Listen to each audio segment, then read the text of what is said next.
Andiamo? Care colleghe e cari colleghi. Dear colleagues, Minister,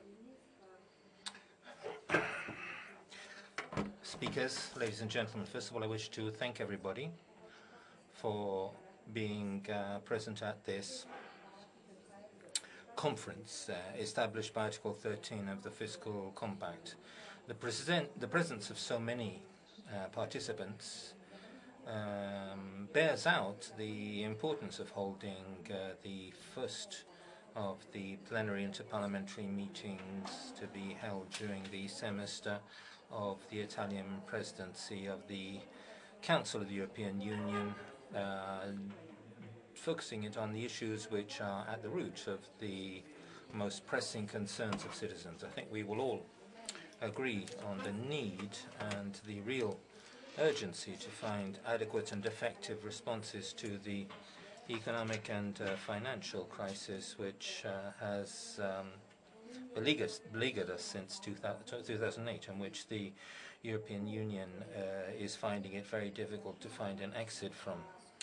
A few days ago, the Chamber hosted a lectio magistralis from Professor Stiglitz, Nobel laureate for economics, which focused on the difficulties which European economies are facing and the possible remedies to a crisis which is dangerously taking on the features of a true deflationary phase. In this context, which is particularly worrying, what is particularly worrying is the skepticism which is increasing and which often leads to forms of loss of confidence in the future on the part of the younger generations who are finding it increasingly difficult to find jobs and to acquire the necessary skills to strengthen the human capital, which is a essential factor alongside innovation for development. And so I wonder how it is possible that Europe can look on without acting on the predicament of so many men and women who see them deprived of jobs, so many young people who have to postpone their life plans because of the impossibility of finding decent work. Inequality and social malaise are growing. The increase in protest votes in recent European elections is one of the clearest signals of it.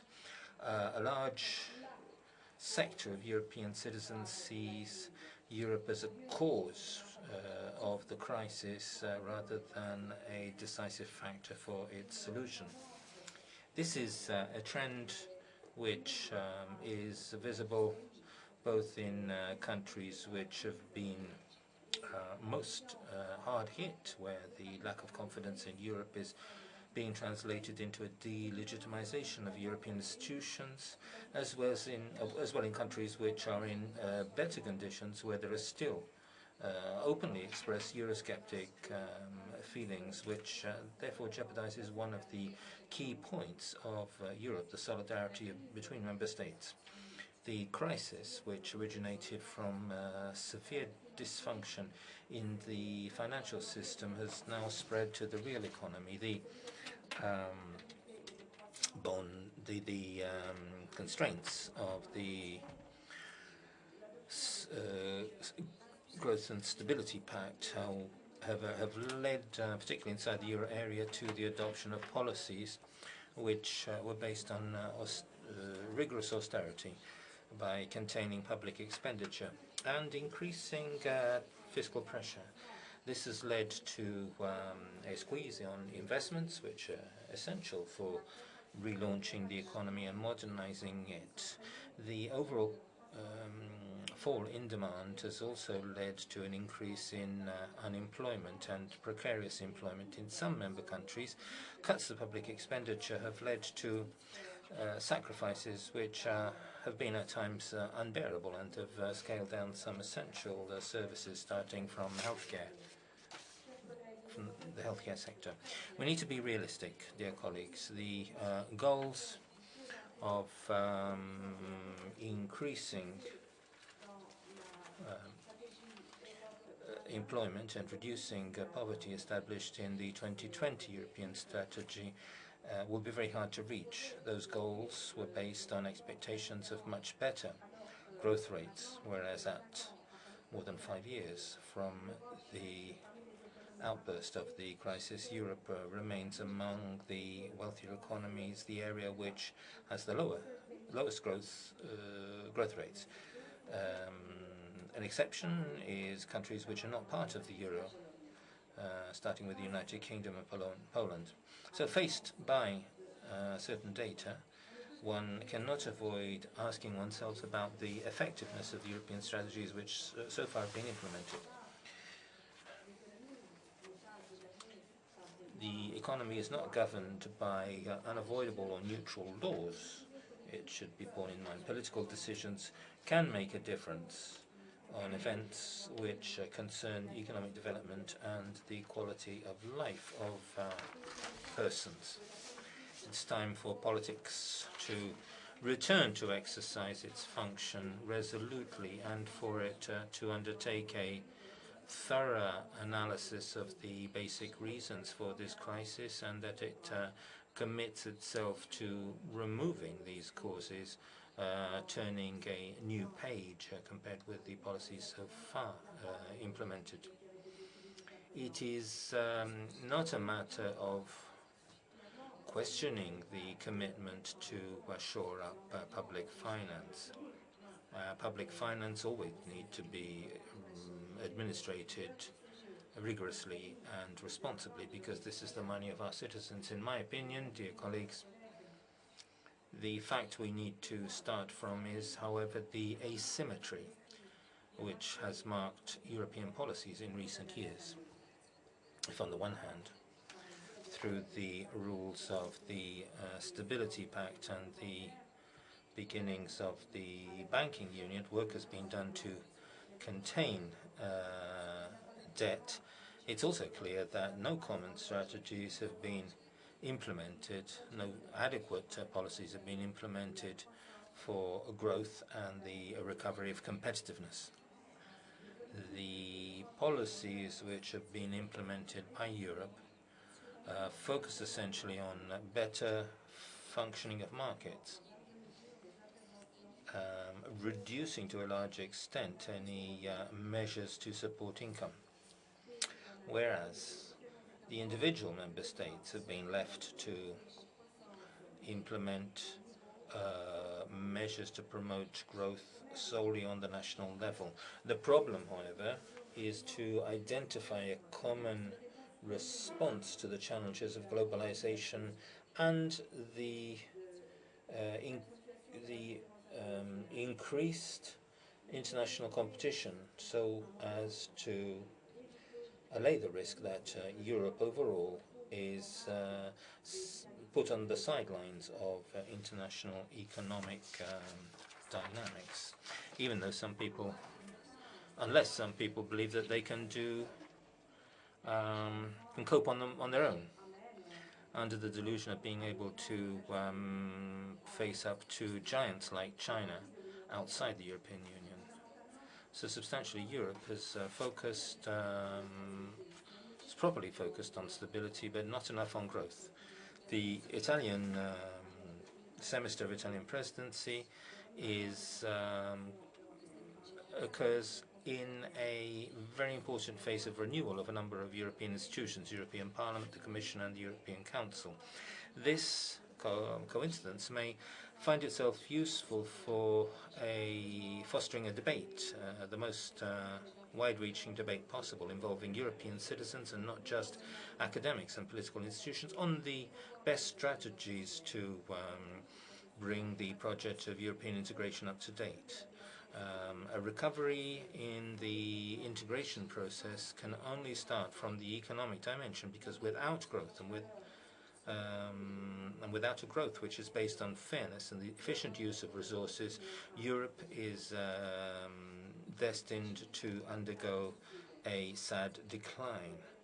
It is a difficult task which needs to respond to the climates of competitiveness without giving up the models of social market economy which are specific to Europe and which need to be brought into line with current requirements, but certainly not relinquished, since internationally they are an acknowledged model for emerging economies too. Colleagues, working to bring worn-out paradigms up to date is a sign of vitality which will stimulate the commitment and the creativity of all of us. Many have raised the issue of whether it is convenient for Europe to continue in opening up markets which may give greater benefits to non-European markets and actually undermine some essential services for citizens. As an example, I'd like to recall the concern many of it expressed with regard to the trading services agreement. On these issues, Parliament can exercise a central role because they are for debate and for transparent exchange of views between positions which may be very distant from each other. Colleagues, the discussion we'll be holding over these 2 days of proceedings in view of the quality of the participants will be it will be extremely useful if it deals directly with the most critical issues which afflict European economies without any fear of bringing up discordant opinions, but working on the common need to place the topic of solid and fair growth at the center of European initiatives. And before I conclude, I wish to remind all of us that the issues which refer to the operations of the conference will be the subject of a major debate which will not end here, but which will see its conclusion here in Rome at the Conference of Presiding Officers of Parliaments of the European Union in the spring 2015. And therefore I wish you a very fruitful meeting, and once again I thank all those present for the contribution to the debate I'm sure they'll be making. Thank you. Let's move on by adopting the agenda. Quindi il progetto di ordine del giorno della conferenza odierna. The agenda today was sent out in recent days to all. The draft agenda has been sent out to everybody and they're present in the folders which have been sent out. So if there are no objections, the agenda is considered to be adopted. We now begin the first session of the conference, A European Path to Growth, Relaunching Investment and Reducing Inequalities. And this will be introduced by Professor Pierpaolo Paduan, Italy's Minister of Economy and Finance, who will be speaking also as current President of ECOFIN. Subsequently, we'll be listening to Professor Jean-Pierre Ferry, who holds a chair of economics at the Hertie School of Governance in Berlin, and is also General Commissioner for Strategy and Prospects France Stratégie. After the introduction of the speaker, will be the statements of the speakers will be opening a discussion. Time allocated to speakers will be for each person taking part in the discussion will be allocated on the basis of the number of people who ask for the floor and the time available. Therefore, those who wish to take the floor are requested to fill in the forms which are in your folders if you wish to take the floor. And I'd like to remind the colleagues that in order to allow adequate time for the discussion, we've not planned a coffee break. However, there is a catering point which is indicated by outside this room, and you can just follow the indications to find it. Therefore, with this, I give the floor to Minister Paduan. Presidente della Camera, onorevoli membri dei Parlamenti europei e dei Parlamenti nazionali. Honourable Speaker, honourable members of Parliament, it is a great honour for me to open this conference that the signatories to the Fiscal Compact have wanted to organise. It is very important. It's a milestone in the definition of European governance, and it is a very important opportunity for us to exchange ideas and to identify the necessary policies. As the President reminded us, growth in Europe needs appropriate policies, and these policies need to be supported by the European citizens. As we all know, in the last few months, almost all of the international and also institutions, also national governments, and many private sector analysts have had to rethink the forecasts for economic growth, which proved to be too optimistic. And this happened in the last few months. And the recent trends suggest not only that growth will occur more later in the future than expected, and also that some of the root causes of the failure to grow in the economy are not well understood as of yet. If you look at the symptoms of the current economic crisis, it is quite evident that the issues that lie before us are deeper than a cyclical trend in the economy, no matter how pronounced it may be. I think we can summarize the situation as follows. Investments are declining in all European countries and have been for a number of years. There are few signs of a return to growth and investments. Unemployment levels remain very high in all of the components of unemployment: cyclical, structural, female and youth unemployment, though there may be differences in different countries. But also price trends continue to be on a downward trend, and we are now in a situation of low inflation. And it disguises the risk of instead of returning to what would be considered to be the level of balance for prices in the European area, about 2%, could actually be leading us in the opposite direction. So we are facing, at this stage, a very worrisome combination of low growth rates in the economy, low investment levels, high unemployment rates, and virtually nil inflation. And public and private sector indebtedness remains very high in the euro area as a whole and in various parts of Europe. I personally cannot furnish a more in-depth analysis of the situation that we are experiencing now, but I do firmly believe that Europe is at a crossroads. There are two possible paths that can take us forward, and which we will have to follow for years to come. We can imagine Europe in the next, perhaps not decades, but many years to come, to continue to live in a situation of very low growth, if not stagnation, with very little employment being created. That is one path. Or we can imagine that Europe, alas, can choose another way,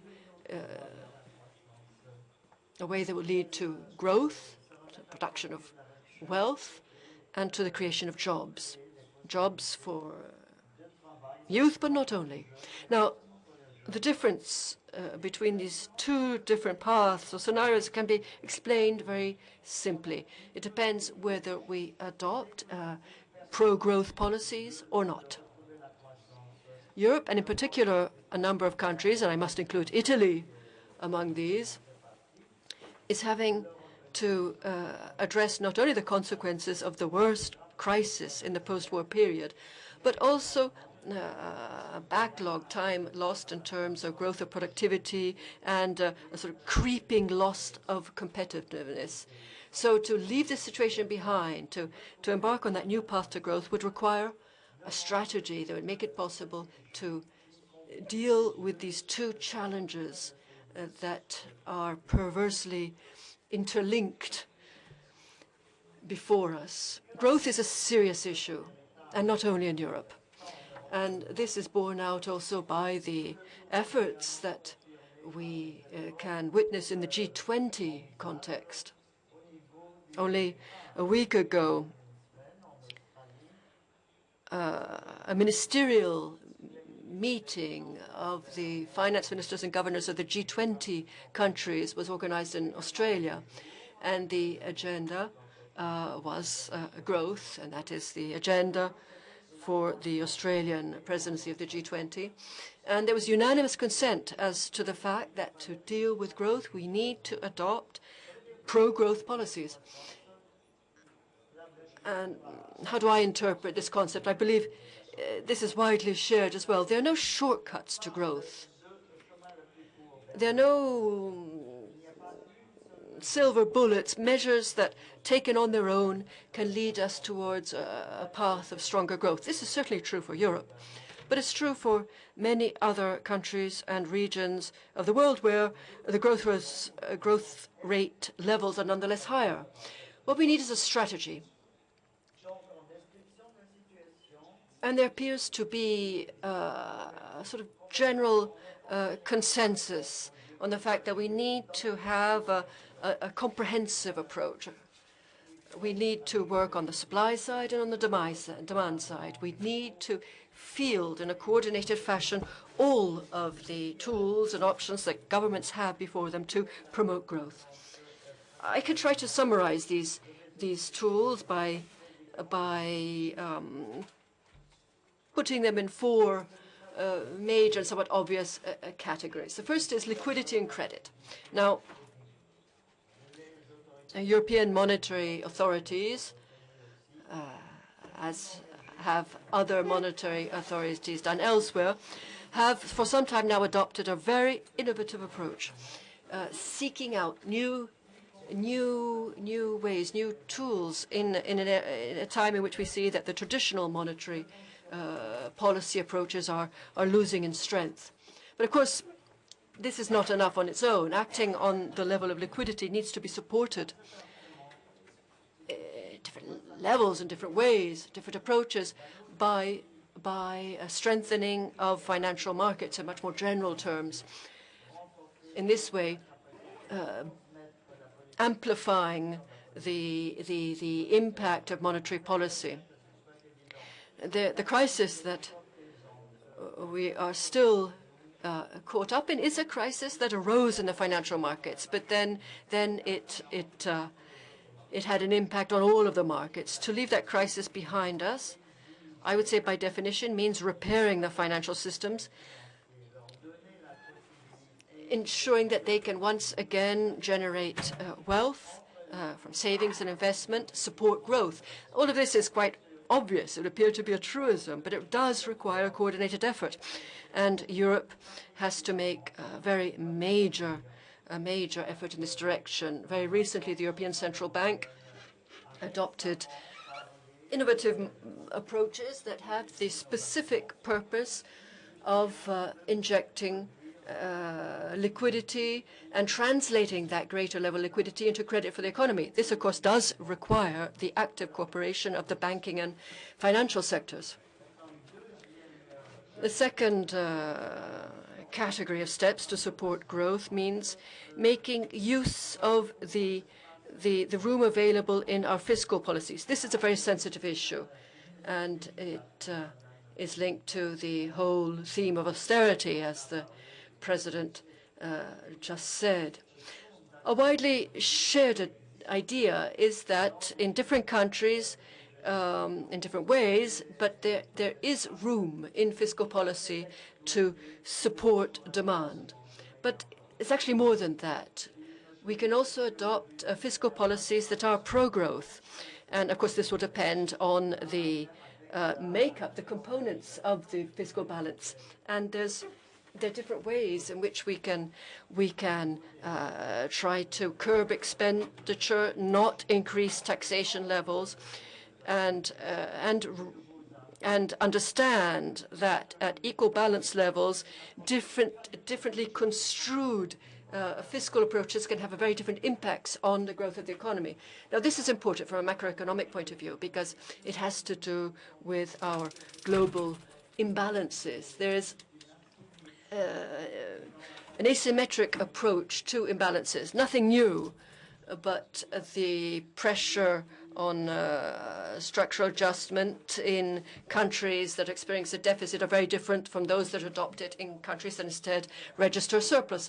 However, looking at Europe and the euro area in particular, the pressure should be more symmetric, and this has been explicitly recognized in the guidelines for the six-pack and two-pack implementation approaches in Europe.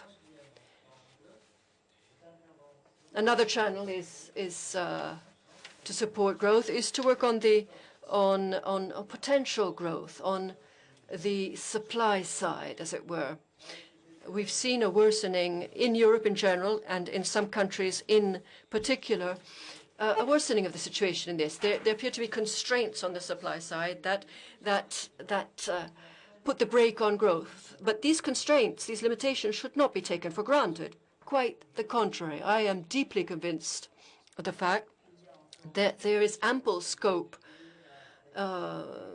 in terms of enhancing productivity through the introduction of innovation, allocation of more resources to research, and enhancing human capital through education and training.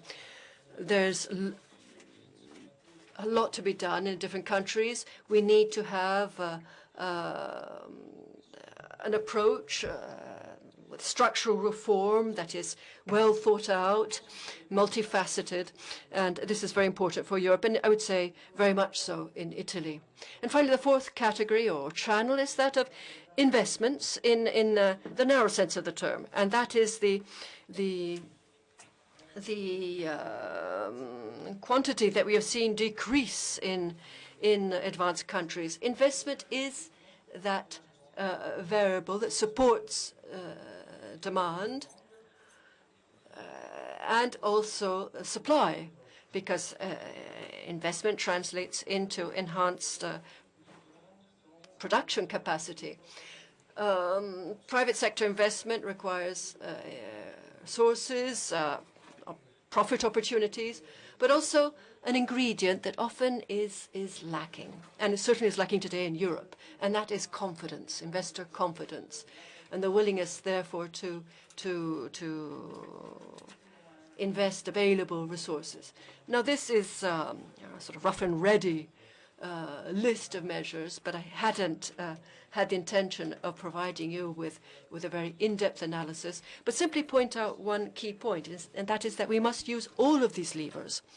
And if we were to summarize the current stage in the political and economic debate and in the international arena, I would say that the key word today is policy mix. So it's no longer a question of austerity versus growth, unemployment, growth. All of that is important. But I think that the concept that is most positive is the answer to the question of how we can make the best possible use of the range of tools that are available to us, and how can we do it in a systems approach? How can we do it Europe-wide? And this brings me to briefly point out what the Italian presidency in this semester of the European Union has tried to convey, the message we have tried to convey. We've tried to identify some measures that are important not only in Italy, but I would say especially important and useful in Europe, and suggestions that need to be taken as a whole in a policy mix approach to the system. And we've pointed out three different pillars to our European colleagues. Investment, to begin with, to take it up again where it left it off. Private sector investment, but also public sector investment. Therefore, reviewing all of the regulatory frameworks, incentives, direct incentives to investment, and also more effective use of European and national resources. Public sector in combination with private sector, more efficient use, for instance, of the European Investment Bank's resources. A joint use of our national investment banks. We have the Caisse de dépôt in France or the KfW in Germany, our Italian Cassa Depositi Risparmi. There are many others. We can use these different resources more effectively. Second complementary element is that major chapter of structural reform, bearing in mind that structural reform is the reform that can create good prospects for investment, release energy, but to analyze the impact of structural reform, we also have to take into account the dimensions. Reforms need to be implemented over the medium term to have their full impact. They can have a very important impact in terms of sustainability of public policy. And reform in an integrated region can have spillover effects on neighboring countries. So if one country adopts reforms, this is good for the country, but it's good for Europe as a whole. All of this taken together means we believe that it's important to have an integrated approach to reform, which, by the way, was adopted by the G20. There is a process now of monitoring structural reform, which is shared by the countries that belong to that group, that are much more heterogeneous than our European countries. And the Italian presidency also advanced the idea of introducing a benchmarking mechanism at a European level, not with a view to introducing further constraints, but to learn better from the experience of our neighbors, to exchange best practices, to understand how we can best design country-led policies as part of an integrated region. And the third pillar is the single market. We need more integration. Europe has always grown through phases of integration that have followed one upon the other. There are many sectors in which there's a need for more integration. Energy, for one, transportation, information technology, and also the fact that we don't have a European space for innovation. We do have national approaches, but it's hard to see a European space, European approach. Of course, all of this requires governance. It needs institutions to support growth. And Europe, as a response to the crisis that erupted in 2007, has actually come some way in terms of improving governance. But the sequence that was followed perhaps was not the right one. We would have done it differently today. In fact, the first thing that Europe did in reacting to the shock and the negative crisis in 2008, 2009, was to immediately think in terms of balance of public public balances. So this was important. It led to the adoption of the Fiscal Compact. It was the first step that Europe decided to take, ensuring sustainability of fiscal sustainability, enabling many countries to achieve important results, and that includes Italy. Fiscal rebalancing required a major effort in Italy. It was important, and it did contribute to enhancing the sustainability of our public finances. The next step was to deal with the financial markets. And a twofold approach was adopted, and this is coming to its full implementation in these months. The first part consisted in asset quality review and stress tests to evaluate the quality of the asset base of financial institutions. And the second component was to move towards the banking union, and fundamental steps forward have been made towards greater integration of the euro area and the European Union, involving other participants. And it laid the groundwork not only for a banking union, which has progressed considerably, but also for a union of capital markets. And that's a concept that the Italian presidency of the European Union offered up for discussion in very, I would say, practical terms. So what is missing in this fiscal consolidation, introduction of governance and banking consolidation measures and measures relating to the credit sector? What is missing, what is lacking is growth, employment, job creation, and institutions supporting these efforts. There is a tool in Europe that is formally dedicated to this, the Fiscal Compact, which is this treaty for stability and growth. The latter element has not been seen. If we see it outside of Europe, much more than within the confines of Europe. So much needs to be done. We need to accelerate our efforts in this area. There's a rule to Fiscal Compact, but that's not why we should work towards fiscal stability. It's in our interest to ensure fiscal stability. But there's still a long way to go. Italian presidency has pointed out the pillars, the areas in which we need reform. All of this needs to be viewed in a context in which we need to have a less stringent macroeconomic context. We're in a context now of near stagnation. The inflation rate is too low now for safety. And so all measures for adjustment are more difficult in this sort of context. Nonetheless, we will continue to pursue them.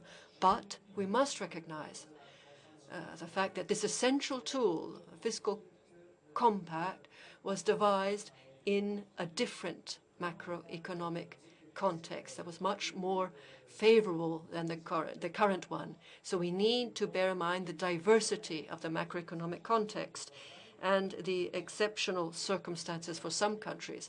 This needs to be borne in mind in the evaluation and implementation of what continues to be an essential tool that needs to be strengthened, but needs also to be more growth-oriented. Thank you. Grazie. Thank you, Minister Paduan, for this very comprehensive picture which you painted. Now I'd like to give the floor to Professor Pisani-Ferry.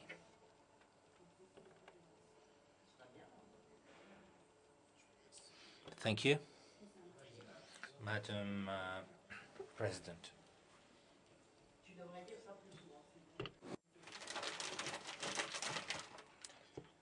Mais je vais peut-être rester assis. Je vous remercie, Madame la Présidente. Thank you, Madam President. It's a great honor to have been invited to introduce this conference in this first session. I'll be doing this as a university lecturer, as you said, and also as someone who is from an institution which deals with strategic planning, which looks beyond the current horizon and thinks at public policies directed towards the future. So both of these positions give me some scope to freedom. I initially prepared my remarks in English, so I will go on in this language. Let me start by saying that I think we all share the view that we are at a very particular moment, politically and economically. Politically, because of the new Parliament, the new Commission. Economically, because of the disappointment with the economic performance of the Union, and the fear of another disappointment, the fear even of a new recession. Jean-Claude Juncker recently said that this is the last chance for the Union. He was blunt. I think he was right to be blunt. So I would wish to discuss what we can do, and perhaps first why we should rebuild the European growth consensus. I'm old enough to remember that 20 years ago people were discussing the cost of non-Europe. And they were saying by integrating we're going to bring a new impetus, a new momentum to growth in Europe. Today people are discussing the cost of Europe. They're discussing what of the current, in the current condition, what is attributable to Europe. So they're dissatisfied with the current economic condition and they're dissatisfied with Europe. This is a serious concern because the EU inevitably, and I'm saying that in front of members of the European Parliament, the EU inevitably relies considerably more than a national government on output legitimacy. So the lack of delivery questions the legitimacy of the EU. So let me go to the few points I wanted to make. I would like to start by emphasizing that growth is possible. There are today considerable doubts about growth. Well, for obvious reason. A large part of the EU is still in a situation where GDP is lower than it was 7 years ago, not to speak of GDP per capita. And for someone who is below 30, growth was something of the past. Growth is something that happened to the previous generation, was experienced to the previous generation, but that someone below 30 has not experienced in his professional lifetime. So it's becoming more and more distant. These doubts are understandable. They're also understandable for objective reasons. Deleveraging is not yet done by far. It will continue to weigh on demand. There is major uncertainty about potential output growth. There are discussions about technical progress, whether we are experiencing a slowdown of technical progress. So all that gives good reason to question. Now, what I would like to say is that we should not consider that growth is something of the past. The new normal is not a Europe without growth.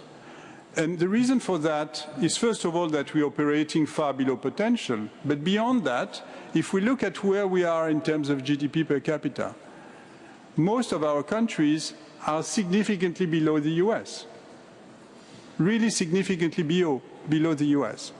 I will spare you the numbers, I have them here. So whatever we think of technical progress, this applies to the country at the frontier. The country at the frontier may have questions to doubt whether there is a new potential to grow. But we are far below the frontier, so we have a lot of catching up to do. Just by using the technologies that are available, just by emulating the best examples. You look at the way the US thinks about growth, they still think they have a growth future. The Congressional Budget Office recently published medium-term projections. They project 2.5% growth over the next 10 years. So why is it that the US, that is ahead of us in terms of technical progress, should be considering that growth is still a promise for the future, and why should we consider otherwise? So I don't think we should fall into the trap of growth pessimism. We should be realistic, but we should consider that growth is possible. My second question is growth desirable? And this is different. This is not about feasibility, this is about desirability. There are questions about the quality of growth. There are questions about financial sustainability. There are questions about environmental sustainability. There are questions about social sustainability. And all these are good questions. Do we want to have another experience of boom and bust with all the damages that we have seen in the last decade in some develop at the expense of the environment? Do we want the benefits of growth to be captured by a minority? We know the numbers, in the US, 60% of the increase in income went to the top 10% of the population. If this is the case also, if this were to be the case also for us, a large part of the population would say, not for me. There is nothing in it for me. So why should I support growth? And in fact, if you discuss, if you listen to what people are telling you, you're facing a lot of growth skepticism, not because people consider it's impossible, but also because they consider it might not be desirable for them. Also, there is a geographical, spatial component. Growth nowadays takes place in large cities. Large cities are prosperous. They're hubs of future growth. People who live in smaller cities, they feel that the more growth there is, the less they will gain. The more growth will agglomerate, will take place, the more prosperity will agglomerate in the metropolis. So I think that's questions we can't ignore. And the question for the EU is, do we have instruments? Does the EU have instruments to address these concerns? I think it's yes for financial sustainability. All what we've put in place in the name of financial stability are instruments to avoid the kind of boom and bust cycle that we've seen in the past. It's clear for environmental sustainability. The climate policy is precisely here for that. It's less clear for social sustainability. And we have to face the problem that the EU was conceived and its instruments were assigned to it at a time where everybody thought that growth was good for everyone, that a rising tide lifts all boats, as the old saying goes. But if this is not true anymore, if the rising tide does not lift all boats, if there are distributional dimensions that have to be addressed, then we're facing a difficulty because distribution is mainly of the responsibility of the member state. Now, that doesn't mean that nothing can be done. Regional policy has to be rethought. Regional policy was traditionally to consider that it was just a matter of giving to regions that are least prosperous in order for them to catch up. But they can be redesigned, they can be fine-tuned also to address problems within regions.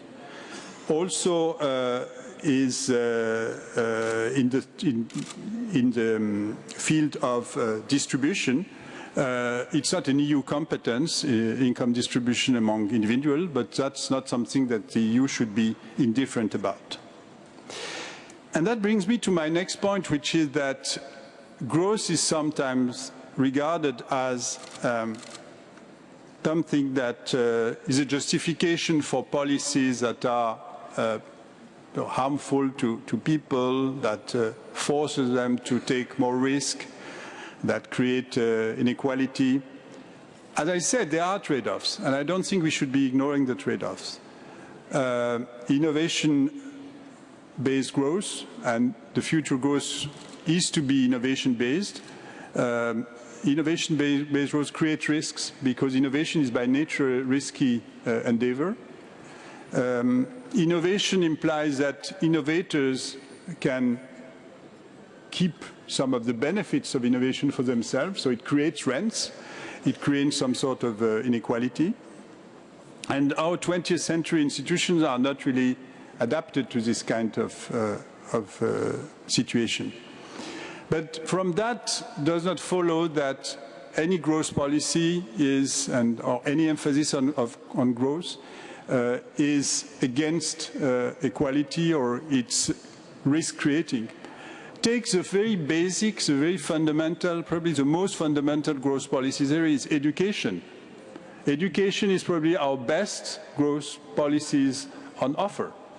And we have a lot to do there because we did a lot in the past, we did a lot in the, let's say, in the last decades of the 20th century, but somehow the education effort has slowed down in Europe. And if we look at the PISA test, if we look at the PIAC test for people in work and their performance, how much they command their literacy and numeracy, if we look at the situation of our universities, if we compare ourselves to the education investment of the emerging countries, there is definitely much more to do there. And this is not against equality, this is creating opportunity for all. So I think that this is just one illustration that growth policies can help create opportunities for all citizens. They can also create opportunities by eroding some rents that are unjustified, by creating the opportunity for entry for young people, including for unskilled people. And this is part of an agenda that is both good for growth and good for equality and income distribution. Now, what can the EU do? I already mentioned some of what the EU can do, but evidently a growth agenda is too wide for the EU alone. A growth agenda is for the EU and the member states. There are some fields in which the EU can contribute most significantly. I would say, first of all, market integration. It may look very old-fashioned. It's a sort of 1980s agenda, the single market. But it's not because the naive approach based on harmonization and with the hope that harmonization of regulation would make the borders disappear, would make them irrelevant. This has proved naive, this has proved wrong. The trade integration has not made such major progress. Even the euro has not had a major trade effect. And we know that legal systems, we know that social systems, we know that social networks, all that perpetuate the existence of borders. But the single market, I think, is still worth investing in for two reasons. One is external. That's externally, it's a major asset for the EU. No producer in the world can afford to neglect the single European market because of its size. So it's a major asset in any discussion we want to have with partners outside Europe. And therefore, it's a big collective asset we should not neglect. The other one is internal and relates more to growth. We're more and more in an economy of fast movers. We're more and more in an economy where the speed at which you gain market dominance is determinants for your economic performance. We're more and more in an economy in which being the second or the third is of considerably less value than being the first. And the size of the market, the ability to move very fast, the ability for innovators to spread their innovations throughout the European market is a major element of their competitiveness, of our common competitiveness. So that's something I think we should not forget and put emphasis on. This applies to finance. As Piercarlo Padoan said, finance for growth is an important theme. It's an important theme of the Italian presidency, and I think it's exactly right. Finance was the forgotten component of the growth agenda of the last decade. The Lisbon agenda had very little to say on finance.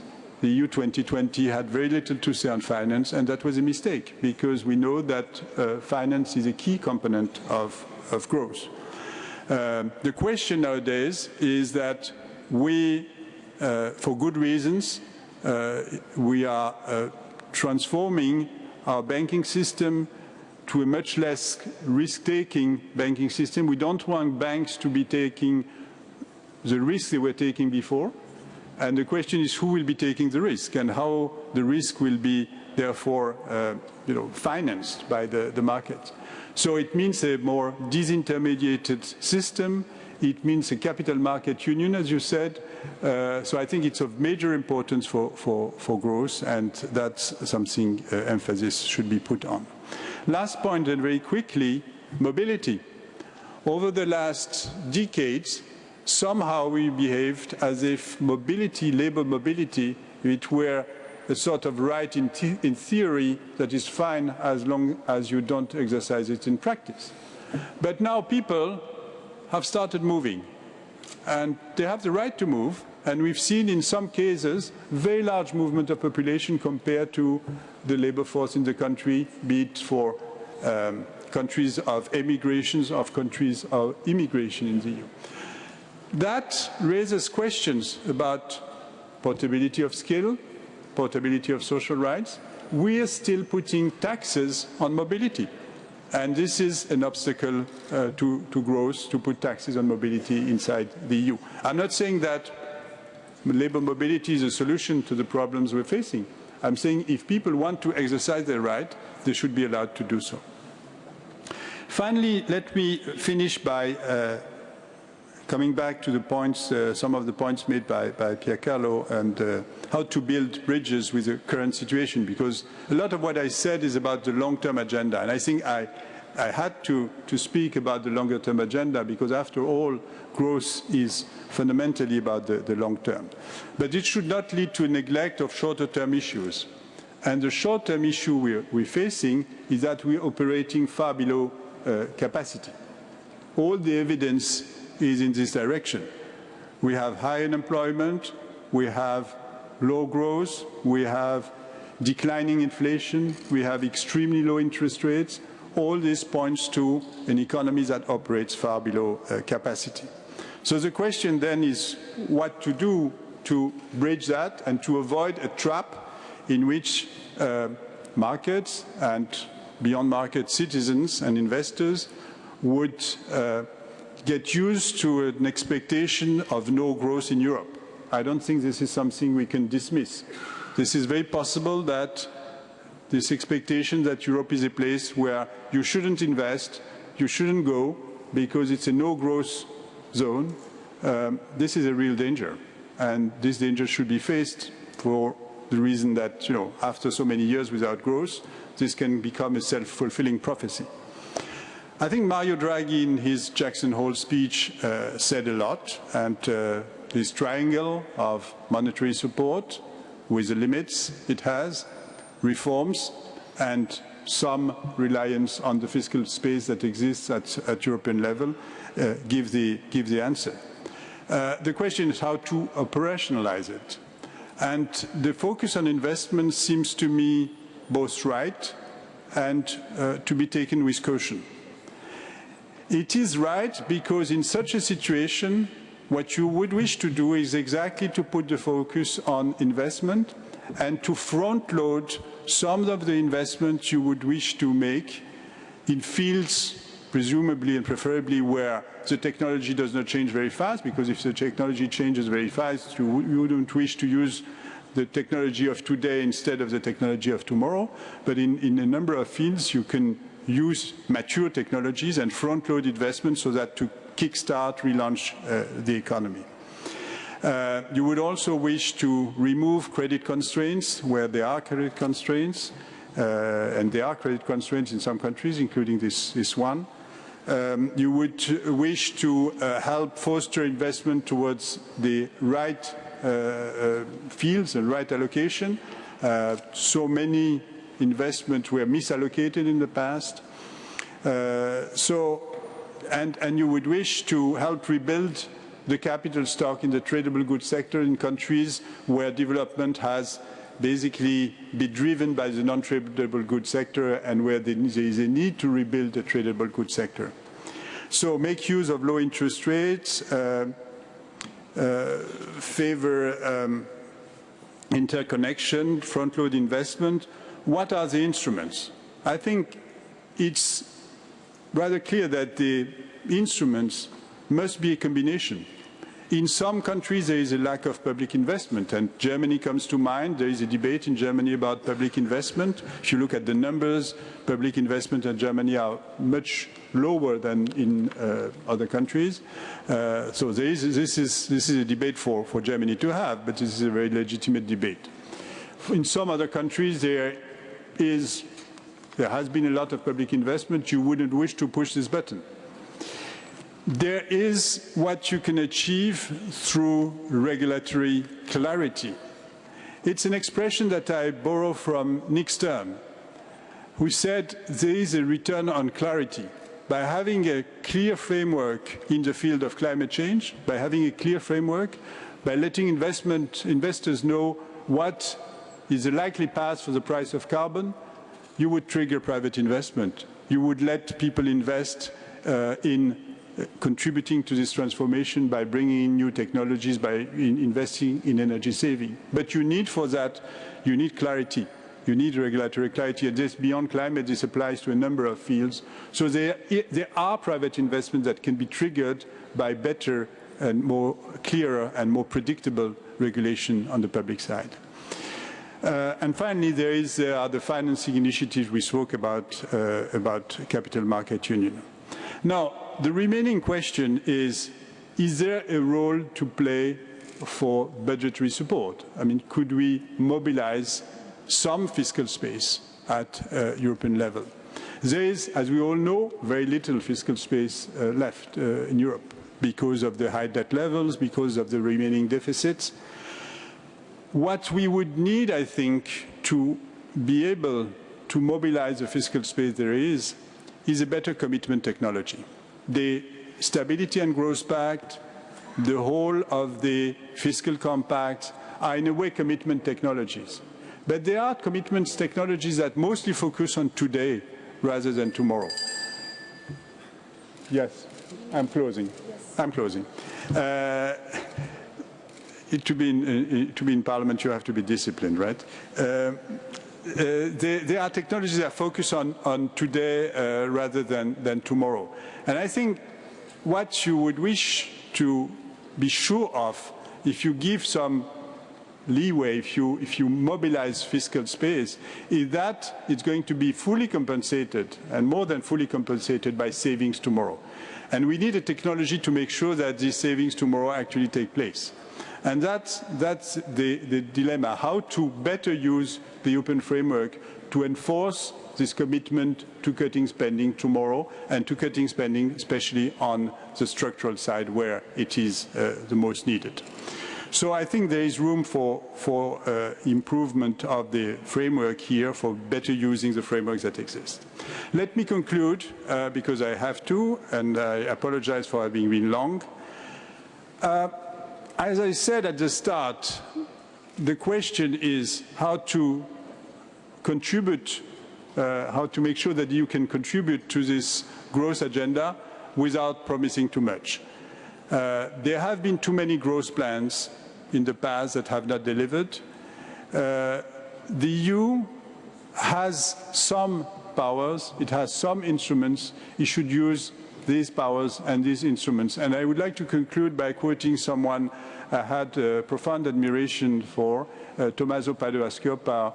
In his last book, he wrote that there is too often a confusion between weak power and limited power.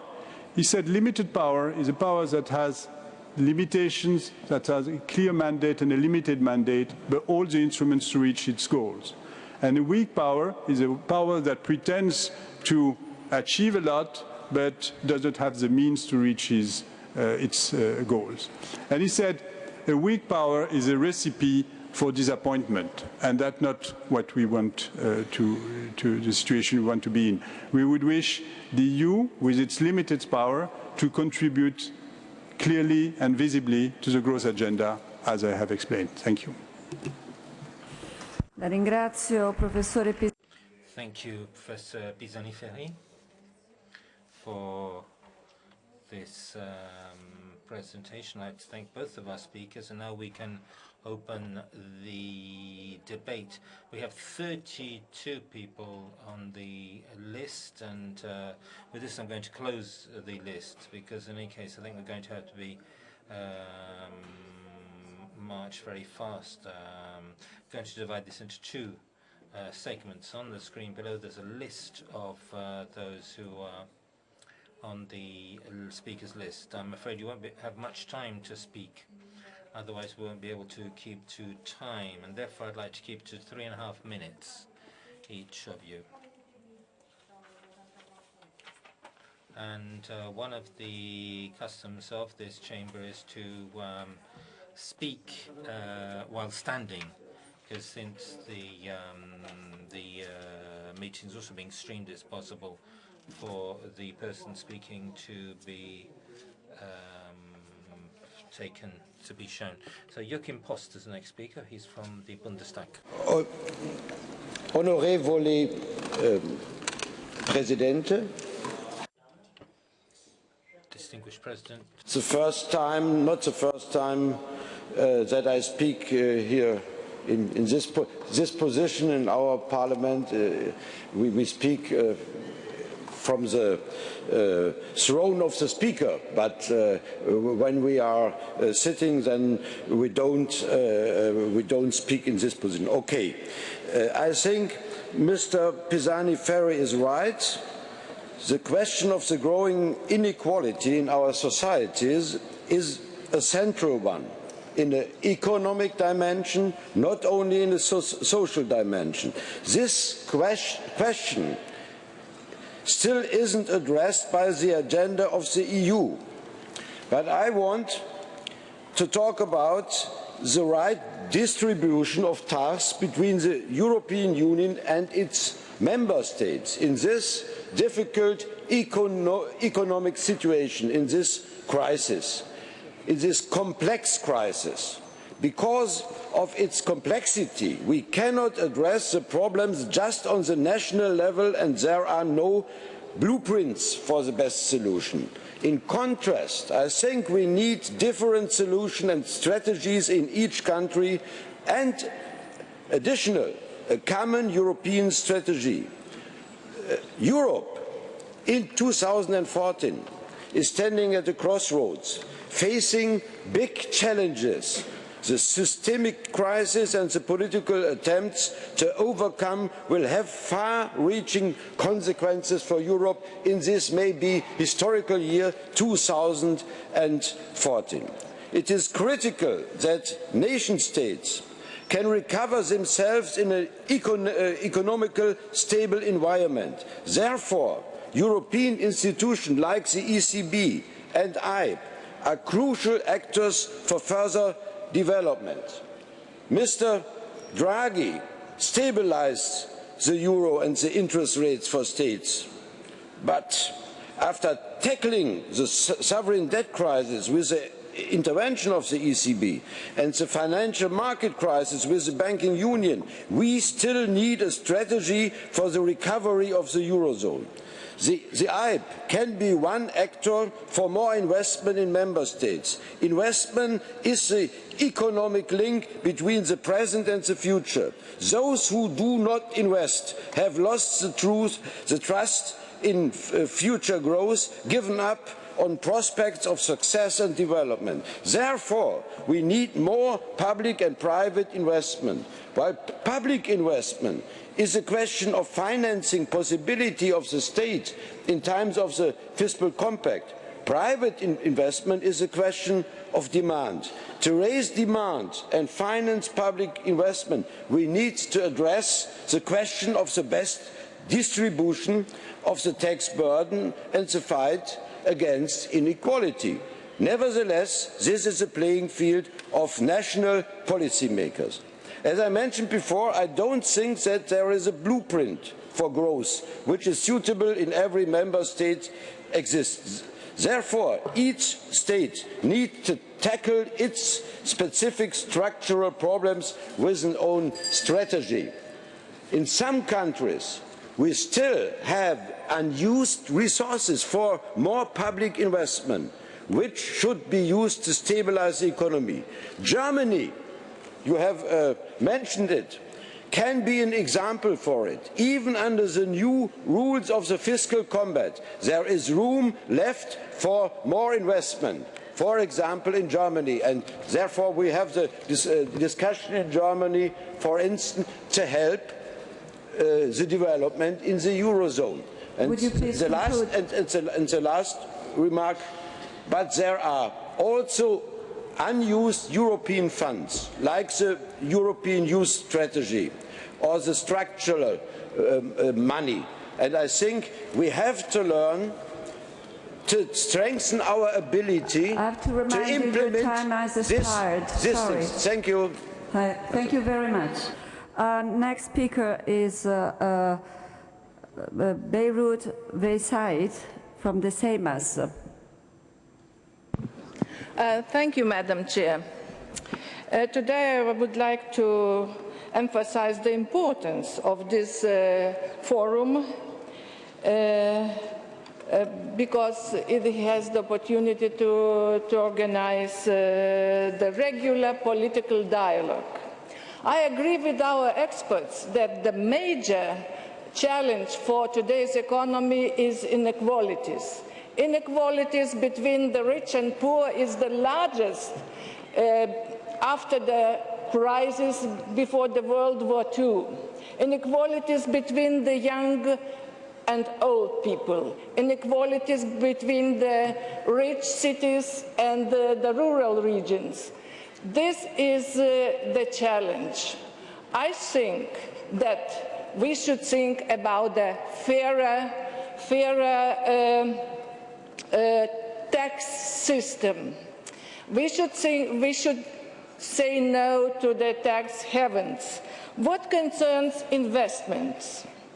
We have the very nice strategy of 2020 with the greener and smarter growth.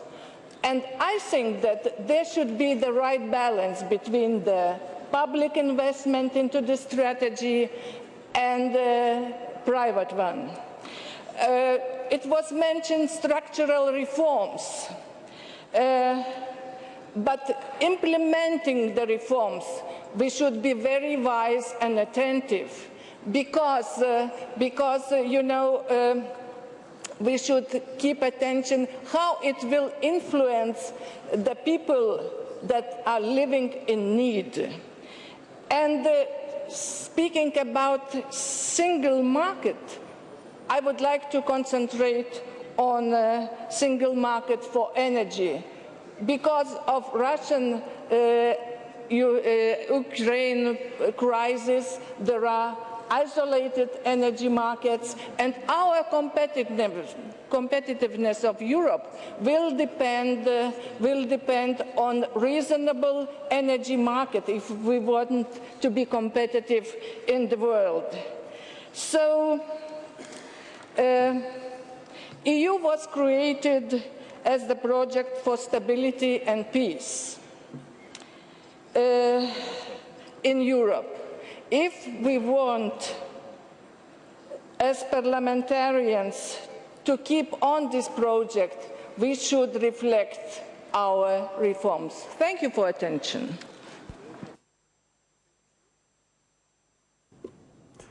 Thank you. Next speaker is Beres, European Parliament. Merci, Monsieur. Thank you, President. Thank you to the Italian presidency for their welcome to Rome in this chamber, which brings back many good memories. I think what happened this summer is a wake-up call for many of us. In 2007, we left the ECB alone to interact till 2008, when governments realized that something had to be done. After 2011, we tried to do things. We have the budgetary treaty. The author is almost next to me. And we also began on the banking union. But the president of the ECB told us this summer, this is not enough.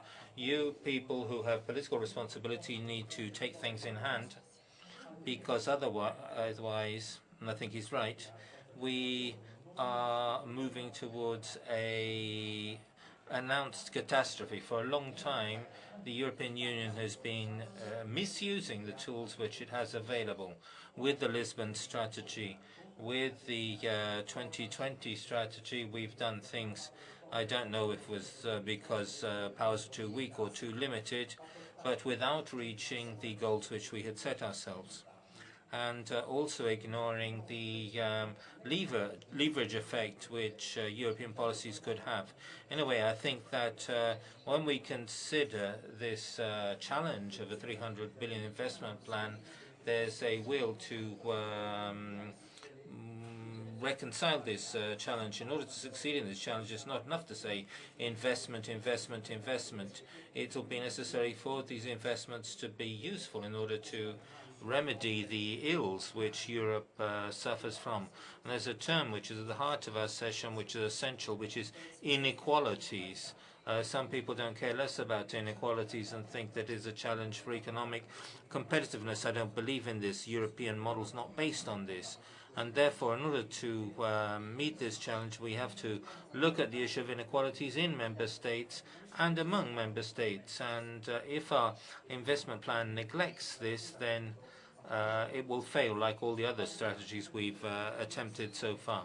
In order to succeed, obviously, we need to make use of the space which is available. Member states which has investment capability, the European Union which has investment capability, which we refuse to mobilize. In order to succeed, we also need for this investment capability to be made available for the strategy which will allow us all to be in a win situation, a win-win situation actually, and therefore everybody will have to move on this 300 billion in order to make it a true tool, not only for investment and for a return to growth, but also to rebalance the macroeconomic imbalances within the European Union. For me, this challenge is the equivalent to the ecological transition, and I think that we could focus our tools in this. And for those who don't know, I have a heavy responsibility for the European Parliament with my colleagues to address the form of economic governance reform, and I'll be very glad to have your inputs, of course. Thank you. Is Daniel Orwa. Merci. Thank you, President. My turn to thank our Italian friends for their welcome, and it's my turn to say that it seems that the two speakers have well demonstrated something which we can all see, which is that we have a obsolete vision of growth and what growth should be. From this point of view, what we see, I think, and which we've seen from the statement so far, is that the answers which so far have been provided economically do deal with some issues, but don't deal with one issue which is becoming increasingly acute: increase in poverty. Germany may be doing well, but its poverty is increasing. Britain may have a low unemployment rate, but poverty is increasing there too. And for each country, I think I could repeat that analysis. So 4 questions, I think, have to be raised, because the 2020 Europe strategy is leading to weak results. Couldn't we consider the issue in a different way in order to restore competitiveness to SMEs and innovative structures? Perhaps we've done too many conventional measures which are helpful for multinationals, which really don't need these measures. What kind of investments could be useful for the specific European circumstances? As an environmentalist, I'm very glad to hear that perhaps we need to consider the issue of a Europe of energy and climate, and we also have to consider the ecological transition of the economy. There is scope to be found, and perhaps more original funding to be found for that. Third question: which kind of initiatives can we see using all the scope provided by current regulations, Stability Pact and others, in order to ensure the application of these measures in the short, medium and long-term level? And how concretely can we implement the plan announced by President Juncker, which aims at using up to 300 billion euros of public funds with resources which will be used for what? For the employment of young people, for a better management of energy transportation networks. This is something which is obviously needed today with the Ukrainian crisis, and a more meaningful transportation network, and the value of management of a schooling and education system for all, and also in order to promote a system of innovation. Many thanks. And I'd like to give the floor to Lord Lyndon Harrison.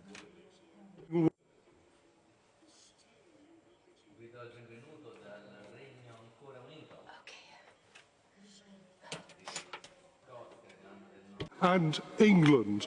And I pledge to you from the House of Lords that just as we are going to work better together within our own country, we will do so with the European Union as it develops.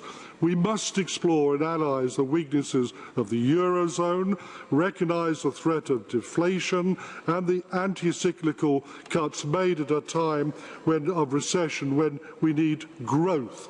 And therefore I ask Mr. Paduan to expand on the structural reforms which are now beginning to show in Portugal, Ireland and Spain, and how we can ensure they are developed, and how some of the responsibilities of creditor countries can help develop the market. Secondly, to Mr. Paduan, on the single market, how can we develop greater Eurozone integration, ensure that the single market comes into being? Thirdly, on small businesses lending, we have a problem with the banks who are building up their Basel Accord defences, but Juncker's Capital Markets Union offers an opportunity. Will both our experts say what they think they know by the Capital Markets Union? Juncker has also promised to spend a further £300 billion, €1 billion. What do they understand to be that money well spent? To Mr. Pisano Ferri, the European Central Bank is beginning to replace member states in taking responsibility for driving growth. Does he worry that it steps beyond its responsibilities? And can we give greater help to Mario Draghi by acting as member states ourselves to ensure that we find growth in that way and not put him on consequence? There are worries about trade deals, but jobs are forsaken, they're not taken up by our failure to deal with proper trade deals, as we have done recently with Canada, and Carol de Gucht has been trying to do with the United States of America. This is a rich source for jobs and growth which we must take. Finally, our European Union Committee, which I chair in the House of Lords, has produced its own Euro area crisis reports, which you can get from my colleague here, Stuart Stoner, and we are pressing the cause of the City of London as a financial centre, which is Europe's premier financial centre. It's sometimes difficult to get them to understand that, but it's true, and it should be part of the engine for growth to provide jobs for people throughout the European Union. The United Kingdom is determined to be part of the growth of Europe. Thank you very much indeed. Grazie. Thank you, Lord Harrison. And I would like to give the floor to Philippos Sakinidis. I would like to congratulate our Italian colleagues for organizing the Interparliamentary Conference. Countries in programs such as Greece did suffer a huge cost in terms of output. Cumulative loss amounts to 25%, and unemployment rate currently stands at 27%, as they did try to address long-standing macroeconomic imbalances. After 6 years of recession, there are prospects that the Greek economy may return to small but positive growth rates this year. However, there are many open issues. The first one relates to the speed of reduction of unemployment rate. Would small positive growth rates suffice to bring 1 million people who lost their jobs during the crisis back to work? How fast this will take place? Is investment-led growth sufficient to affect the speed? Historically, the Greek economy did manage to produce 50,000 jobs per year. If we are going to repeat our past trend, it will take at least 20 years before someone gets a job, or at least to bring back the 1 million people, not someone gets a job, but to bring back 1 million people to job. Is that socially acceptable? I don't think so. Should Europe be concerned about this problem, or is it just a problem of national concern? I think it is a national issue, but it is also a European issue, because other European countries suffer from similar problems. So Europe has to readdress its growth and employment strategy to bring people back to job as soon as possible. Otherwise, Euroscepticism will rise further along with extreme political views. And the second open issue relates to the question on whether the benefits of future growth will benefit all citizens. This is because there is strong evidence, especially from the United States, where it appears that over the last 3 decades, most of the income gains experienced during expansions accrued to the top 10% of the earners. My concern is that policies designed at national or even European levels may not activate the trickle-down mechanism to create job opportunities for all individuals willing and able to work, and may also fail to reduce income inequalities that were produced during the recession. So, do you think that we should reconsider the effectiveness of our policies to meet the social goals that we have set? Thank you. Μέσα στο χρόνο. Grazie. La parola a Paolo. Thank you very much, and I would like to give the floor to Paolo Guerrieri. Grazie molte e grazie. Thank you. I would like to thank Minister Padoan and Mr. Pizzaniferi for their very interesting presentations.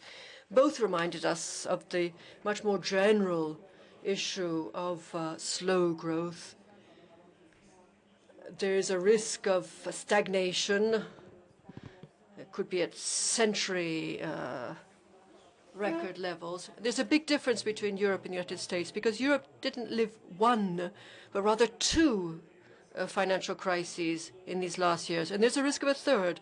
We have to understand why that happened. What is there that is so different between the two continents? And what didn't Europe do, or what did Europe do differently from the United States? We do run the risk now of a long period of stagnation. It's also been said that we have consensus on the fact that we need to work on the supply side and the demand side. Otherwise, we will not revive growth. That is true, undoubtedly. But we also have to acknowledge the fact that if something has been neglected in Europe, it was exactly the demand side. Policies to boost demand. More can be done in structural terms, more can be done in innovation, technology, research. But what have we done in terms of promoting aggregate demand, pro-demand policies, which cannot be implemented only at a national level? They need to be implemented Europe-wide. And therefore, I really think that we should be asking ourselves a question that I'm also addressing to our speakers today. What can we do differently in the next few years? Starting indeed in the next few months. Monetary policy will not be enough. That we know. That's a given, although it is important. But it brings us back to the fundamental question. Europe does not have policies that can boost demand and through demand growth. It's been said that we need to have policies, we have asymmetric fiscal policies that weigh more heavily on countries that have a deficit. And that means that they curb demand, compress demand in these countries.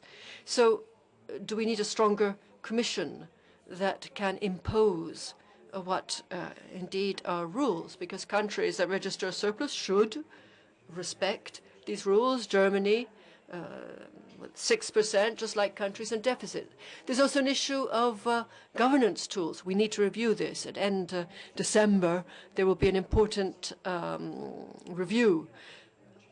We need to strengthen these tools. We need to rethink our approach. I don't think it's possible to avoid this, the awareness, gaining awareness of the fact that without boosting demand at a European level, our economies will not work in an optimal way, and we run the risk of having chronic utilization, and we run the risk of growing constantly well below what the potential growth levels would be.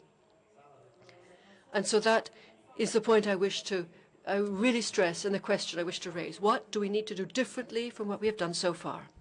Thank you. Thank you, Mr. Guerrieri.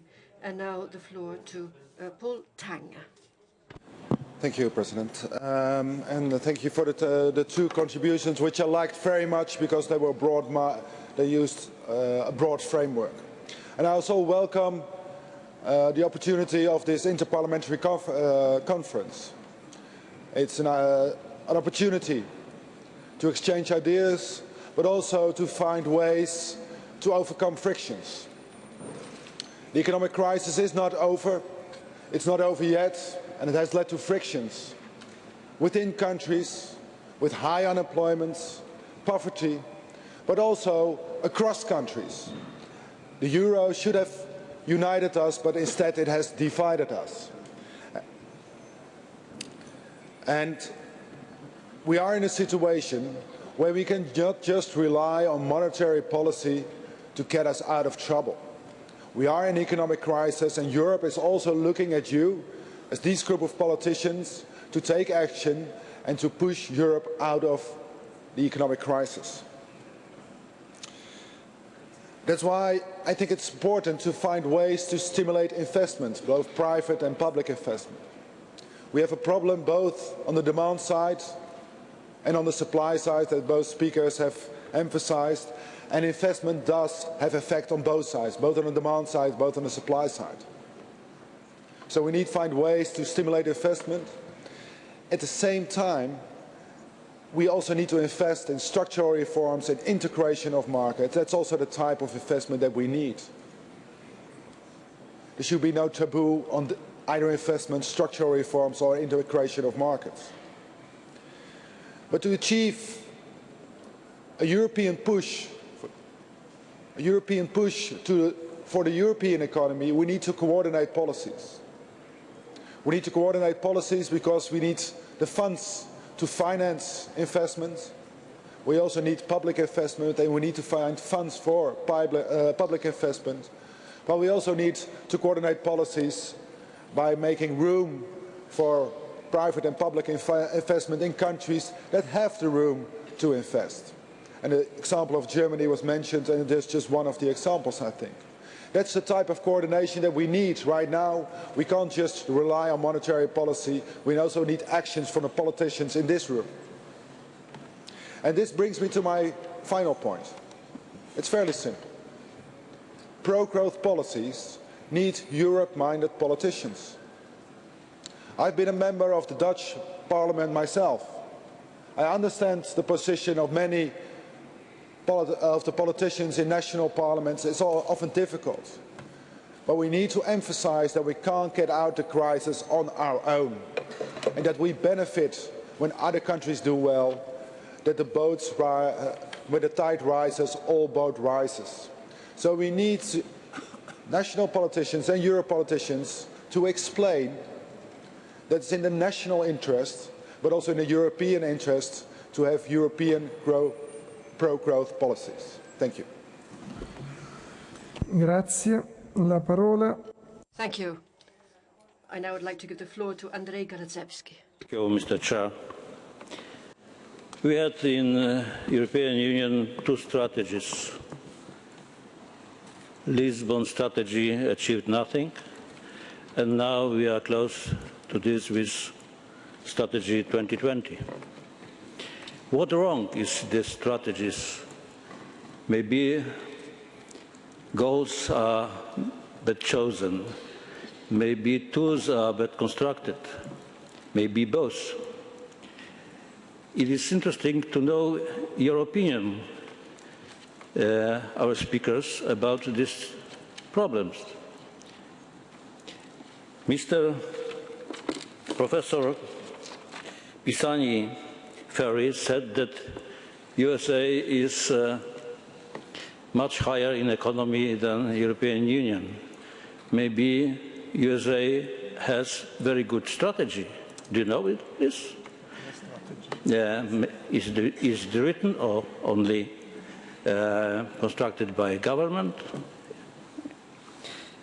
You said about this economy, but I would like to get one example. The reasons are many, but one of them is that, for example, when USA explore shale gas from years, we waste time in the European Parliament to debate if shale gas is good enough for clean and happy Europe.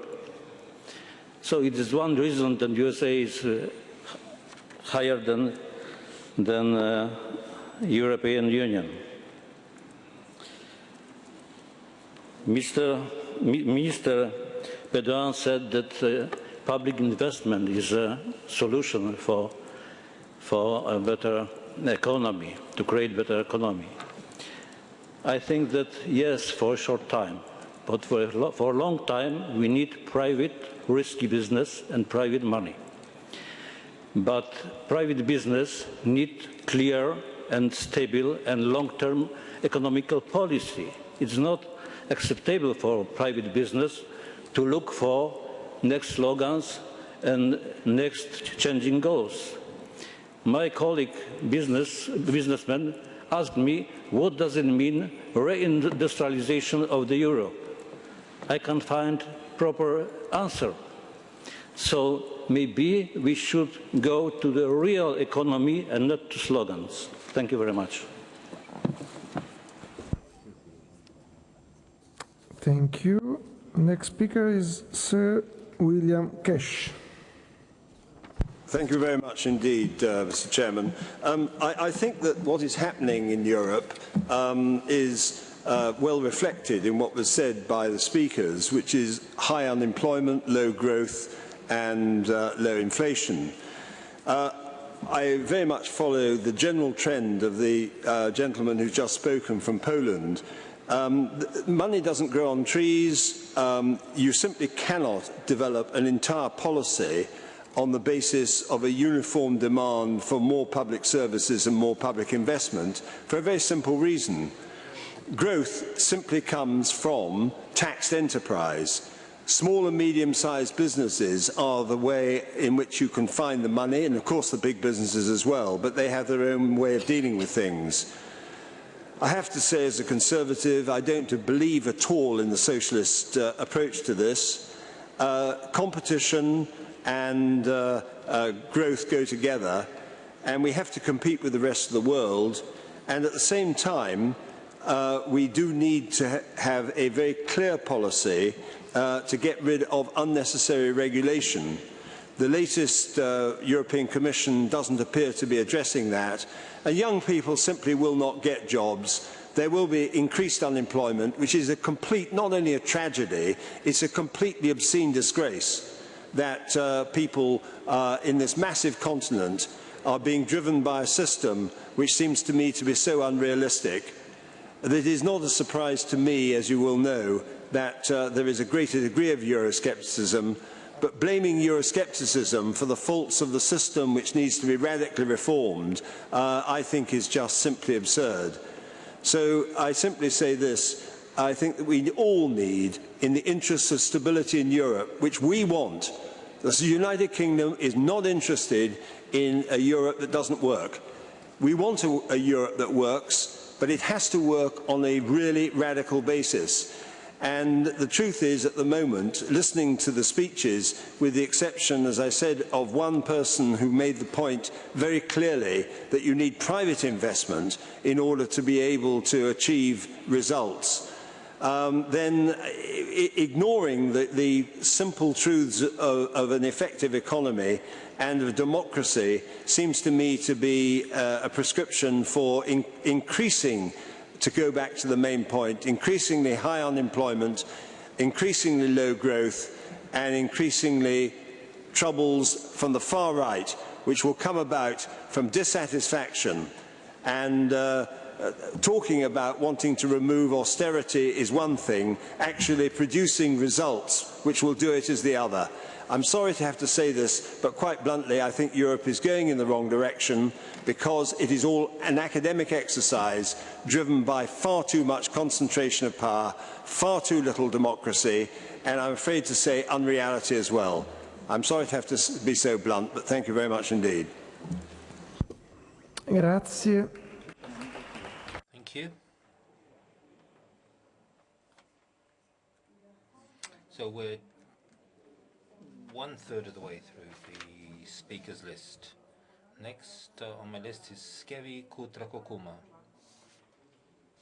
If the two speakers agree, Minister Paduan and Professor Pisani-Ferry, I'd like to give them the floor halfway through the comments and questions so that we can allow them to reply to some of the points so that we don't have to make them take them all together. You have the floor. Debate on the need for economic development, for attracting investments and reducing disparities is a topic for discussion at all levels. But despite the extensive discussion, the reality subverts the theoretical ambitions of those who vote and support the current economic and development policies.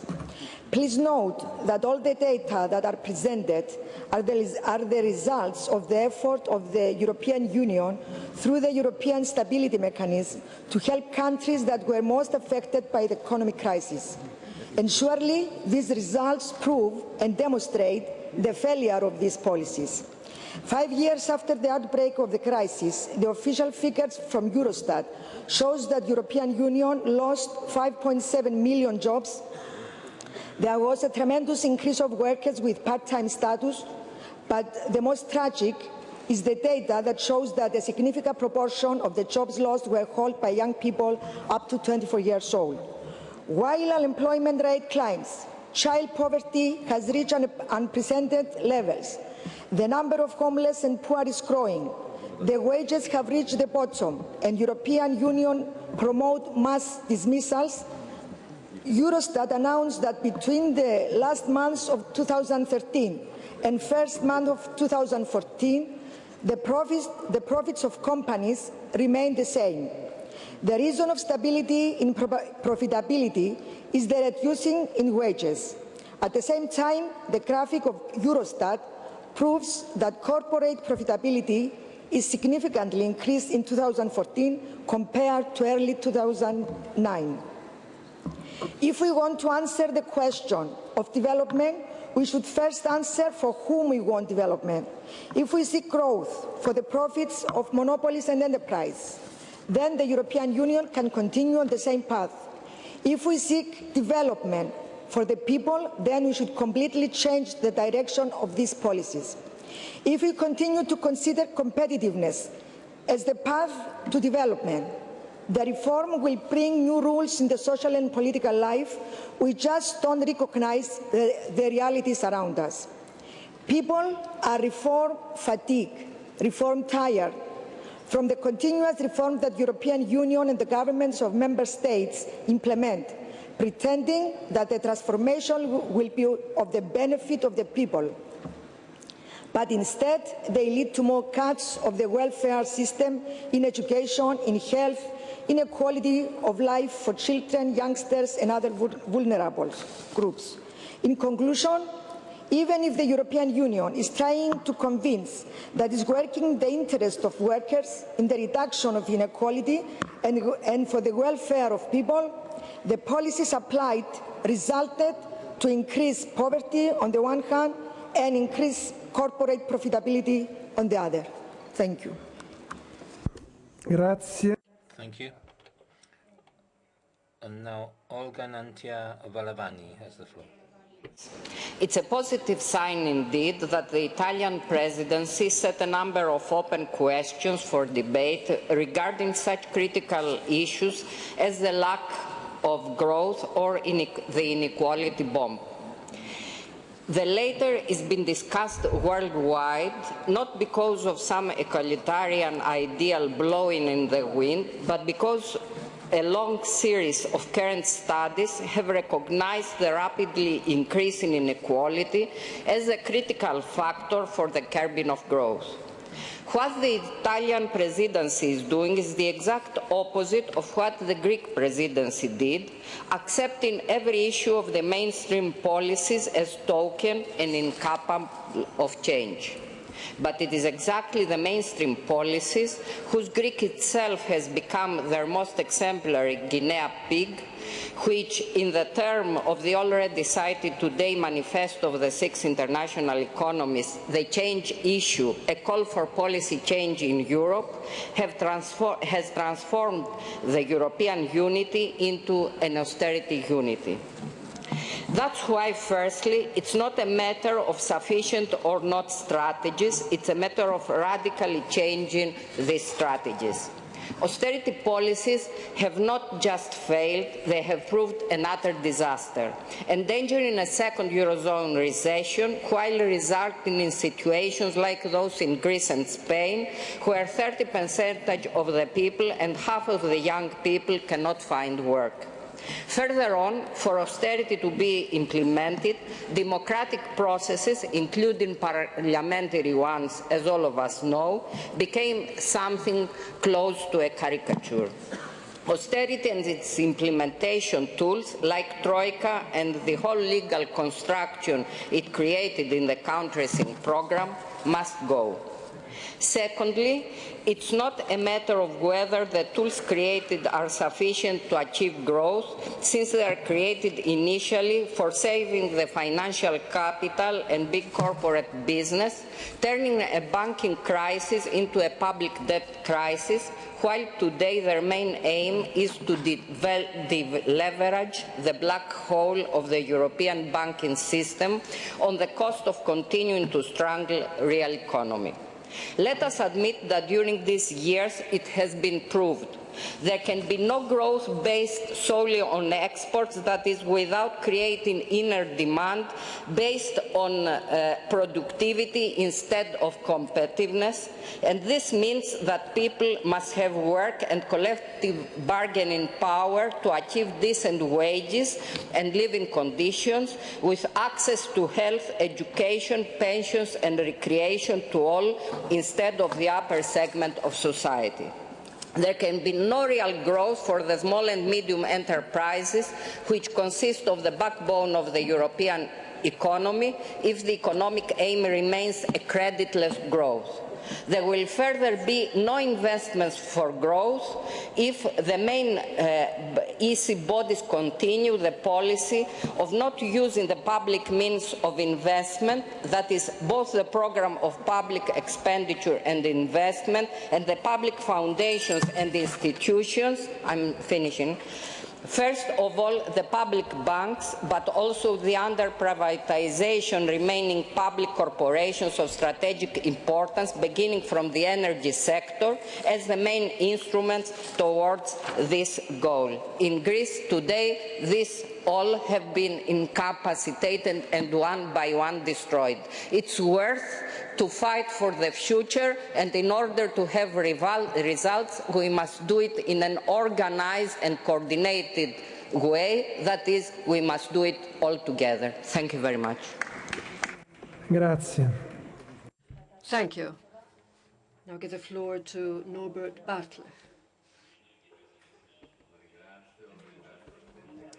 Thank you. I'd like to thank the Italian presidency for having organized this conference.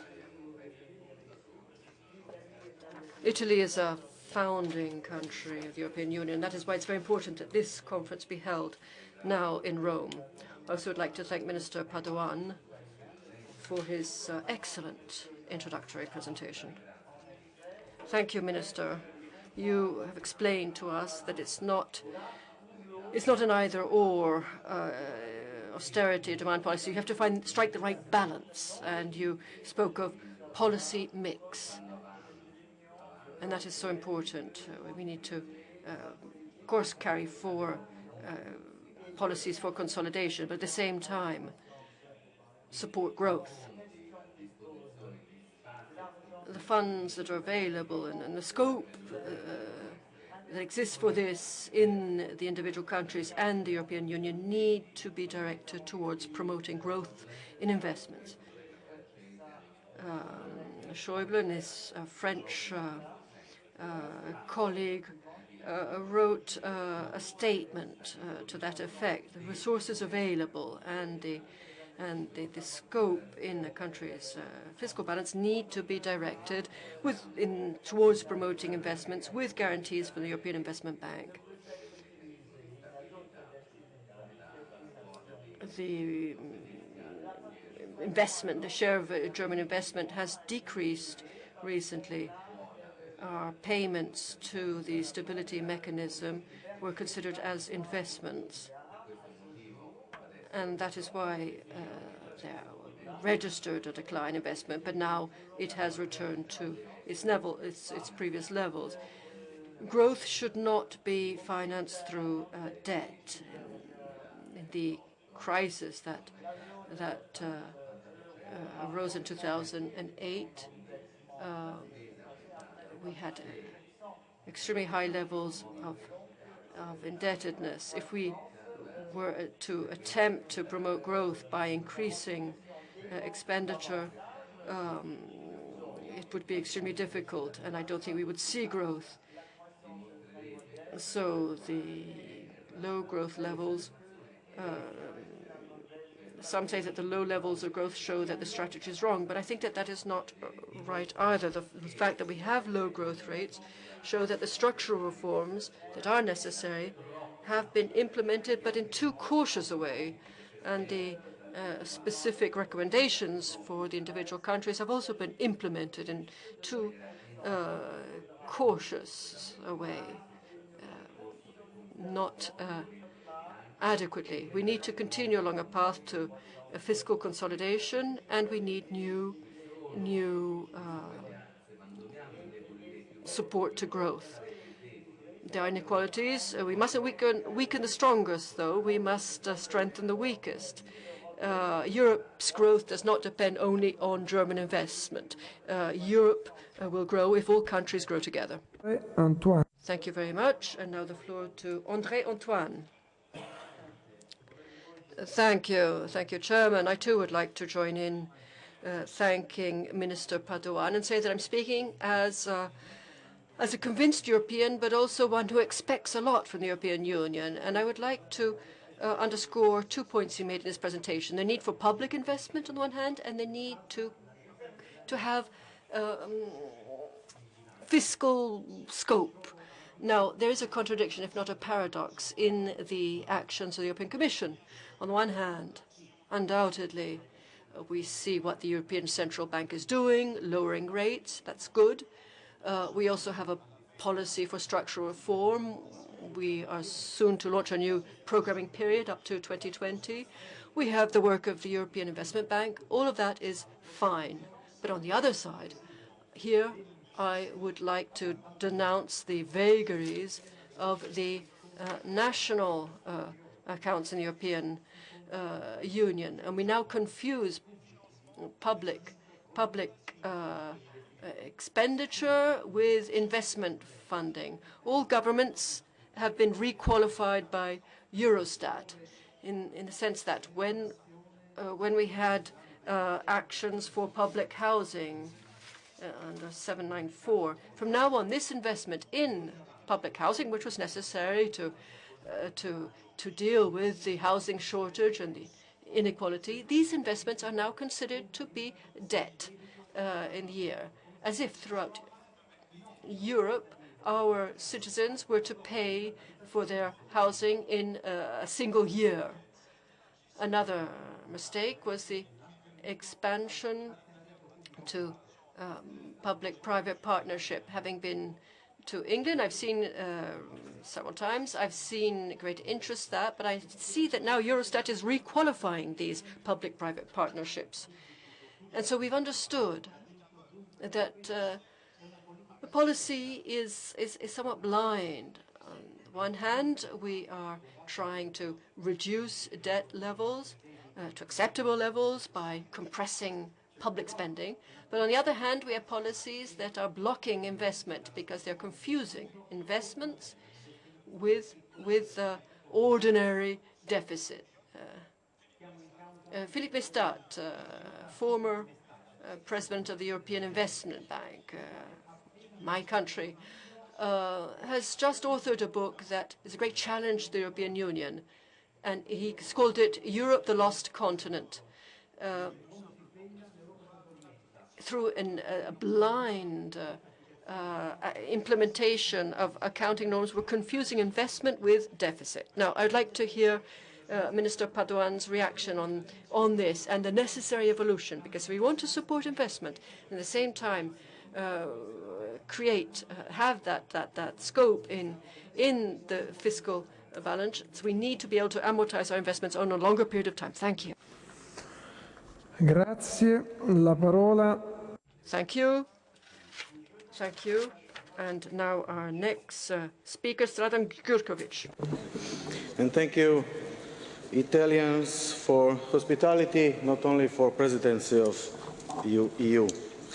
Ladies and gentlemen, dear colleagues, Mario Draghi, governor of our central bank, European Central Bank, in August of this year, 1 month ago, made it clear that it is necessary to modify existing policy and existing fiscal rules, because the current measures have not brought results in reducing public debt and unemployment.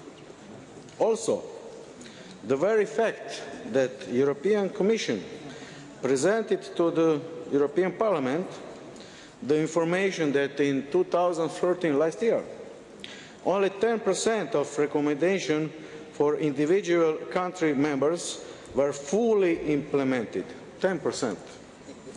And furthermore notes that 45 of recommendations for individual countries made limited or no progress.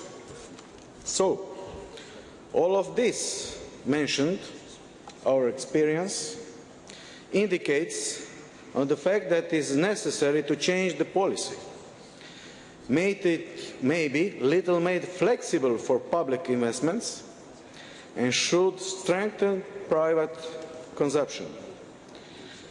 The key for growth, development and employment is to strengthen and support the private sector.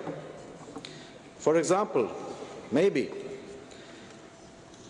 with new instruments and, of course, more support for public and private investments. That's maybe the key and our proposal. Thank you.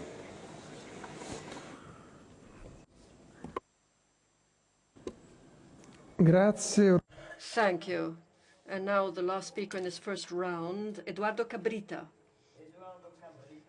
And then I will give the floor to our two speakers, give them 5 minutes to respond to this first round of comments.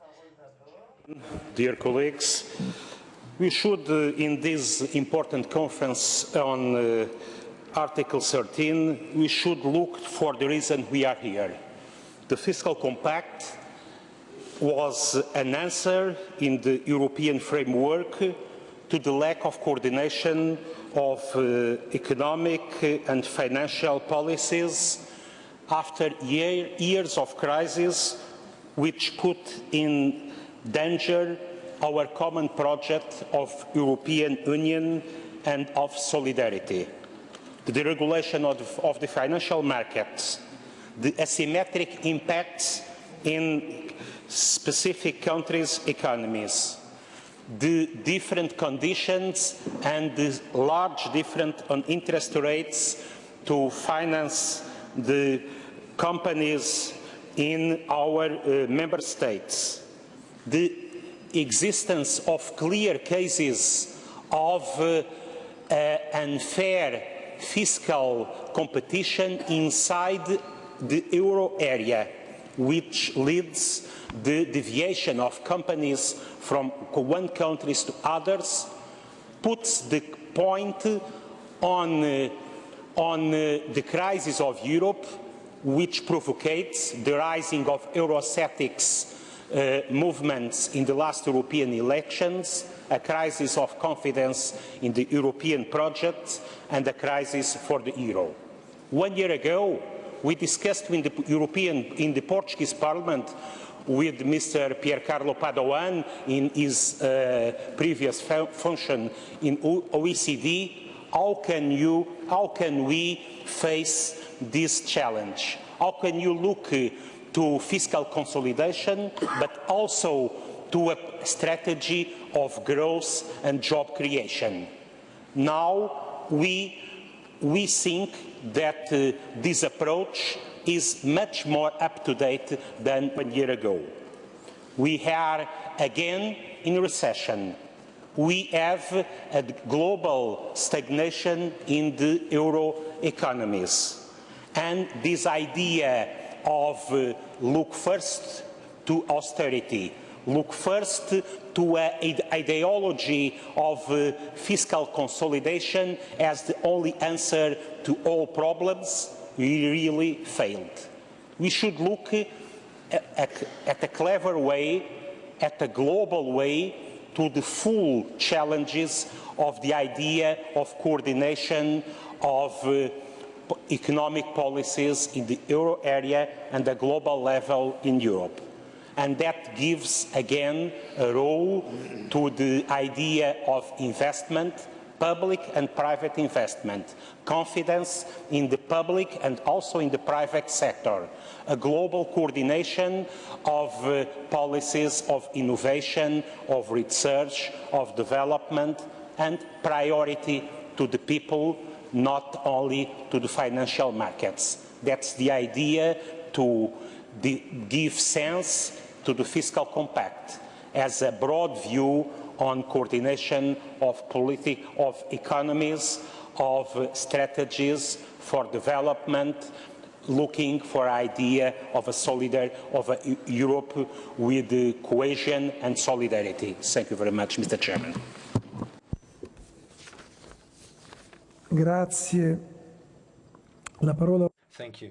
Now I'd like to give the floor to the Minister for the Economy, Mr. Paduan.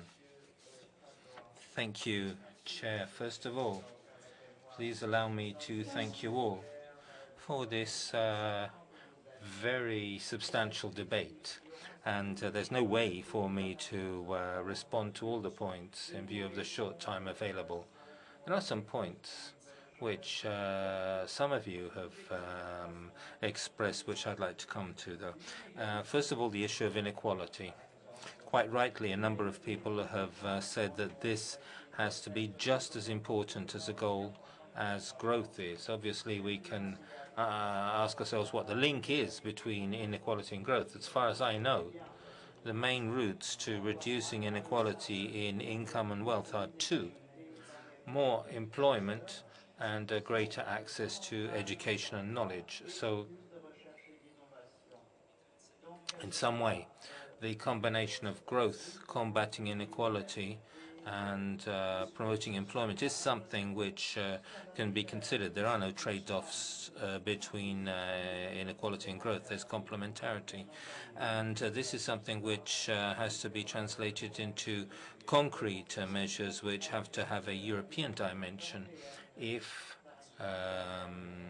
it's true as it is that in the education policy there is a European dimension which has not been explored to a large extent. Second point I'd like to pick up on is the link which many of you have indicated between the effectiveness of structural reforms and the macroeconomic situation.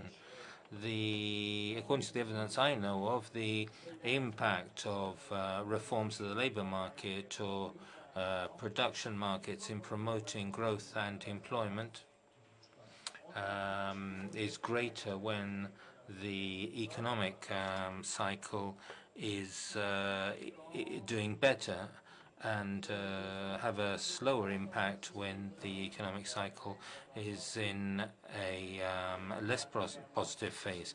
Obviously, this raises a challenge for Europe. Structural changes obviously have to be adopted and implemented, and it's necessary for there to be enough time for the results of these structural reforms, which many of you have stressed have political and social costs in the short term, in order for these benefits to be seen, and therefore that there be consensus. According to the evidence I have, successful reforms are the ones which can also count on consensus, because they were discussed in the appropriate institutional fora and accepted.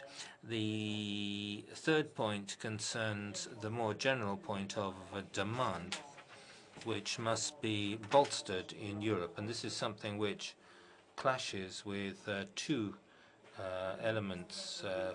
First of all, the monetary policy is reducing the limits of its effect, and there's very little scope for fiscal policy. But this doesn't mean that there isn't any space at all. I believe that there is space which should be better exploited by eliminating or at least reducing to a maximum the asymmetries which exist in the euro system as a whole, where countries which run a surplus have more scope and those with a deficit have less scope. The problem isn't identifying these spaces, but to generate incentives in order for these spaces to be made use of. And to my mind, the incentives today are inadequate and they are distributed asymmetrically. Final point, investments. The strategy for more investments, which the Italian presidency has submitted for debate, concerns both, but it concerns most of all private investments, because the biggest resources to be mobilized are in the private sector. And I'd like to say that there's a principle which is essential, which was recalled by a number of you. Private investments are not produced unless there are certainties on the horizon, unless there is confidence that rules will remain over time and will be favorable growth and won't be changed. This is something which has to be recovered in Europe, a longer-term horizon, because otherwise people concentrate on short-term adjustment, which does not help to recover growth. Thank you to Minister Paduan. And I'd like to ask Mr. Pisani-Ferry. I'll be speaking in French. I think that I made a mistake to speak in English, because Sir William Cash obviously didn't understand what I was saying. My English must be very bad. I didn't want to express myself against competitiveness and in favor of systematic regulation and public expenditure. On the other hand, I was trying to explain that growth should come from deep-reaching changes in our economies, and that these changes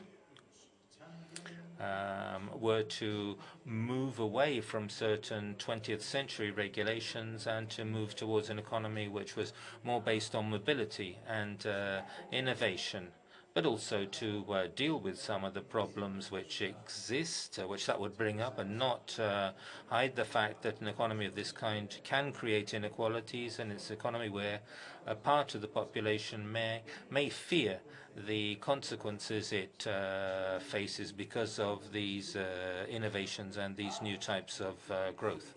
There were a number of comments on the issue of comparison between the United States and Europe, and the reason why we have different circumstances. Paolo Guerrieri raised this, but also Mr. Kanizewski raised this. My analysis is that the big difference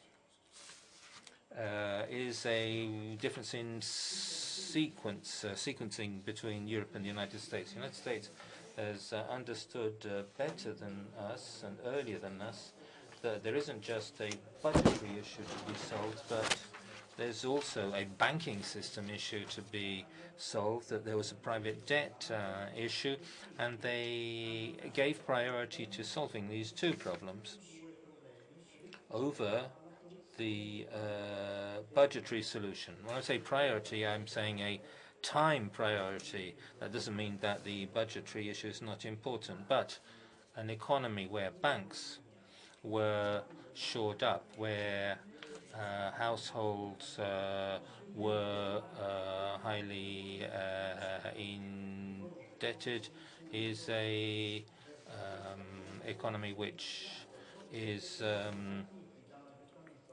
where households can get credit, is an economy which can progress, which can grow. Now, does shale gas make a difference? Is this something which we should do in Europe, as in the United States? The forecasts are that shale gas will make a significant contribution to US growth. But at the same time, we can't think that we have the same kind of territory of the United States, independently of how we want to deal with shale gas. Our population is much more dense, and we don't have the same kind of potential as the United States. It would be ignoring geography to think that we have. Now, more generally, there are a number of questions and comments on austerity policies and adjustment policies. This is something which is linked to some extent to the point I was making in general about a comparison with the United States. I think we've paid a very high price for some of the adjustments which we've needed to make. And a lot of these adjustments had to be made. But in the early years of 2000, there were situations which were unsustainable in certain countries, and it was very important to rebalance their accounts. We haven't done everything in the most efficient way and the most effective way, and we've caused some sacrifices which perhaps were not necessary. And I understand the criticism which is made in a number of countries. Now, rebalancing is important at this point, and the question was raised as to how to rebalance the European economy. It's an essential point for the future. We've re-established some balance in current accounts. There is, within the Euro zone at least, but this rebalancing is something which is done on the basis of very different internal situations. So the question is how we can move from this rebalancing, which can be done with a reconstruction of the trading of the sector of tradable goods, and how we can get investment to move towards this sector, how we're going to fund it, whether we're going to have funds which are much more equity funding compared to the early period of the euro when we had much more banking investments with very volatile capital flows. And I think that all these issues of establishing a capital markets union is very important. Investment, a number of people have said this, a lot of people have emphasized this, but there is some ambiguity with regard to public and private investment. I agree with Piercarlo Padoan.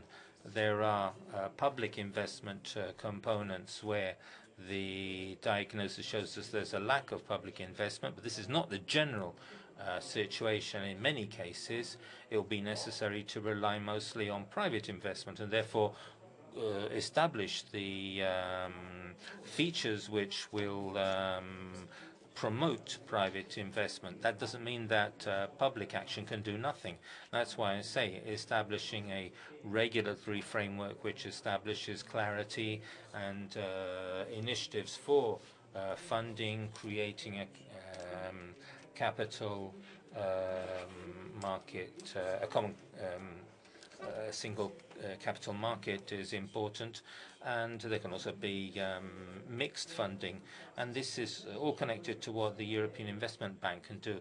I would tend to think that around the EIB we have a system which overemphasizes loans and doesn't emphasize equity financing enough. So there's the problem of risk-taking in the current, under the current provisions. We can't ask the EIB to do this within its terms of reference, but we could look for instruments which look towards greater risk-taking for public and private funding. With regard to the reforms and the way of undertaking these reforms and controlling their effects, I think that we have to have a complex approach. Some reforms are costly for short-term growth.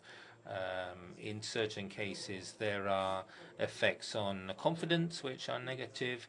There are effects on employment which are negative. So there are some reforms which are costly, and we've seen quite a lot of these.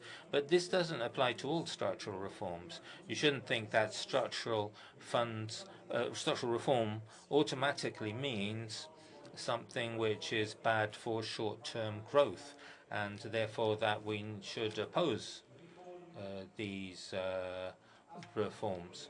And in the same way, we can't say that reforms are systematically positive for growth. I think that the reforms are investments. Among these reforms, some are more favorable for short-term growth.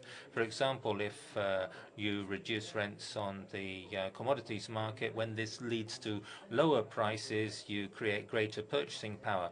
And also you have generate greater demand on the part of households who can take advantage of this greater purchasing power. So there's things which are good for medium-term growth and some which are good for short-term growth. So I think that in reform policies we need to try to put together a strategy which can allow us to make use of both effects, the medium-term supply effects and the short-term demand effects. And now I'd like to come to the issue of inequalities, and this will be, I'll conclude there. This was raised by many of you. What I said was that I feel that we need to recognize that there are trade-offs between growth and inequality. Growth and inequality. There are some features in innovation-based markets which make it difficult for this to benefit the greatest number of the population. That doesn't mean that growth policies are bad for equality. We shouldn't choose between equality and growth. It would be wrong. There are some policies which can be good for growth and equality. I mentioned education, but there are others as well. And there are certain cases where we have to admit that we have to make an investment. We have to accept take the example again of these enterprises which are created and innovative, and the people founding these companies make a fortune. That's not something which is favorable to equality. But we have to consider how we can generate instruments which will ensure that the positive effects of these innovations are disseminated as much as possible within society. The relationship between growth and equality is not a one-way relationship. There are major debates on when the return on capital is greater than growth, whether this will generate inequality. But growth in general is good for equality. Thank you, Mr. Pisani. And I'd like to give the floor to Rita Miller. Thank you, Mr. President. Dear colleagues, first of all, I would like to thank Italy for arranging this conference, and I'm very glad that EU presidency has so strongly emphasized growth and employment in its goals. I very much agree with these goals, but the actual question is how to find ways to reach the goals, and of course this has been the aim what we have handled and discussed here. It is easy to agree with the speakers that we need investment, both private and the public. And we also need better coordination with all financing sources. Maybe we need also new policies. But now we have our strategy 2020, and this is supposed to be strategy for growth. I'm sure that finding ways to answer global challenges, just as global warming, we also have a major potential for long-term growth and employment. And I think that this content should be very important for all of us, the whole Union, but also Member States.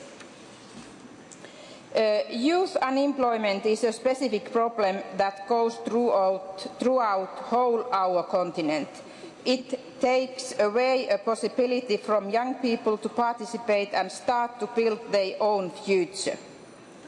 In Finland, we were one of the first countries introduced a youth guarantee scheme that aims to provide a job or an education for young people in 3 months after being unemployment. And I think, as there was said, that the education for all generations is the main issue. Although due to the weak recovery of the economy, it hasn't yet reached its full potential, this youth guarantee, but we have managed to substantially reduce long-term young unemployment and increase young activation, and that way what I think it is important combat social exclusion. Thank you very much. Thank you. Next speaker is Hans Michaelbach.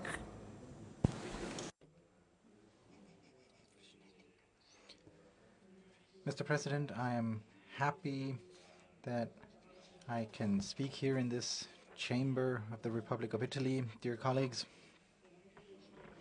we have to ask the core question today, namely whether the strategy, and particularly the tools intended to achieve economic growth, are really successful today and will be successful in the future. I do not believe that the issue here is the different capabilities of the European countries. This is not the core issue here. There are different capabilities, but in the strong countries we also have higher risks with regard to European policies and also with regard to European guarantees. It's about finding the right concept. Budget consolidation has been carried out in Germany with success. So in Germany, budgetary consolidation did lead to a boost of the economy and not an extension of the debt situation. It is about continuing to find a budgetary consolidation measure that leads to more growth. We shouldn't turn away from this strategy. The so-called innovation offensive that Sapin, Schäuble and Juncker started are fleshing out this growth-friendly budgetary consolidation. But first and foremost, we need to achieve more in the field of private investments. Public investments is one side of the equation, but the essential part is private investments.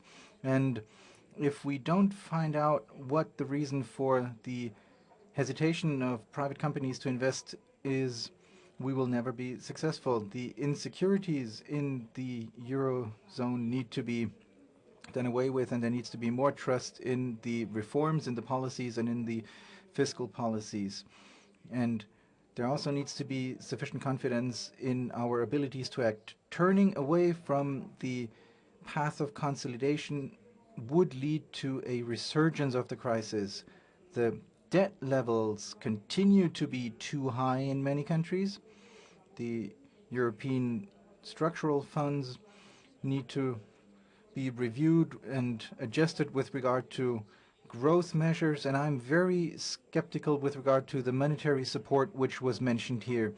The effectiveness of the ECB monetary policy by buying questionable financial titles is something that should be very much questioned as far as stability and confidence is concerned. I don't believe that the current low interest rate policy and monetary policy of the ECB is beneficial for the stability, and it will also not be able to deal with the sovereign debt situation. The risks will increase with this low interest rate policy, whereas the positive stimulating effects will decrease, and the trust of the citizens will not increase with this monetary policy. The monetary stability needs to be the main issue. We should not enter into a system of fiscal dominance of the ECB. Thank you. Francesco Cariello, prego. Francesco Cariello has the floor. Thank you, Chairman. Thank you, and I'd like to welcome all of our guests today. I shall try to be very brief, but I really think that we should state here that we have an objective that unites us. But from what we can gather, we are divided very much by the proposals and the instruments we prefer. I would like to raise another point. The time is limited. We don't think that we have that much time left to be able to act.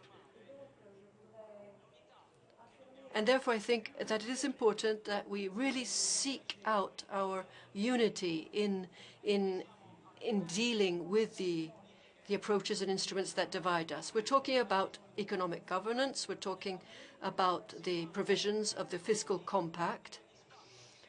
We're also speaking about the space that we're trying to find and the flexibility that we need. There's a dichotomy here. It's almost as if it were flexibility against austerity. This, in our opinion, may well be the major issue for Europe today. It's a dichotomy, and it's hard to see how to overcome it. Our movement, the Five-Star Movement, calls for all countries to find a united approach in overcoming this dichotomy, because the two paths, flexibility and austerity, will never come together. So we don't think it's useful to remain entrenched in these two antithetical positions, which will continue to divide our countries. And the only outcome of this antithetical approach is a war of opinion or a financial war. And we do see a financial war being waged by our countries. We think that the only instrument of the Fiscal Compact is the Article 13, which is included in the title of this interparliamentary conference. We think that this is a democratic tool that can help us, and we should set this as our objective today. The objective is a sustainable development that is oriented to people, to human beings. We should dedicate this session to finding the way to overcome this dichotomy and give the new European Commission a very clear mandate. It's not a policy mix of flexibility and austerity. We have to go beyond that, rewrite the rules, keep human beings at the very heart of our concerns. In the Human Development Index, that is the only path, the only way we can open a new chapter in the history of our Europe. Thank you. Grazie. Thank you. Jan Kreiner has the floor. Please go ahead. Thank you. Ladies and gentlemen, the Europe as we know today is a continent with no growth, high deficits and surging unemployment. And actually, I don't see that anybody has a clue how this is going to change in a short period. Business is not investing, private households are not consuming, and the public budgets are tight and getting tighter. As soon as a country exceeds 3% deficit or has a high debt ratio to GDP, the excessive debt or the excessive deficit procedure kicks into place. Troika flies in with helicopters into the capitals affected with a clear signal: national government, you're not getting your job done, we're taking over. The debt you're making today is our debt tomorrow, so we're going to take over. And the sounds of these helicopters flying over the suburbs of the cities are perceived as fear. They're perceived as lower wages. They're perceived as higher unemployment, as less jobs and less opportunities. And I think a Europe of tomorrow could be different. Maybe we don't need this excessive debt procedure. Maybe we need something like an excessive unemployment procedure. As soon as the unemployment in a country gets over 3%, maybe then the helicopter should come in, the troika should come in, and maybe they would not be perceived as fear in the suburbs, but as hope for more jobs, higher wages, more opportunities. And maybe we can finance these projects or this new Europe with a financial transaction tax, and maybe we can lower taxes for people that work, that make their income on work. I think in entire Europe we have a very similar structure that 50 to 60% of our national income is earned by those that make their income by work, and 40 or maybe even 50% in some countries is made from people that have capital income or wealth income. And if you look at the tax side, then those that work, that get a little more than half of the cake, pay for 80 or 90% of the taxes. And those that get 40 or 50% of national income, capital and wealth income, only pay 10 or 20% of the taxes. So maybe we should reduce taxes on labor, reduce taxes on income of people that go to work, and on the other hand, raise taxes for capital and for wealth, and also have a financial transaction tax so we can finance a new Europe. Thank you. Grazie. Jan Krein. Thank you, Jan Kreiner. Valérie Rabour now has the floor. Thank you, Chairman. I have a question that I am addressing particularly to Minister Padoan. You mentioned, Minister, that there's a lack of growth in Europe, and you also said that there is a lack of the institutions that we need to support this growth. In all the statements we've heard this afternoon, only one colleague mentioned the 300 billion investment proposed by the President of the European Commission, Mr. Juncker. So I would like to hear your opinion on the sum of 300 billion. Do you consider that there is a lack of investment and that these 300 billion are necessary to promote growth? Do you think that this should be public investment supported by governments and Europe at the same time? Do you think that the horizon of this 300 billion should be 1, 2, 3 years? Or can we go up to 10 years, which would be my opinion, 10 years of investment? And 300 billion investment. Would you consider, as some of our colleagues have mentioned this afternoon, that this could also be private investment? Wouldn't you think that the lion's share should be public investment so that that 300 billion can be effectively invested in a way that will really create and generate more growth in Europe? Thank you. Grazie. La parola ora a Lucio Malan. Prego.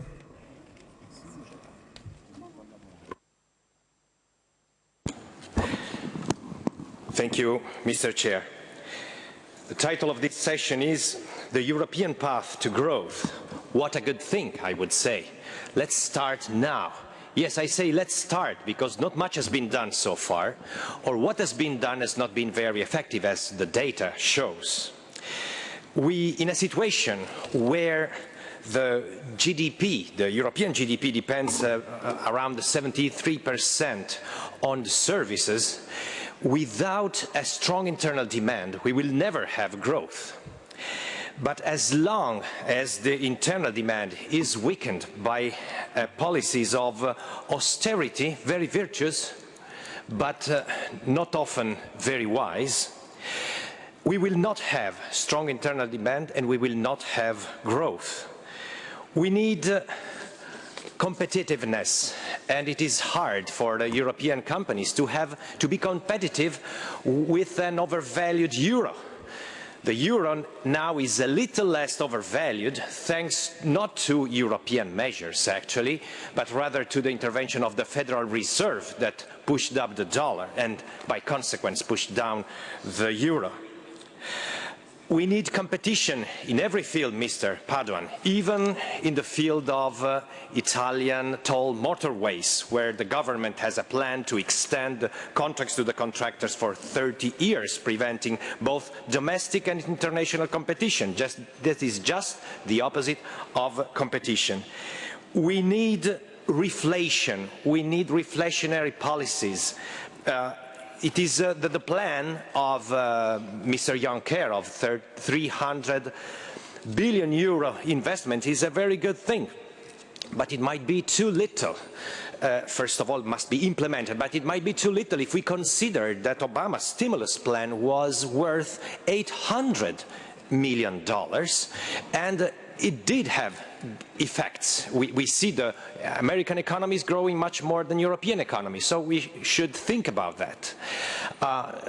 Inflation, you said that, Mr. Padoan, the intention to go for 2% of inflation, but you turned around the very word that is the word of today. You say that we are experiencing low inflation and inflation near to zero, but what we are experiencing today is deflation. So inflation is a little like blood pressure. If it is too high, it's dangerous for your health. If it is low at a good level, it is good for your health. It is zero, it means that you are dead. And we want to live and grow like the too few children that are born in Europe. Grazie. Thank you, Senator Malan. Now I'd like to give the floor to Edmund Wittbrod. Very much, Mr. Chairman. I would like, first of all, to thank you, our Italian colleagues, for the hospitality and for inviting us to such beautiful plenary hall. I also would like to thank you, all the speakers, for the introductions. They were excellent. Of course, I fully agree that the most important is education, research, innovation, single market, including the market of energy, pro-growth, fiscal policy, competition in the global scale. All of these elements are mentioned in the strategy Europe 2020, as it has been already mentioned by several speakers, also by my colleague from Polish Sejm, that we expect that we achieve the goals which are in the Europe strategy. Seems to be that they are too weak if we still have the problems with achieving such parameters. I think that instruments of the structural reforms which are needed might be not enough strong for the bigger growth in the long-term perspective. It also has been mentioned here about the rule of investment. I think that they are really needed for the as an additional impulse when they based on the strategical investment projects, pro-innovation, pro-growth, but they are also, you know, it's not important if they are from the private or public sector. Better would be if they are from the private, but also the private, public are needed. The most important is if they are addressed to the right investment. Also, it has been mentioned that the actions are important which are undertaken on the national level and also in the European level. And I would like to ask the Minister Padoan and also Professor Passini-Ferri, what do you think about the proposal which was said by the Minister of Finances of Poland, that perhaps it should be necessary to establish the European Investment Fund, which will be in the frame of Stability and Growth Pact and also the Fiscal Pacts, just for the acceleration of the economical growth. Seems to be that it is possible. in the Stability and Growth Pact. What do you think about such an idea? Thank you very much. Grazie. Thank you. And now the floor to Bruno Rossmann. You have the floor. Thank you, Chair. The Eurozone is threatened by deflation, unemployment, poverty, and public debt are still rising. And even growing parts of our young people have no generation. The main reason for this development is a wrong and excessive austerity strategy combined with wage cuts arising mainly from structural reforms. As long as the euro crisis and unemployment are fought by wage cuts, prices will tend to fall, public debt will increase, and saving will be the consequence. What follows is that businesses and enterprises don't invest but dismiss employees who in turn must save themselves. This, I think, is the direct way that leads Europe into depression. Therefore, I think what we need in Europe and in the Eurozone is a change of strategy. And I would like to stress two important steps of this change of strategy. The first is we need to loosen the Fiscal Compact and the Stability Compact in the sense that we have to allow the golden rule for investment. A second thing is that we need to increase wages. These can be done either by tax measures, by lowering taxes on labor, and by increasing taxes on wealth or taxes on resources. But this can also be happened by establishing minimum wages all over Europe. The last years, to my point of view, have shown that the governments are not in a position to control public debts, but what we can learn and what we should learn is that public debts and public deficit is the result of the overall economic development. Without a demand-driven growth strategy, and as a Green I would like to add a green growth strategy, no jobs or not enough jobs will be created and living conditions will not be improved all over the Eurozone and the EU as a whole. Thank you. Grazie. Thank you. And now the floor to Franco Carraro. Senator Carraro, thank you to the speakers, and thanks in particular for the very useful comparison with the United States. In actual fact, in 2008, after the Lehman Brothers collapse, the problem began. But we should not forget that up to 2011, the ECB was combating inflation essentially up to 2011. In the meantime, poverty increased. The middle class has been downsized in terms of numbers and in terms of available disposable income. And the gap between the poor, ever smaller middle class, and the wealthy has become wider and wider.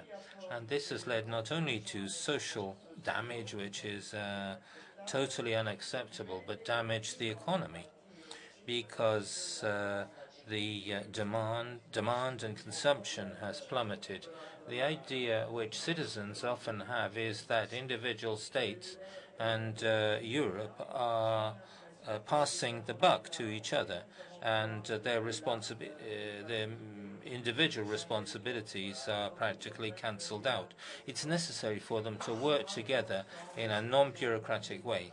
It is indispensable to have an investment plan, both for public investments and for private investments, which need to be incentivized. We need to have a very realistic understanding of where public expenditure can be cut and how far a reduction of public expenditure has an effect on the quality of life and the standard of living of citizens, particularly in the less wealthy classes. This is a problem which has to be addressed with realism. Europe can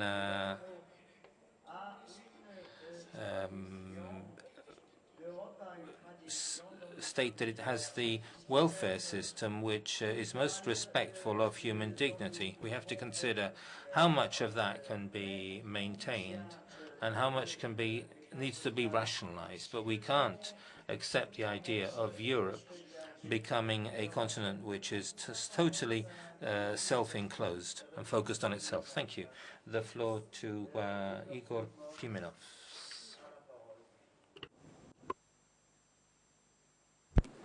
So, dear Mr. Chairman, ladies and gentlemen, I took the agenda in order to ask questions to key speakers. The background note to the session 1, which we regard now, stipulates that by way of response to the problem of private debt, the European Banking Union project was introduced to prevent repetition of the systemic crisis in the lending sector. Whereas another background to another section 3 concerning the Banking Union, it is said that its purpose of the Banking Union is to create conditions so that the excessive private debt, households and business can no longer jeopardize the financial stability of banks. As obviously the issue of the private debt cannot be reduced to financial stability of banks, could Mr. Padoan give his remedy to avoid the private debt which was in the nutshell of the crisis and can lead to another bubble once again? I see that several solutions have been mentioned already. Still, what could be the proposal of the Italian presidency? Thank you. Grazie. Lei la parola ora. Thank you. The next speaker is Danuta Hübner. Thank you very much. I fully share the views, I think, of both speakers, but also many colleagues, that growth will not just happen, that we need strong pro-growth policies and also engagement of all levels of European governments. And I would like to add 2 points to what has been discussed already. And the first point is on transatlantic trade and investment agreement. The Commission has been negotiating for more than a year on behalf of the Union and the Member States this agreement with United States, and this is a comprehensive agreement which is aiming at regulatory coherence and cooperation, and it can become in the mid-term an extremely powerful growth, jobs, but also competitiveness lever for Europe. But there are also today, as we see it, mounting risks that might work against these chances to have the negotiation finalized in this narrow window of opportunity by the end of the Mr. Obama administration. So I think we need also from national parliaments support for this process of paramount importance, I think, for growth and jobs in the European Union. And my second point is on small and medium-sized companies. I think if you look back at European experience, economic and social history, we can see that Europe has been actually for decades good in efficiency-driven growth, but today we must clearly tap into what is beyond the horizon.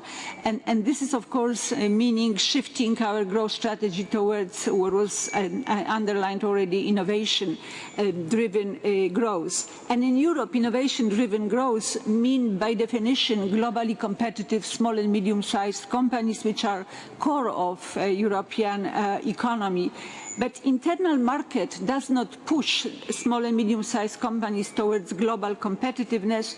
Most of them stay parochial, and they believe that remaining local and selling at local market or the best European markets means that they don't have to care about global competition and global competitiveness, but global competition is around the corner also. For those selling locally, they have to compete with global companies which also come to our local markets, and also the local European SMEs, they also have to respond to the new tastes of consumers, which are also shaped globally by global trends. So I think we must look anew at the Small Business Act to see really to what extent the SMEs can better exploit internal market potential to build their own global competitiveness. And just very briefly, financial ministers, I think they seem to disagree about their role in bringing more investment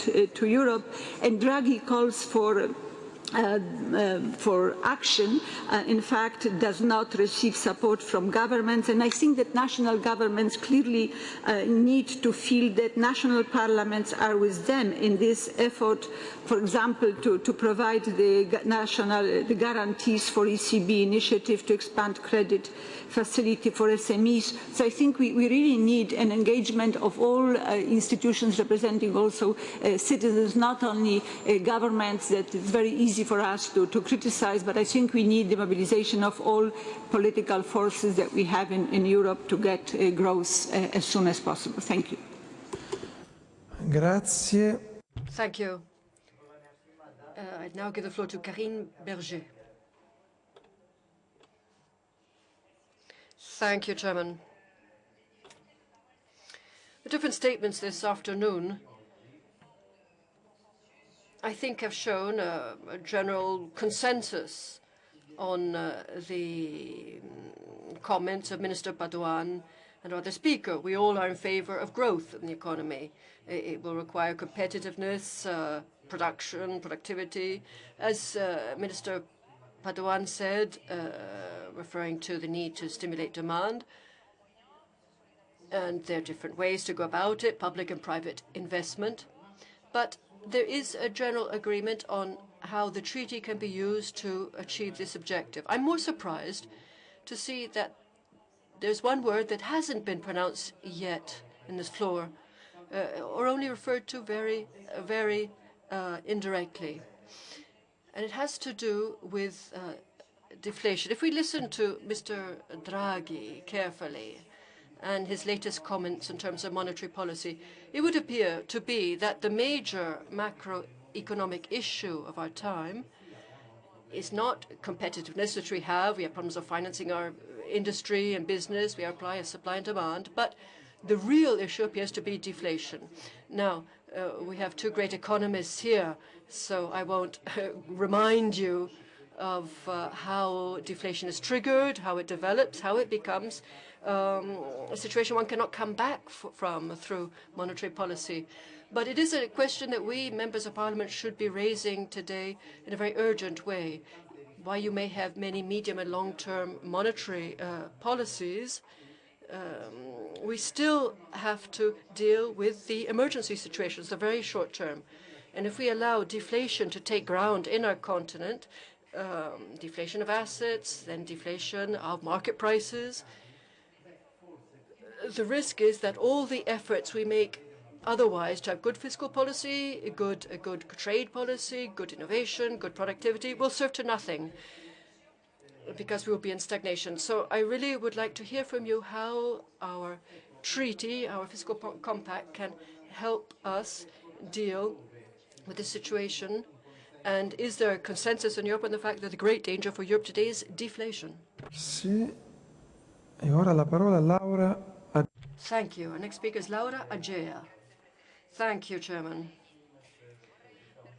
Colleagues, I would like to clarify a few points. The Minister Padoan spoke about liquidity. Does he mean injecting liquidity into the real economy, or the sort of liquidity that is simply being given to banks and has been for many years? The Minister also mentioned mobility, and his colleague, Minister Poletti, did so in Brussels as well. Should we use the right word? Precarious employment. That is the condition that our citizens found themselves in now for the last couple of decades. And then the word guarantee. To have mobility, social mobility, you need to have guarantees in social terms, in employment terms. You cannot have mobility without these guarantees. And Minister, you mentioned the downward trend of prices. Shall we use the term deflation, because that is the word that should be used to describe the downward trend in prices? Unemployment has reached levels in Italy that are hard to imagine, and we see unemployment in all sectors involving every age bracket and every segment of the population. And it is being addressed in the wrong way, in a way that serves political purposes alone. Small and medium-sized businesses must be put in a position in which they can hire, and they cannot continue to have to pay 65% payroll taxes, which is far too much for small employers. We have to deal against informal employment. Jobs are the foundation of our constitution. It's a right to be able to work, and we have to give this possibility to young people in Italy and Europe. Austerity policies are dooming our children to tangible and intangible poverty. Minister Padoan, do you think that the Fiscal Compact is the necessary and the right tool to win these battles? And Minister Padoan, you're not answering me, you're answering the citizens and the workers. The overall tax levels is 65% in Italy now, and these are data of the World Bank. Do you think that we can find our way out of the tunnel without and the sacrifices imposed by the Fiscal Compact without paying too high a price? Thank you, Laura Gea. And now I'd like to give the floor to Fabio De Masi. Thank you, Chairman. We'd like to thank the Italian presidency for their hospitality here.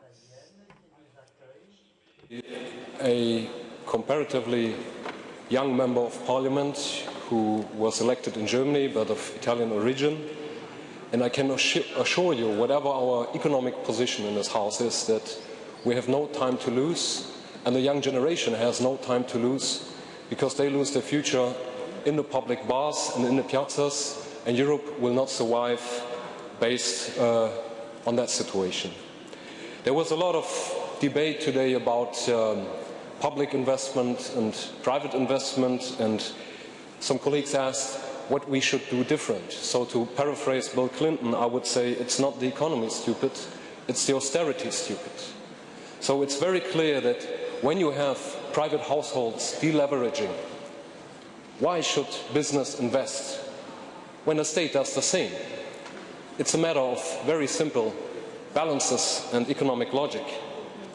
And second of all, some of my German colleagues said that we have low growth and we have rising deficits, and this would prove that deficits lead to low growth.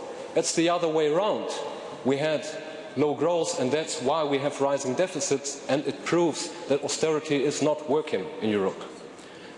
Lastly, let me say we have this wonderful Stability and Growth Pact. I don't think it's so wonderful, and we know what Romano Prodi once said about it. But you can have no stability without growth.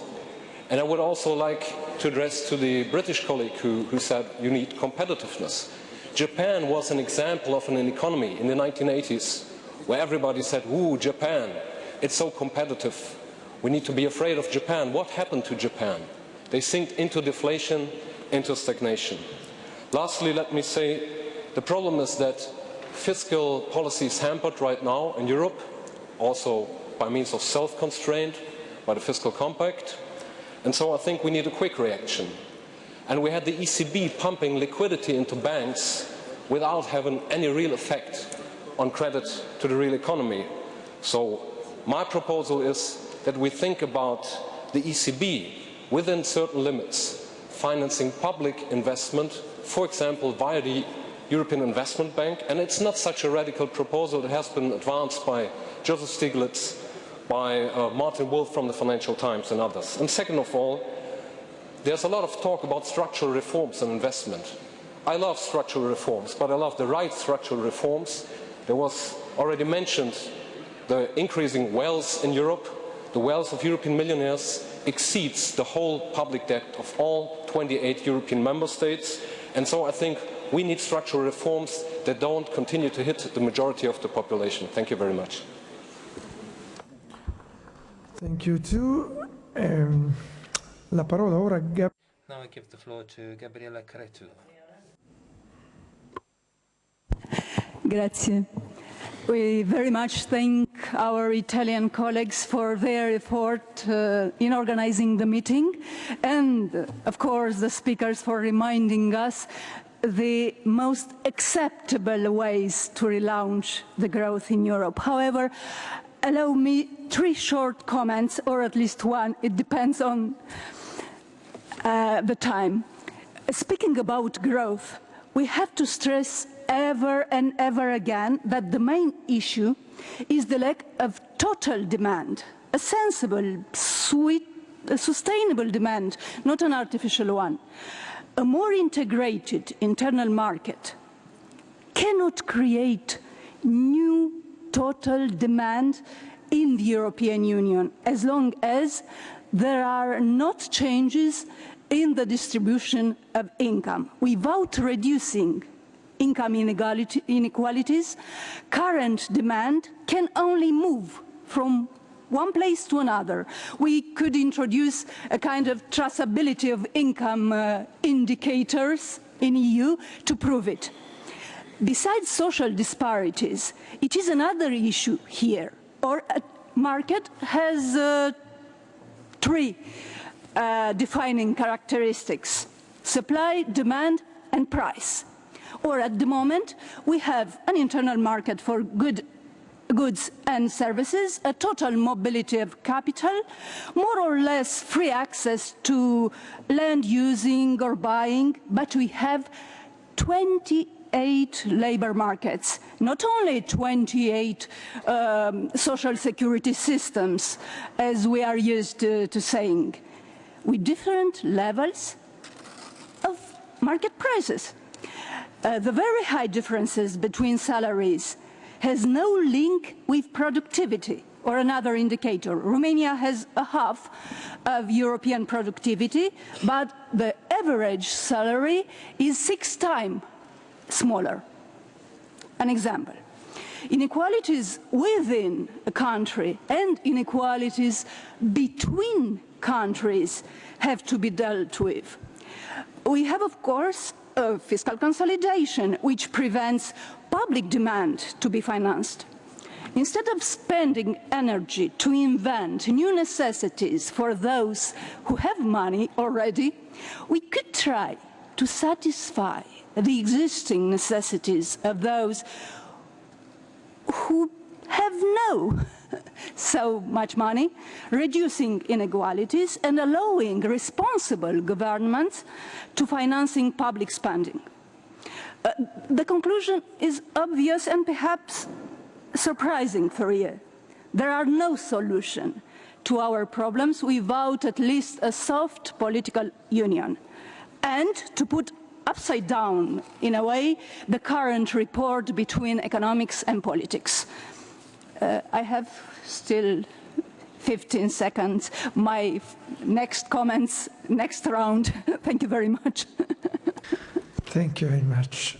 Gli ultimi 2 interventi. Last 2 speakers. Antonio Fenech first. I'd like to thank the Italian presidency for organizing this important event. It's very interesting to know that we are still debating whether austerity and growth are against each other. I've even heard the phrase being said, austerity has failed. In reality, austerity was not a matter of political choice. Austerity was a matter of fact. Countries were bankrupt. And when you're bankrupt, there's nothing else to do but stop paying. And it was only because other countries decided to support those member states that obviously they could start actually moving forward. But this required an effort from their end, which unfortunately was to take the tough decisions. We call those tough decisions austerity. We don't like them, But in reality, it's like a patient who's sick, who's telling his doctor, I don't like the medicine you're giving me, but the doctor doesn't tell him stop taking the medicine. He tells him you have to keep taking it. I can't give you sugar.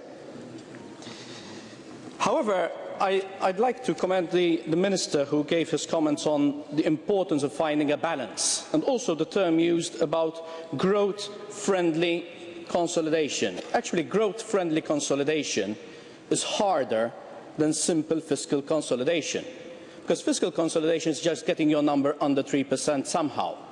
Growth-friendly consolidation is about qualitative spending. It's about not increasing your expenditure, it's containing it and using it effectively by spending in the areas that generate growth, not mere social transfers. I also say that in the debate today we've talked very little about who's going to generate the growth. We talked very generically about competitiveness, but in reality growth will only come from Europe's small businesses. We've forgotten about them. We talk about a lot of big things, about banks, about what big projects and investments governments need to do, how we're going to spend further. But in reality, if one small business had to employ one new employee this year, and all Europe's small businesses would do that, we need to import employment. We would not have an issue of unemployment. So the answer is in the small, not the big. However, in devising our measures, we forget the small. I take a simple example. I'm not yet so sure how much the banking union is the most brilliant idea. Possibly it was necessary to give us stability. But now we have a situation where the right hand doesn't know what the left hand is doing. And why the ECB Monetary Council has reduced interest rates to an all-time low, bringing them negative, precisely to encourage credit to businesses and make banks actually lend money, the asset review is telling the banks don't lend money because it's too risky. So it's no longer an issue of pricing a loan, pricing the interest rate of the loan, but still giving the loan. It's about not giving it. And businesses, therefore, can't employ people, can't grow, because there's no credit. We are not giving them the credit with the policies, unfortunately, we are instilling, because we have become two control freaks. We need to control governments. I don't agree with whatever said that we need to re-unwind the Stability and Growth Pact and the Fiscal Pact. I was part of it for 9 years. I was Minister for Finance for 9 years. So I've seen the crisis start and I've seen it come close to the end before the change of government. We had already situations where we've done stimulus packages. What did stimulus packages do? They bankrupt our governments, and we came on the problem we are today. So it's not the same answer. The answer is small businesses, and I hope the European Parliament will give a push, serious push, to deregulation of businesses, not of governments, of businesses. Let's really deregulate businesses by 25%, and that's by reducing the burden of legislation we have at European level. Thank you. Grazie. Thank you. Lubis Blacha, last speaker. Thank you very much. Dear Chair, thank you for the opportunity to discuss so important issues. We are living in the times of growing social crisis. The poverty in Europe is growing, the unemployment is growing, the inequalities are growing, only the growth is not growing. This is the result of the politics of so-called neoliberalism in Europe, which is based on the principles of privatization, liberalization and deregulation. In my opinion, we should replace these neoliberal principles by the revival of the state intervention in the economy, by more protection of our social European model, by more redistribution and welfare provisions for our peoples. We are talking about the social dimension of the European Union, but the reality is still the same. And the liberalization of markets go on. Indeed, there is a very dangerous deal in negotiation, so-called TTIP, the Transatlantic Trade and Investment Partnership between EU and the USA. This huge trade deal can eliminate our European social and environmental model forever. The most striking is that this TTIP is negotiated without the participation of people or their representatives. Without transparency, without democracy. I'm afraid that we are living in the times of the American colonization, and we, the national parliaments, have no say to that. It can bring more inequalities and more poverty to Europe. It can bring the devastating race to the bottom as regards the social and environmental standards or the security of our food. I consider this trade deal the most important danger for European social model. Let's forget the neoliberal dogma that the free trade and global liberalization will help to solve our problems. It will not. It will endanger our social values and democratic principles. We need to control the globalization, not let the globalization control us. I call for more democracy in economy, more society's control in markets, and I call for the revival of the state. Thank you. Grazie. Thank you. Thank you, Mr. Blacher. That concludes the statements. I would now like to ask our speakers to respond, possibly keeping to 5 minutes. And I would remind you all that at the end of the first session, we will not break, but there is a place for refreshments that is open non-stop. So if you do feel like having a break and having something, you may leave the hall and go and find it outside. Before giving the floor to Minister Padoan, I would like to thank you all for having respected the speaking time that was allotted, and for the ability you have shown to focus on such important issues and concentrate so much in so little time. At this point, I would like our speakers to try to respond to some of the comments also made by President Boldrini in the opening statements that were mentioned again by the representatives of the different groups and national parliaments.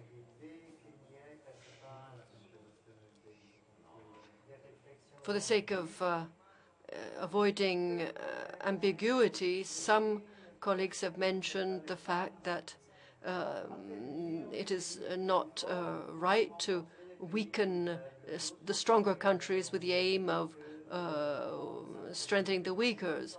Others have said that there is the risk of not strengthening the weak, so out of fear of weakening the stronger. So we have the risk of Europe proceeding at two different speeds, and we have the Fiscal Compact. So there are some questions I think we need to answer before the end of our 4 sessions. And one of the questions I would ask the Italian minister during this important period of Italian presidency for an overall consideration on European rules. And in a situation of such low growth and deflation, which is something new for Europe, would it not be appropriate to reconsider, to rethink these rules, and what conditions, and reflection on balancing the budget and the rules on debt? In normal conditions, respecting one of these rules entails respecting the other, but these are normal conditions in which the GDP is growing, though slightly, even in the absence of real growth, but as long as there is nominal growth with the overall increase in prices. This is the case, but as we have to reduce not the overall stock of debt by 1/20th over 6 years, according to the six-pack, but the relationship between two variables expressed in nominal terms, the debt numerator and the GDP denominator. It has been shown that when you have a situation of a square balance, the growth of the nominal GDP reduces the debt to GDP ratio, which means that additional corrective measures may be avoided. But the issue that does arise, and not only in Italy, is when you have a reduction in the nominal GDP. Now, in Italy, this had never happened before. Ever since the end of the Second World War till today, it had never happened. It happened in 2008, 2009, 2012, 2013. We hope it's not going to happen again in 2014. But it has happened 3 times since the end of the Second World War, but these 3 times have all occurred in the last 5 years. This situation may be the source of major problems, and in this situation, as President Boldrini mentioned in her statement, it is not enough simply to adopt a sort of uncertain flexibility provided for by the European laws, a flexibility that isn't transparent, that isn't adequate, and that isn't prompt enough. So the question is whether the lack of a discretionary anti-cyclical policy at a European level, or at least a policy that is coordinated in a binding way among all of the European countries, should not be reviewed and not lead to the need to review the general rules. And many believe that a reduction of the GDP is largely to be attributed to the austerity policies adopted throughout Europe under the push of the Commission. Potential growth triggered by restrictive policies leads to a worsening of the structural balances, which would lead to the introduction of new austerity measures, which could lead to a sort of perverse cycle, and we would be in the presence not only of a lack of necessary tools, but also a situation that could be extremely harmful. And the application of these rules could be extremely harmful. I'm sure that all of us as lawmakers at different levels, we would very much wish to avoid that sort of situation. So I'll conclude by inviting Professor Pisani-Ferri and Minister Padoan to answer the question: is the issue lack of demand? Is the solution to be found also by rewriting the rules, knowing that fiscal policy, as mentioned by Minister Padoan, is determined by the Fiscal Compact, and monetary policy is in the hands of the European Central Bank? Thank you. Minister Padoan, you are the first of the floor. Thank you, Chairman, and thank you for this very intense question, request for clarification you have given. And if possible, I will try to respond. But first of all, I would like to touch on some of the many points that have been raised by the distinguished parliamentarians here. I've been asked what I thought in detail about President Juncker's proposal for the 300 billion investment plan in Europe, and what I thought of the proposal of the Polish finance minister of a fund to support real growth. Well, as I already said, in the ECOFIN meeting, I believe that these measures need to be studied in depth, looking at concrete ideas that need to be developed. ECOFIN has asked both the offices of the European Commission and the European Investment Bank to submit a report. The first report will be discussed in the next ECOFIN meeting in Luxembourg mid-October. Having said that, I'm not personally in a position to say whether 300 billion plus or minus is the right figure. Certainly, as I repeatedly said this afternoon, we need to invest more. Both public and private investment needs to increase. Another point raised was using the taxation lever to foster growth and increase employment. I am resolutely in favor of measures that can decrease the taxation wedge, especially taxation levels on labor. The government has taken some measures already in this direction. We're considering other measures to be adopted in the future stability law. It is an issue that will be addressed by the Eurogroup again. It's an important convergence between structural tools such as taxation and monetary policy management. Regarding small SMEs, I agree there's a need for targeted policy. It's a very broad area. I would say that in building a capital markets union in Europe needs to take into account ad hoc measures for small and medium-sized businesses, facilitating also the asset-backed securities that the European Central Bank is considering in a system that must be highly transparent and easy to use by SMEs and the banks that fund them. Finally, questions were asked on deflation. I've been invited to use this word more precisely. I shall be precise then.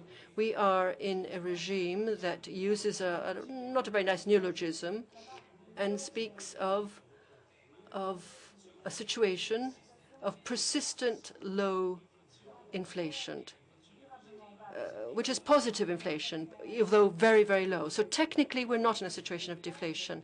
However, technically, it does become deflation when the expectations regarding price levels are on a downward trend. And we know that the inflation expectations of the monetary union have remained very weakly positive.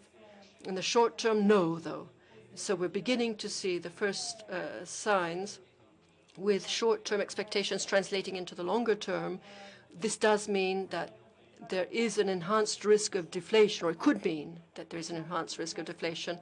I am confident that the European Central Bank is watching over the situation, is ready to use different tools, if needed, to address that risk. Finally, the very difficult question that was asked by Chairman Boccia. I shall try to summarize as follows. There are three critical points which in the current set of measures for fiscal policy point to a very critical situation. The macroeconomic conditions are not normal. And the central point is what I mentioned before, deflation and a serious risk of deflation. By definition, debt sustainability is undermined, with all other conditions being equal. If this were not the case, we would. But if this were the case, we would have serious doubts on the sustainability of the debt in countries that have high debt levels. Chairman Boccia pointed out another point that is politically very relevant, though difficult, which is calculating the structural deficit. As you know, it means having an idea of the trend of potential income. In some countries, potential income in recent years is given as declining, not zero, not even slow growth, but declining, because of mechanisms that often are related to the statistical difficulty in actually measuring the potential income. But it has major policy implications, as the chairman quite rightly mentioned, because it entails the risk of policies that aim at correcting this imbalance turning on themselves in a sort of downward spiral. This because we don't have a statistically effective measurement of such an important variable. All of this points to a major weakness in our current approach. And finally, another point that has come into our evaluation of macroeconomic policy in European Union countries quite rightly, and therefore in this way in the Fiscal Compact and all of the supervisory mechanisms, and that is the structural reform. Here, too, we're lagging behind. We cannot evaluate the impact of the structural reform in full, but structural reform is being asked for. It must be implemented. Our government is currently doing so. But we must have a clear idea of what this means in terms of the impact on the budget and short and medium and long-term growth prospects. I realize, Chairman, that I haven't given you a full answer to your question, but the issues you raised are highly relevant. Thank you. Thank you, Minister. Thank you for the clarity and transparency of your response. Professor Pisani. Thank you, Chairman. I shall be brief. Piercarlo Padoan has already answered some of the points, and I agree with what he has said.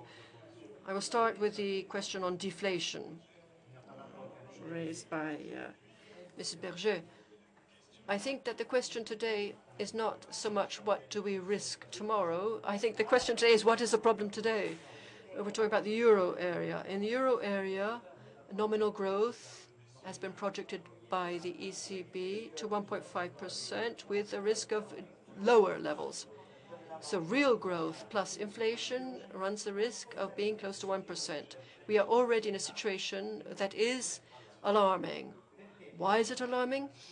Because we have the past debt now weighing excessively, and it creates a situation in which the real interest rate is too high compared to the situation of the European economy and the balance of supply and demand, and it makes it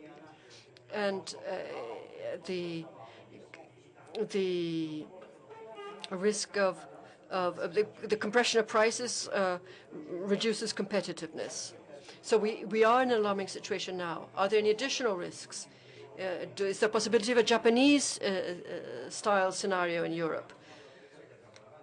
I think we should focus on the problems we already have today. Can we begin to respond strategically within our current framework? I believe that we can. I believe that within the framework as it is today, with its rules and with the measure of flexibility that exists, I think we do have scope for a strategy to respond. And we agree on the strategy. What does that mean? It means that we must have a combination, as Minister Padoan pointed out, a mix of policies, including the reform that we need, structural reform to encourage growth in a number of countries, including my own. It means also having focus on investment. Investment can be part private, part public. And we need the support of the European Central Bank for that. All of this is possible. The difficulty in this is that it is all focused on the medium term. I talked about commitment technology. If we have to be assured of the fact that we have prompt response, and we can say today what we will do tomorrow. In other words, good budgetary policy in a situation such as this is to undertake commitments for tomorrow and support economic activity more than we're doing today. What is really stopping us, preventing us from adopting a response of this type? It's not the rules we have, it's not the framework. There's an intellectual disagreement on the diagnosis of the situation. And I think that this disagreement is not a matter of the different policy preferences that you have. When you have difference in preferences, you can always find a compromise, a balance. But it's an understanding of the crisis. Is it a fiscal crisis or not? Did the crisis come from an excessively lax budgetary policy? Is it a matter of balance of payments? What are the answers? We must have an agreement on the diagnosis to be able to respond. And unfortunately, it is hard to have a compromise on that. The whole history of this crisis is a history of diagnosis and diagnosis that wasn't agreed upon by different. And often if you don't have agreement on diagnosis, you do not adopt the appropriate solutions. So I think we need to come to a consensus on the diagnosis, and that is what we need to work on in the weeks and months to come. And indeed, time is short. Thank you. Thank you all. Minister Padoan and Professor Pisani-Ferrier, we thank you for your excellent contributions, which bring our first session to a close. I now would like to hand over to Daniele Capezzone, Chairman of the Finance Committee of the Chamber of Deputies, who will now chair our second session.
Possiamo riprendere i nostri. We can resume our proceedings. Thank you. Colleagues, I'd like to ask you to take your seats because we're about to begin the second session, which deals with economic and financial governance tools in the EU. This will be preceded, the debate will be preceded by a greeting from Roberto Gualtieri, chairperson of the Econ Committee of the European Parliament, and then there'll be 4 keynote speakers. Gertrude Tumpel-Gugerl, an economist who already head the expert group on debt redemption fund and Eurobills. Then we have Professor Lucrezia Reichlin, Professor of Economics at the London Business School. Then Guntram B. Wolf, Director of the Bruegel Research Institute. And finally, Professor Paolo Savona, Professor Emeritus of Economic Policy. After these keynote talks, we'll have time for discussion. As in the previous session, the time for each discussant will be allotted based on the number of requests there are for the floor and the need to leave some time for the keynote speakers to be able to reply to the points made. So again, I'd like to ask those who wish to take part in the discussion to fill in the form they have in the folders to request the floor. As I mentioned, I would now call on my colleague Roberto Gualtieri to bring his greeting.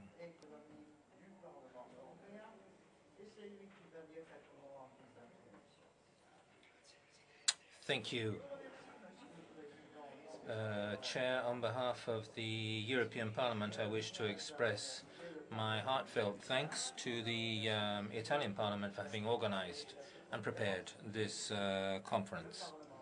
The European Parliament is a convinced supporter of interparliamentary cooperation as a lever to strengthen the European parliamentary system, which has been outlined in the treaties, and strengthening the legitimacy of the democratic supervision and economic governance of Europe is one of the conditions for the construction of a true economic and monetary union which can overcome the asymmetry of responsibility, resources and instruments which the crisis has brought to light. Obviously, supervision and review and legitimation have to occur at the level at which decisions are taken and implemented, but the considerable connection between the union members and the union itself, not only in the procedures of the European semester, in fact with the two-pack now the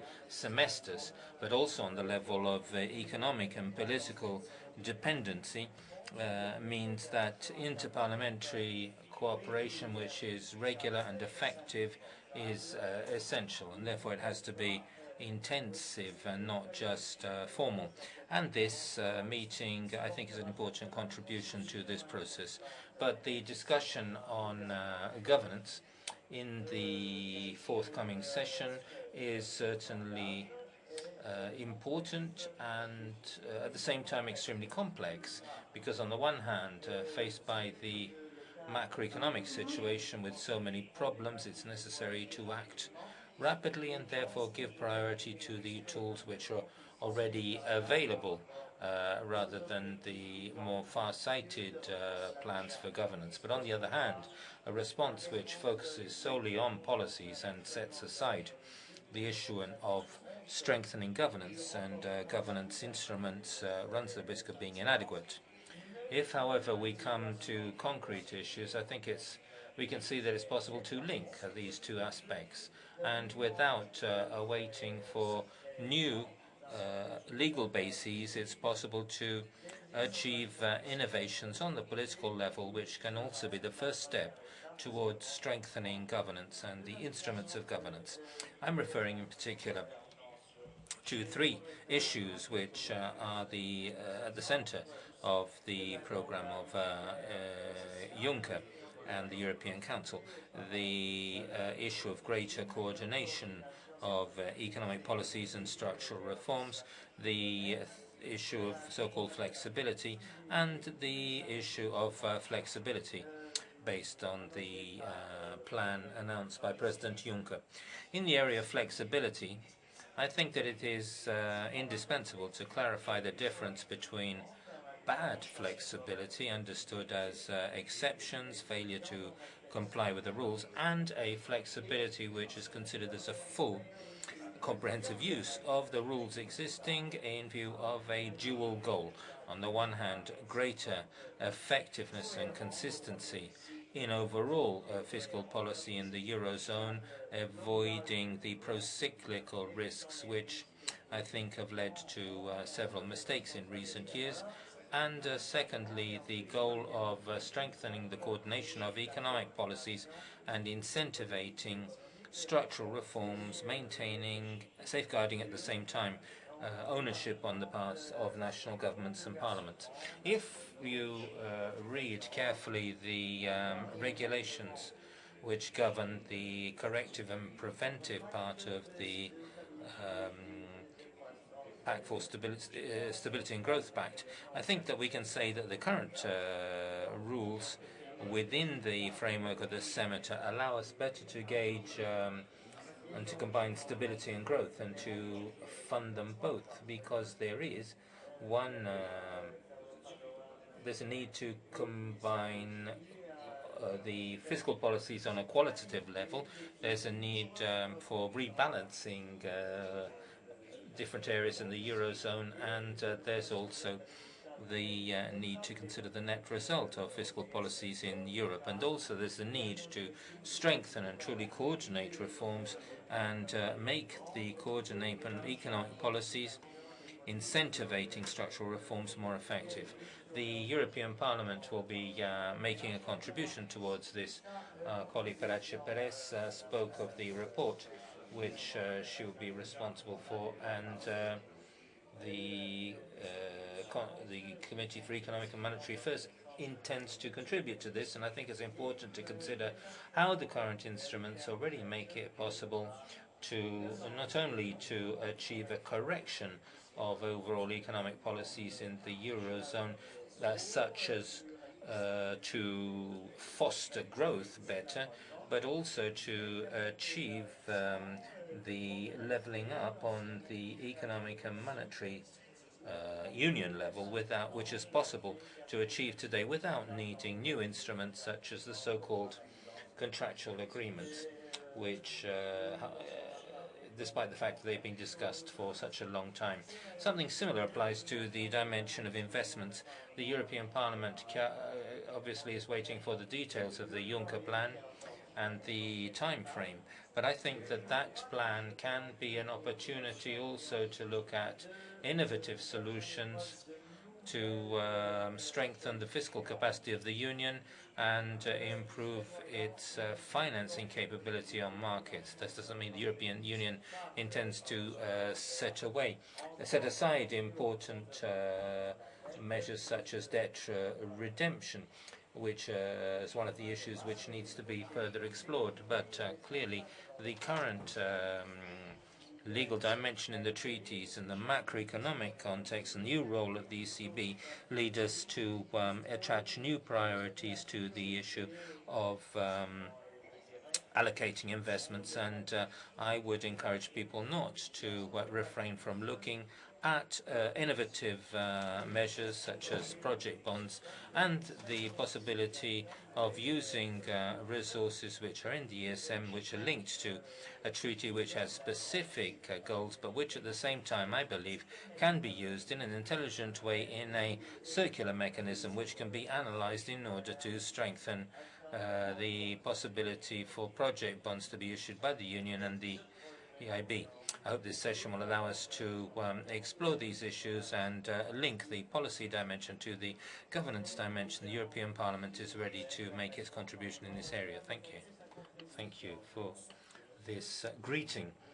And now I would like to give the floor to our keynote speakers. I'd like to remind you that each of the statements should be restricted to 10 minutes. And I'd like to give the floor, first of all, to Gertrude Tumpel-Gügel, who, as I mentioned, was the chairperson of the European Commission's expert group on debt redemption fund and Eurobills. Mr. Chairman, members of the Parliament, it's a great honor to speak here today. In my remarks, I would like to briefly describe the conclusions of the expert group on debt redemption fund and Eurobills, and then address the three questions which were given to us by the organizers. I have some slides, but I'm afraid they are very far away from you. I hope they will be presented as well. The need for governance tools and institutions at the EU level was expressed for decades, and I would like to remind you of what Jean Monnet has said in his memoirs. He said, we don't know the problems of the future, but we know that we will not be able to address them with the tools of the nation states. However, no fiscal stabilization mechanism existed during the first decade of the euro until the financial crisis peaked in May 2010. And at the same time, talking to policymakers in countries most affected by the crisis, they tell us we had delayed necessary reforms and we had to correct our policies. One of the testimonials in this context is the former Portuguese finance minister. Let me give you two examples. If it is true that the Greek tax collection system was not sufficiently changed during the last 4.5 years, this means that part of the support for Greece could have been used in a better way, and this one is one of the reasons for resistance against more European fiscal policy. The same argument may be used in the context of structural reforms. Had part of the funds be used in a more targeted way, a better impact could have been achieved. What was the trigger for the debate about debt redemption and Eurobills? In 2010, 2 years after government actions and the ECB interest rate cuts and liquidity measures, the real economy and banking system had been stabilized, at least on the surface. But the interest rates for Greece, Ireland, Portugal, Spain and Italy reached record levels. Then 5 steps were taken. The reform of the fiscal governance, you were very much involved in that. The creation of a fiscal stabilization mechanism, EFSF and ESM. The restructuring of the Greek debt. The banking union was announced and the ECB announcement to address the crisis, whatever it takes. In the fall of 2012, after all these measures had been taken, the situation stabilized gradually. The promise that no further restructuring would take place was decisive in my view. Since then, investors are buying European sovereign bonds again. At the end of 2012, the European Parliament requested the assessment of an expert group on joint issuance of debt. Now, what was the background for that?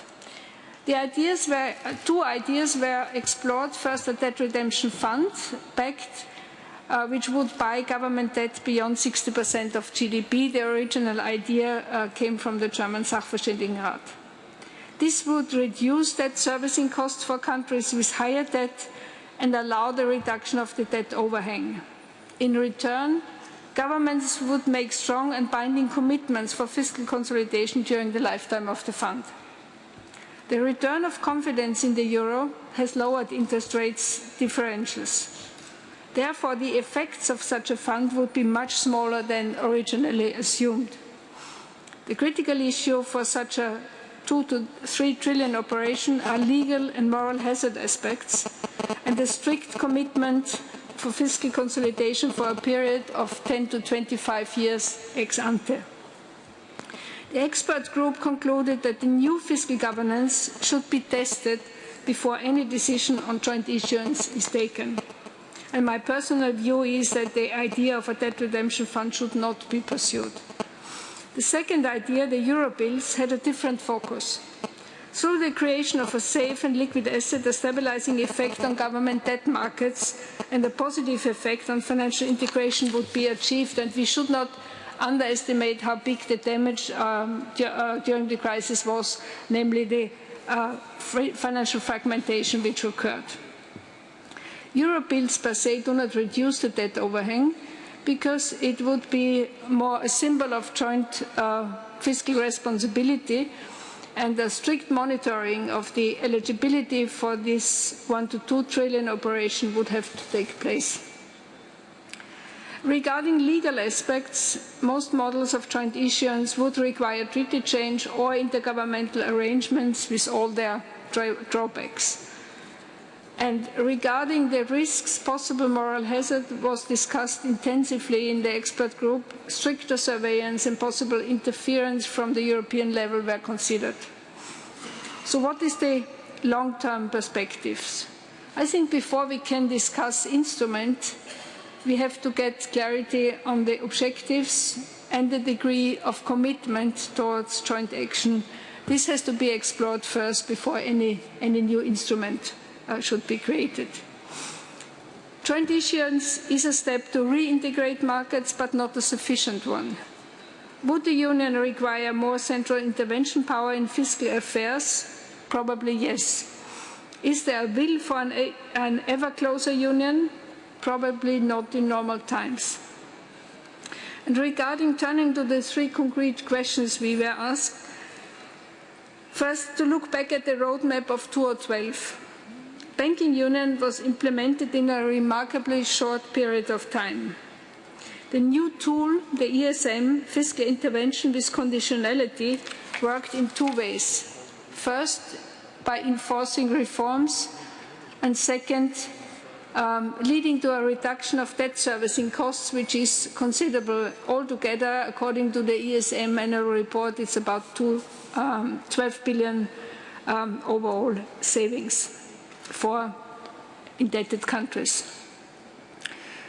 Other steps towards fiscal union are not defined yet, or at least I'm not aware of a more concrete, let's say, roadmap for that. If fiscal union were to be pursued further, joint issuance would require strong confidence in the policy coordination mechanism. Among the instruments mentioned in the briefing for our session, I would pursue project bonds. Also, it will take time to implement them, but it is a very important idea to foster infrastructure investment. The other proposal which was mentioned is the Padre proposal, is in my view not feasible regarding the involvement of the ECB. And reopening the debate on sovereign debt restructuring in the Eurozone would certainly be counterproductive at the moment. And any effort to increase the maturity when issuing new government bonds is certainly a good thing. The most effective tool to reduce the debt burden is to foster the growth potential and to return to an inflation rate as defined in the medium-term benchmark by the ECB. And let me also turn to economic history. Mr. Pisani-Ferry mentioned the period 20 years ago. I would like to go back 30 years. 30 years ago, we had a debate in Europe about the eurosclerosis. And I remember this general fear at that time that Europe would fall back behind the United States because there was not enough innovation. At that time, Europe found a very powerful answer. This was the single market concept. And I think in the current situation we are in, it's also important to have a comprehensive strategy and a clear plan for implementation with clear milestones. Thank you. Grazie a lei. Thank you for this address, and thank you in particular, if I can strike a personal note, for the caution, the prudence which you expressed with regard to a very contentious possibility, which, even though it would have meant to led to a lower entity of the shared debt, would have led to very difficult results, an automatic pilot imposed on countries, much more than we have today, without speaking of the need for very costly guarantees for certain countries. Now I'd like to give the floor to Lucrezia Reichlin. Professor, you have the floor.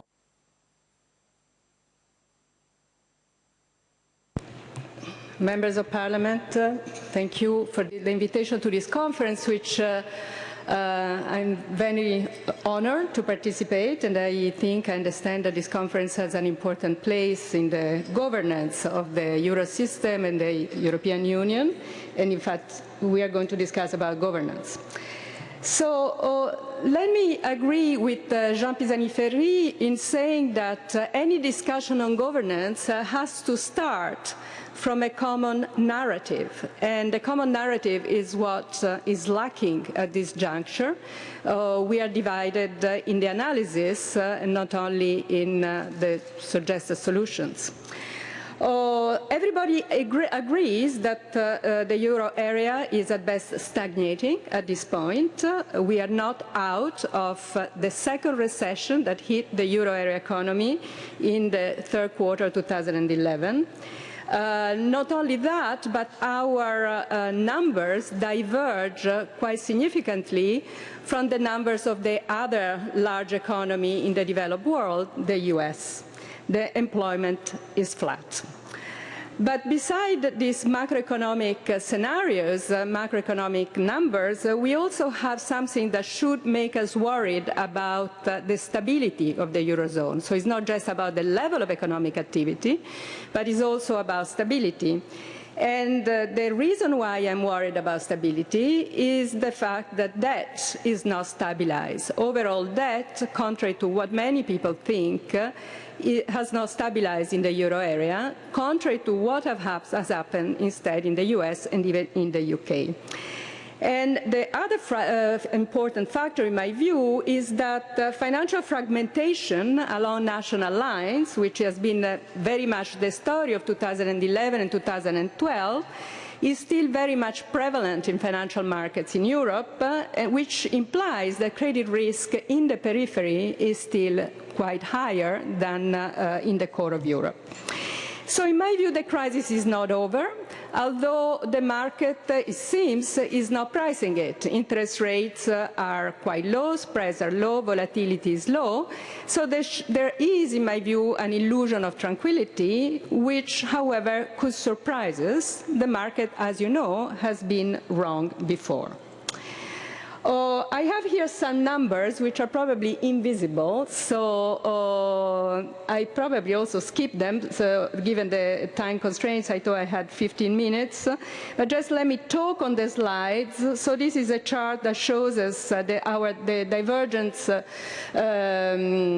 performance in terms of GDP from the euro area and the US. This is measured with an aggregate index, which measures short-term economic conditions. So it's more, if you want, a conjunctural measure. If we look at the situation from a different point of view, from the point of view of the level of economic activity, not growth, but level, you can also see the difference from the US and the euro area. The euro area is the blue line, the US is the black line. We are flat, and we are not returning to trend, the pre-crisis 2008 trend, which is what is actually the concern about potential output that was mentioned before, is exactly this, okay, that maybe the trend has shifted, not only the cycle. And employment is flat, okay? Let me skip to this chart. Okay, so this is the macro stuff, but what about balance sheets? I think if you want to understand what is the situation of the balance sheet in the euro area, you have to look at this issue in several dimensions. The first is to look at the stock of non-performing loans in the balance sheet of the banks.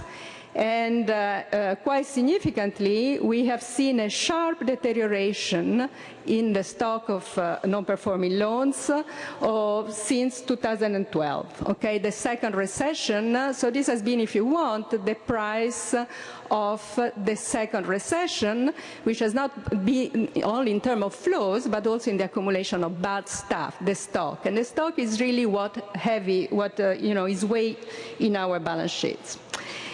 The second thing is that if you look at the asset sides of the aggregate banks in the euro area, you can see there has been a shift of composition away from loans in favor of government bonds. So this is a shift on composition which took place even before the recent leverage of the banks. In particular, banks are buying, not only they're buying bonds, but they're buying their own government bonds. The Italian banks are buying Italian government bonds, the German banks are buying German government bonds. And this has been, the flight to safety, if you want, in the euro area has taken a particular form, which is the home bias, we call it in economics, so that, the balance sheets are segmented and ring-fenced along national lines. So this, as many others have observed, has created a loop, a diabolic loop between the credit risk and the sovereign risk. No matter where the crisis started, let's say private balance sheet, if we think of Spain and in Ireland, you start from the banks with bank debt risk from going up, but this of course has an effect on sovereign debt risk because it increases the probability of bailout. If we are talking about Italy and Greece, you should start instead from the left, and you start with the, with the asset side on the banks, so with the increase in sovereign debt, and you go in the other side of the circle. But no matter where you start, you see that it's inevitable in a debt crisis that bank risk and sovereign risk are tightly related. So you cannot solve the sovereign crisis if you don't solve the problem of the banks, and vice versa. And I think this has been something that, that ensemble of the European authorities have understood, and they have also partially at least acted upon. Now, let me just look at that as a whole. Destabilization, and this I think is a key message of my talk, has just started. So on the left there, you have total debt to GDP in the European Monetary Union. You see since 1999 it has increased, but since the crisis has not stabilized yet. Quite significantly, if you compare it to the right chart, which is the US, you see that in the US, no matter the much more stimulative fiscal policy, debt to GDP ratio has actually decreased. So this is quite an important difference if we want to understand what is in front of us in terms of still need of repairing balance sheets. And this is particularly true in the public sector. Okay, the market doesn't seem to care. As I said at the beginning, think, for example, Italy, this is debt to GDP ratio, but the interest rates have been quite subdued, okay? But this, as I said, should not be a big comfort because we know that the pricing of risk is subject to big shift, as we have seen with the crisis. Okay, aggregate demand is weak. Here, just one chart, perhaps, comparing the structural deficit in the US and the euro area with growth. You have on the left the structural deficits, on the right you have the GDP growth. You can see that our fiscal stance, at least this is a very rough measure of the fiscal stance, which is the structural deficit, has been much, much lower than what has been experienced in the US, and our growth performance has been much less impressive. Inflation, as many people have recalled, has been declining, which, of course, this maybe has not been stressed enough in the previous section. When inflation is declining, the real interest rate increases, and the real interest rate is what matters for debt sustainability. Okay, so let's go back now. For the last 7 years of the crisis, I said we have to go back to the narrative.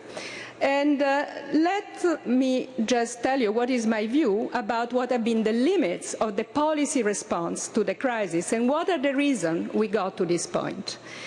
The limits are threefold. First of all, as also President Draghi has recalled in a speech not so long time ago, we had the wrong sequence of policies. We had no fiscal stimulus in 2009, and since the crisis, an emphasis on fiscal consolidation.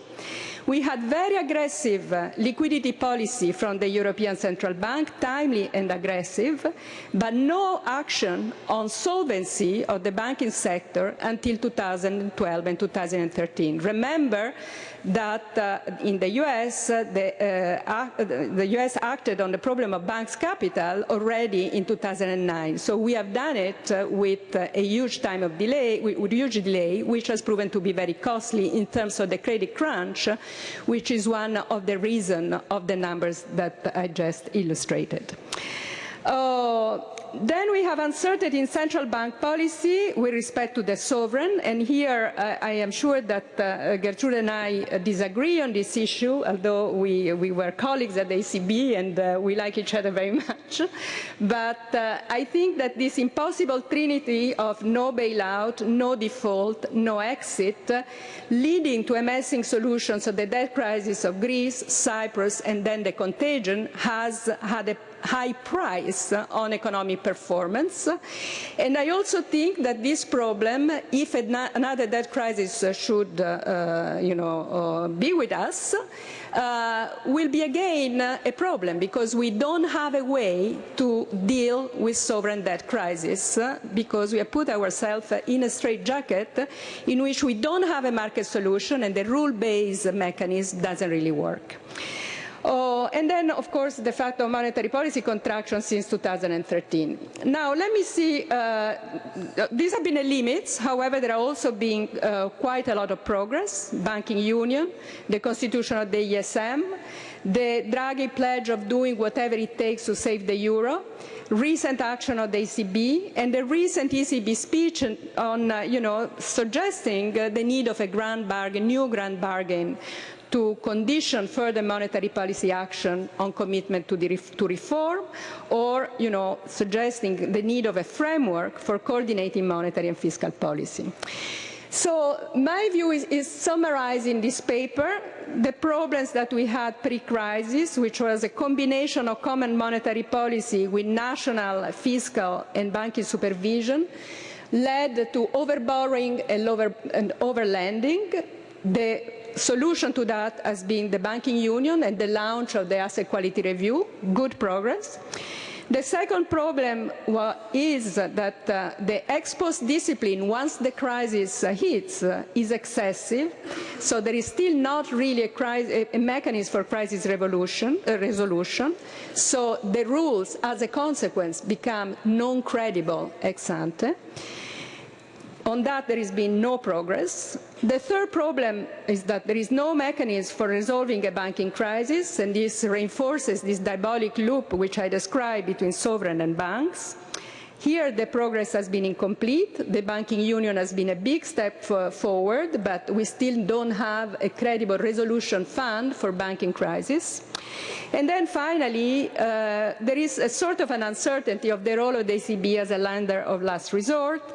It's not clear whether, we have totally, there is an agreement on what should be the role of the ECB in terms of non-standard policy and in terms of, going in the direction of buying assets rather than just acting through liquidity, providing liquidity to the banking sector. So I think that, in my view, we need a common narrative. I'm sure that there will be a lot of disagreement about my narrative, but I think we should put it on the table and, work towards a common analysis.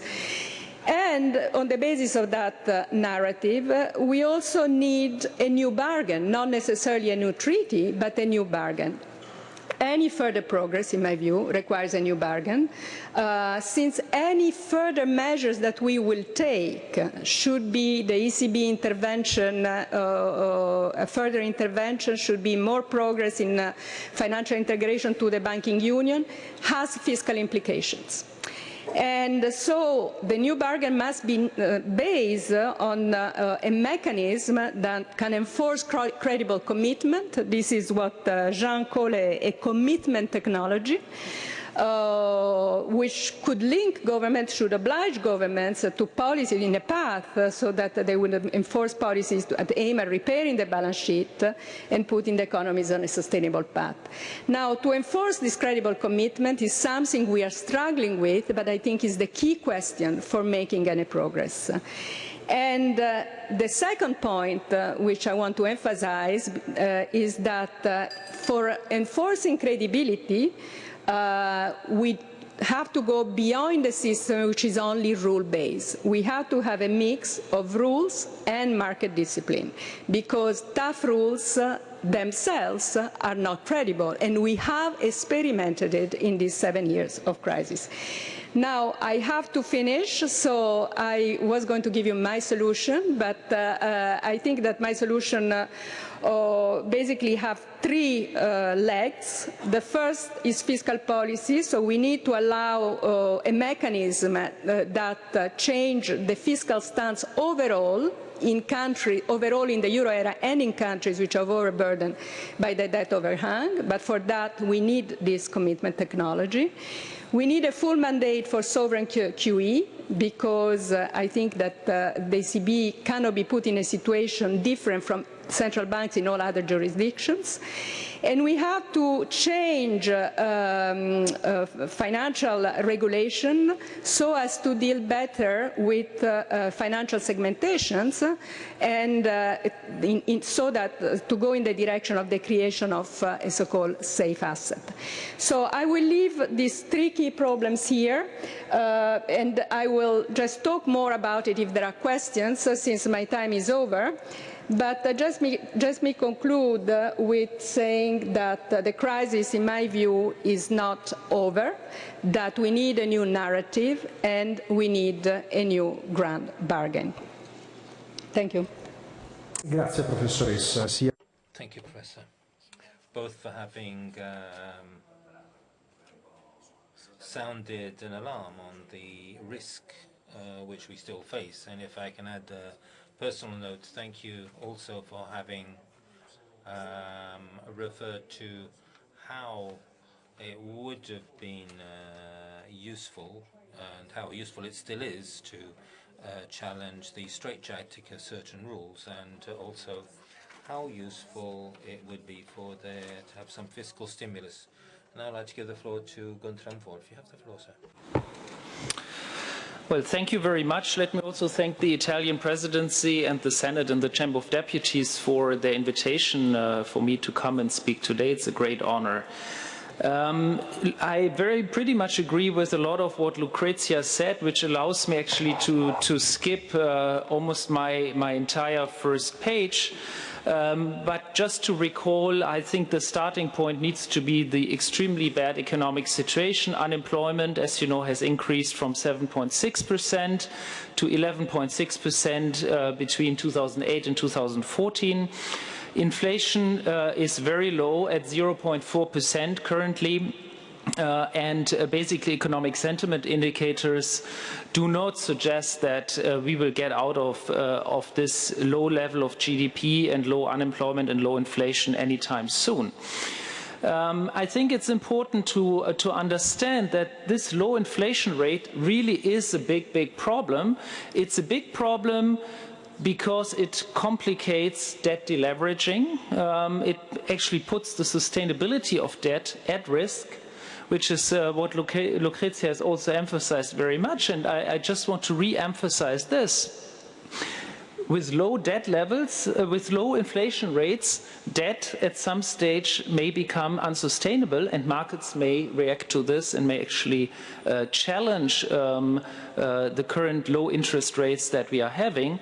And then we still basically don't have a very good mechanism of how to deal with this market challenge, except for an OMT program that is, of course, going to be heavily contested by a number of countries. So I think really the key to solving this crisis is that we ensure inflation to be back at the 2% where it should be, and economic growth going up. Many reasons can be given for the weak EU performance.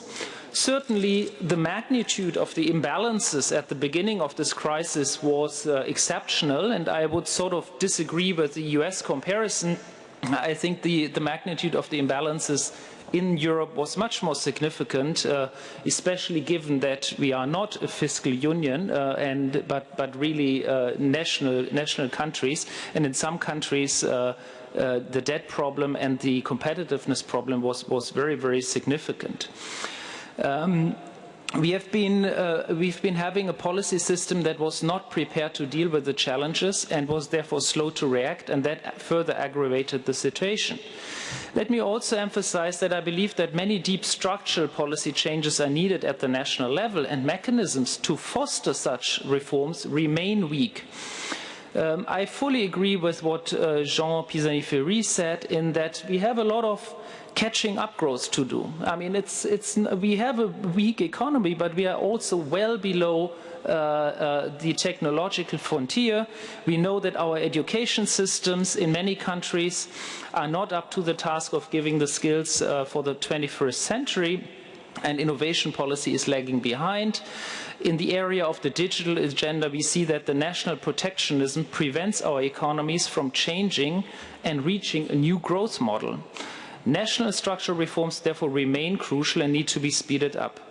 Yet the ability to influence these national reform agendas is still quite limited. Now, we have addressed the past failures with a number of policy measures, and Lucrezia mentioned already many of them. We have the European Stability Mechanism, the European Central Bank's OMT program, the Fiscal Compact, the macroeconomic imbalance procedure, and the still unfinished banking union. And I agree that the banking union is unfinished because we don't have a credible solution for a systemic banking crisis. Despite these very significant measures, we have not reached an institutional setup that can be considered to complete monetary union. And given the high levels of unemployment and growth, a debate on additional policy instruments is rightly ongoing. And I thought I'd spend some time in today's presentation to discuss one of the instruments that has been discussed and has been proposed by many. In fact, this is a European unemployment insurance. At the invitation of the Italian presidency, I prepared a policy brief for the ECOFIN meeting this month, and I thought I'd dedicate my presentation to this topic today because it covers essentially two important points. It covers the issue of structural reforms, substantial structural reforms in the labor markets, but also an additional fiscal policy tool. And I think really we need both sides. We need the fiscal policy tools and we need the structural reforms.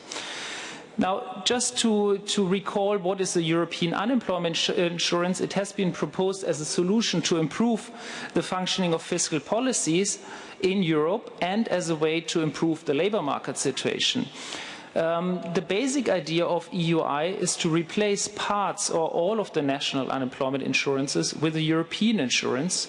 Depending on the design, insurance could cover either the basic level of insurance, or it could only be activated in case of exceptional circumstances, such as a rapid increase in unemployment.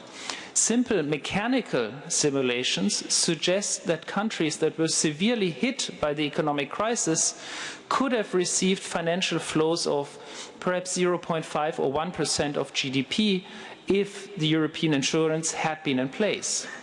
But is such an insurance desirable? Is it actually necessary for monetary union, and is it feasible? In the paper that is available on our website, we carefully assess the arguments that speak in favor and against such a major reform.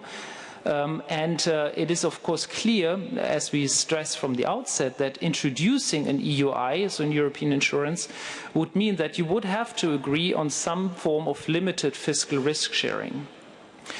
To my mind, two big questions are of central importance. How can a European unemployment insurance contribute to fiscal stabilization, and is there a need for a new fiscal instrument?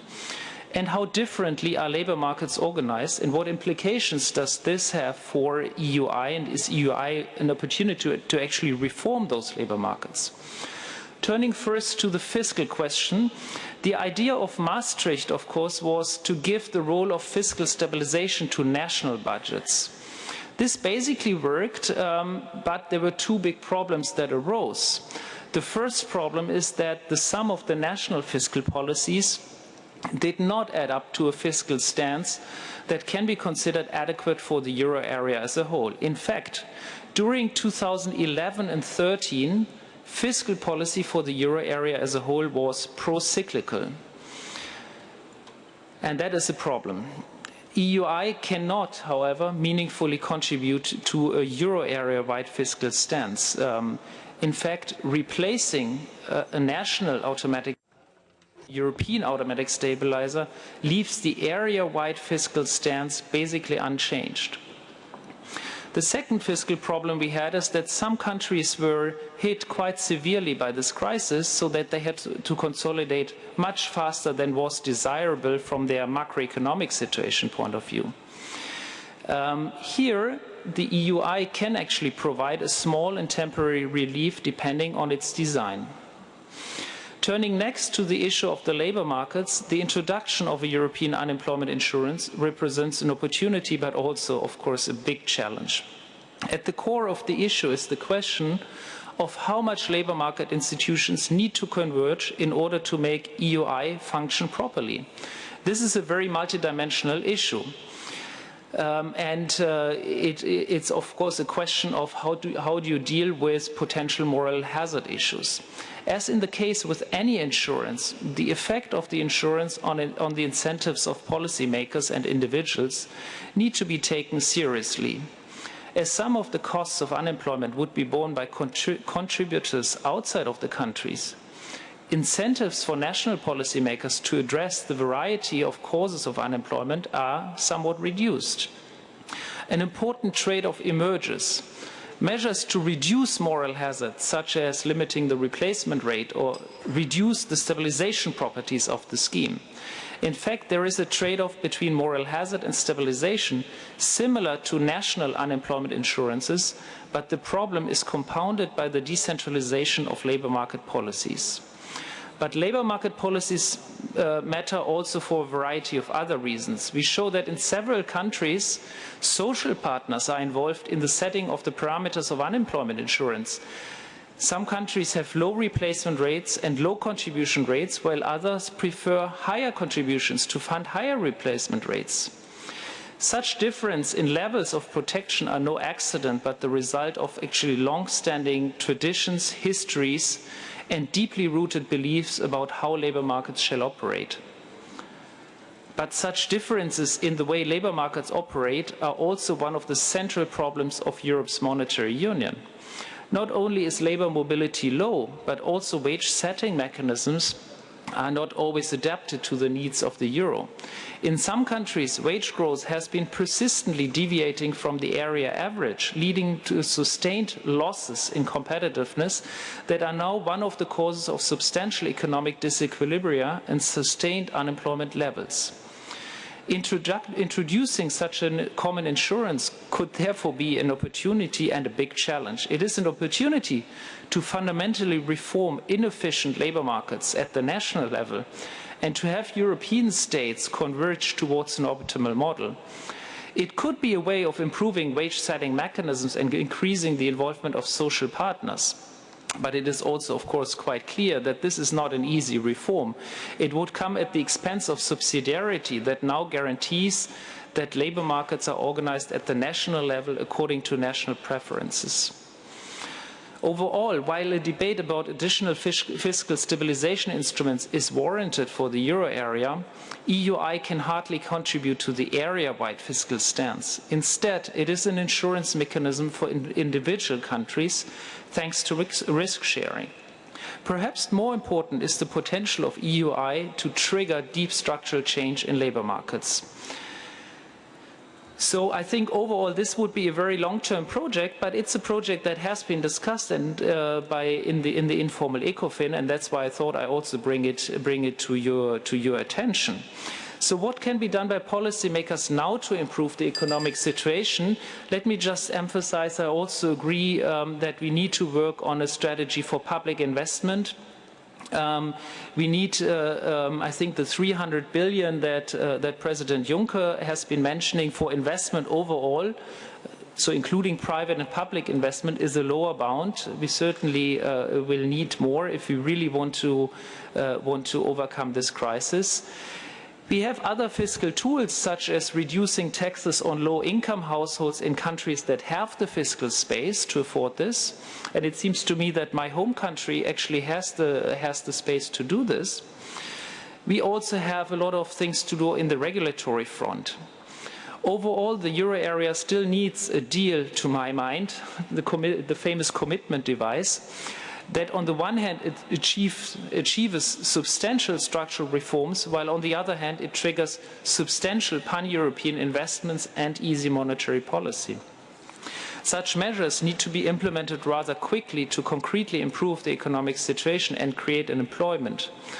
A European unemployment insurance could be a long-term reform agenda that will help to foster the right labour market reforms for monetary union while achieving better risk sharing. Thank you very much.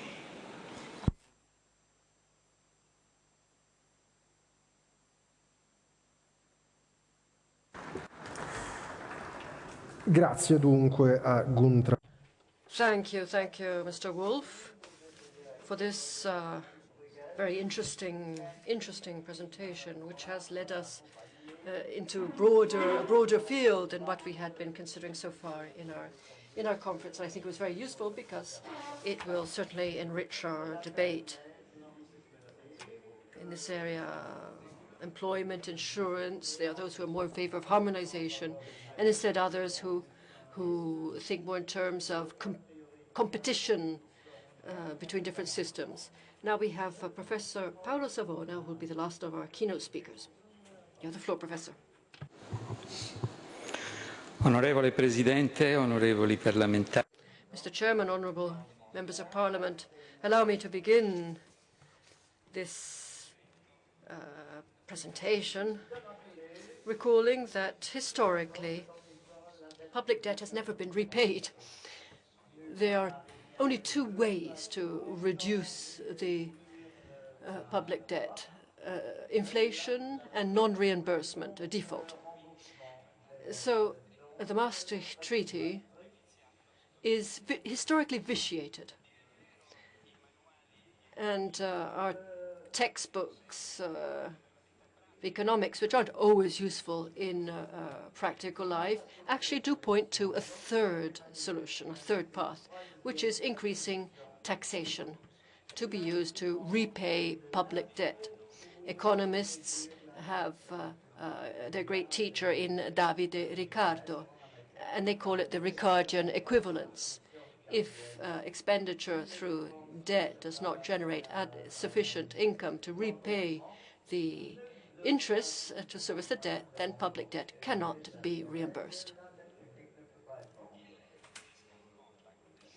The Fiscal Compact that we are discussing here today, instead of pointing to a solution, has aggravated the situation. My great mentor, Minister Carli, had negotiated and obtained in the negotiation process leading to the Maastricht Treaty the convergence without pointing out to a clear time horizon, although some agreements did come into effect, but they were never respected. The Fiscal Compact, along with a reduction in the margins you discussed in the first session in flexibility in public deficit, also included convergence within a time horizon, within 20 years. The Fiscal Compact, therefore, aggravated the historic vice of the Maastricht Treaty with an economic vice. Public debt may be reimbursed on a condition that it is not, or that the instruments, the tools that are used to reimburse it do not generate deflation. And therefore, in my estimation, the Fiscal Compact is not only vitiated, but has led to a vicious circle. To solve one problem is created what is a much more serious problem from both an economic and a social standpoint. But over and beyond this historical analysis and this logical deduction, of course, it would be interesting to spend more time on this, there's a real comparison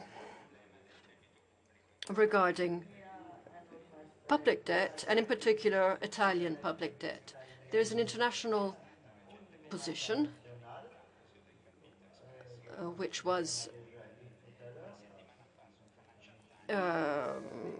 taken up in the Financial Times a week ago. They said that in the current economic cycle and international agreements, Italy cannot solve it. The situation, Italy can only solve the problem if Europe takes steps. And of course, that was referring to the redemption fund, but our colleague hasn't left us much hope in that area. And of course, we don't even need the colleague to tell us about that because reality speaks against this sort of solution. However, a redemption fund would be the only way for our European partners to avoid Italian default. Obviously, if they intervene to bridge the gap between 135% and 60% in the ratio of debt to GDP, Italy would have to take commitments and therefore enter the vicious cycle, and which means that to reimburse the debt, it would have to be subject to economic and social impact with low growth and unemployment that would be simply unsustainable. The international market, which is the real dominus here, and what we learned in school, going back to our textbooks, are things that we need to forget. Here, I'm referring to the fundamentals of democracy. Forget that.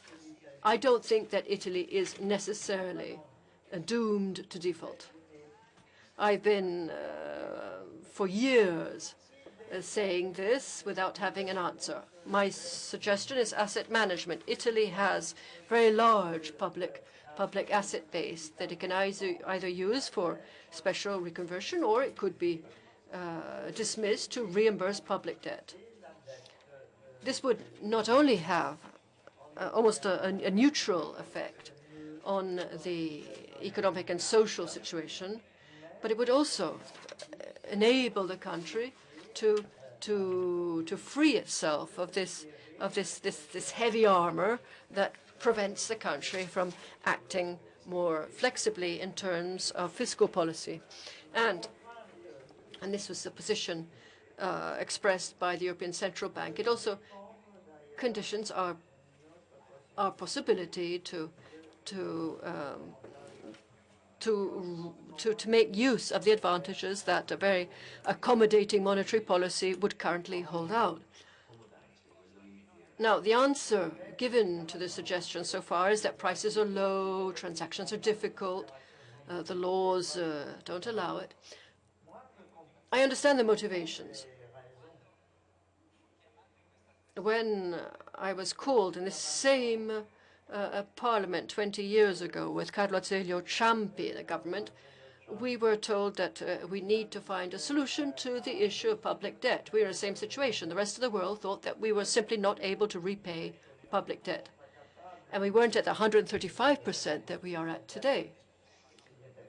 However, when we had our discussions regarding the possibility of this sort of operation, and technically it is possible, asset management, real assets against a reimbursement of public debt, when we considered that, we decided not to go down that road because the technocratic government was considered to be too weak to withstand the pushback that would have occurred because we returned to a financial equilibrium, and we wouldn't have been able to resist, therefore, in the then period of depression, with similar issues to what we have today, although the origin was quite different, we wouldn't have been able, I was saying, to withstand the pressures. I think that the real obstacle, and I teach not economics, but economy applied to politics, economic policy, I think the situation is such that we prefer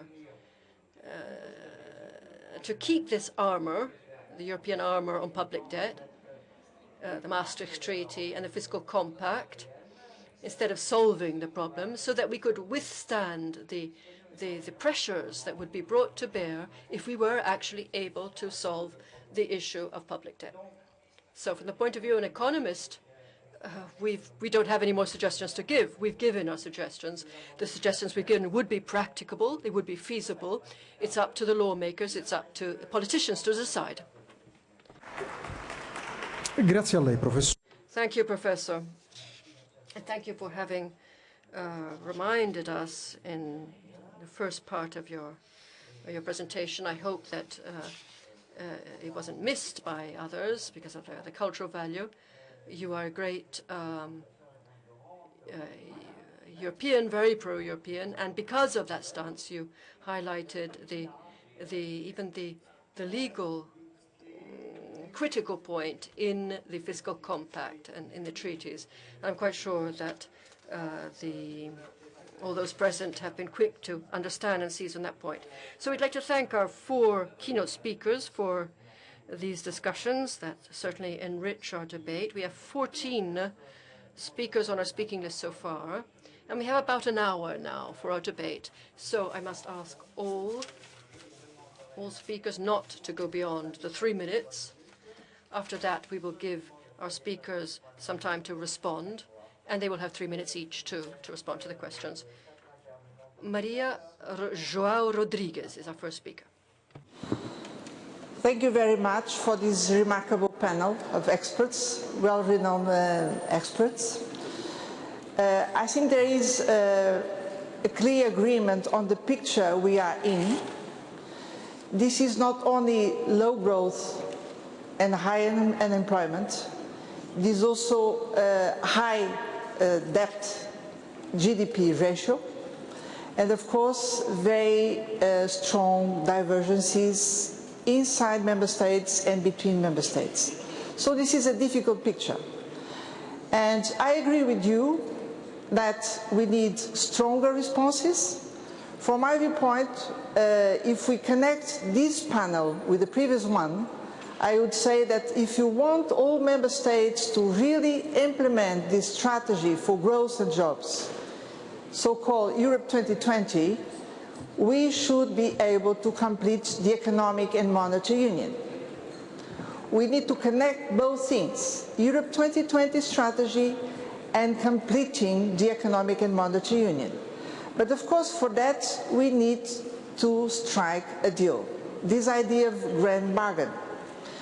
And I really hope that the Italian presidency, preparing now 2 important summits, even in October, and if I speak now to my colleagues, not only of the European Parliament, but national parliaments, we should start discussing the terms of this new grand bargain. And from my viewpoint, they should be, first, a commitment with fiscal discipline, but smart fiscal discipline, not destroying our growth potential. Second is a commitment with structural reforms, yes, but in the large sense of the word, meaning this is not only about labor market reforms, but about innovation, education, public administration. They are all relevant reforms. And then, third point, we should have stronger instruments for investment. And this is not only making best use of the available instruments, this is certainly to have some room of maneuver for fiscal discipline, but as there is a limit for that, I do think that we should also discuss instruments for fiscal capacity in the euro area in order to complement national budgets which are naturally limited. You refer to the idea of unemployment insurance. I would start perhaps with the idea of European Investment Fund, because there is a clear need of forward-looking investments in all countries, and I will start with this discussion. And that's it. I respect my 3 minutes. Thank you. Assolutamente sì, e la ringrazio. Thank you for having kept to the speaking time. Mr. Stukin now has the floor. Vielen Dank, Herr Präsident. Thank you very much, Mr. Chairman. Ladies and gentlemen,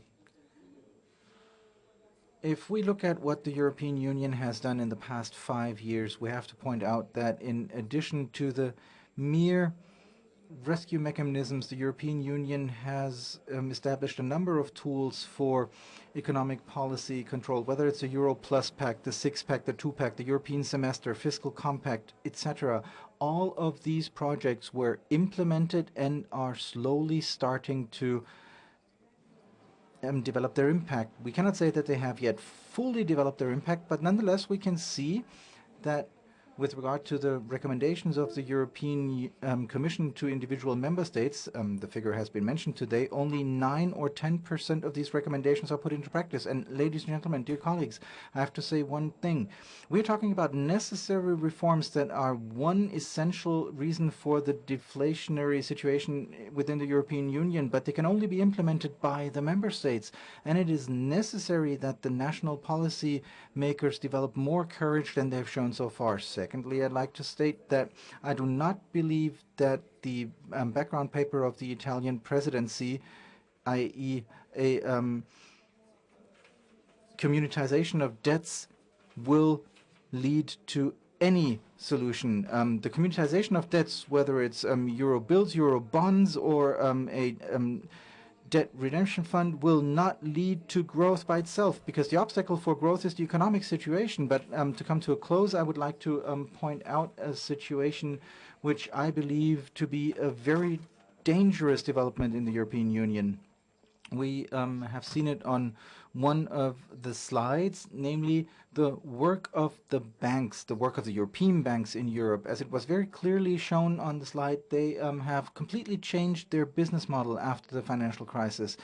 They basically withdrew from funding companies, from providing loans for companies, and they are now financing states. But because of this, we have a situation that has led to terrible situations in the past years, because the small and medium-sized enterprises are hardly able to fund the daily business that they are doing. They are not able to expand. They are not able to invest in innovation, and startups cannot even start up because they don't have access to the necessary capital. And I think this is one of the core problems of the current economic situation in the European Union.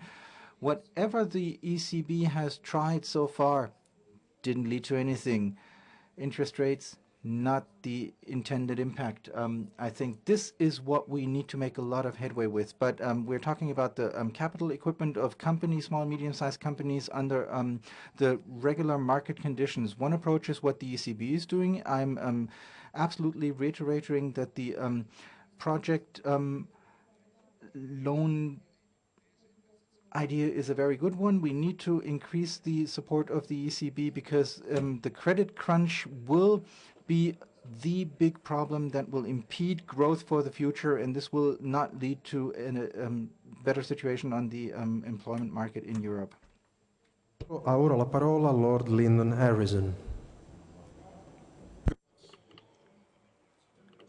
My question to all four speakers is, when will you recognise that we have integrated a budgetary framework, we've integrated an economic framework on the path to a proper banking union? My question to Gertrude is whether she shares with me the idea of a euro bill along the lines described by our mutual colleague Graham Bishop, which has an end point, whether that could be successfully achieved.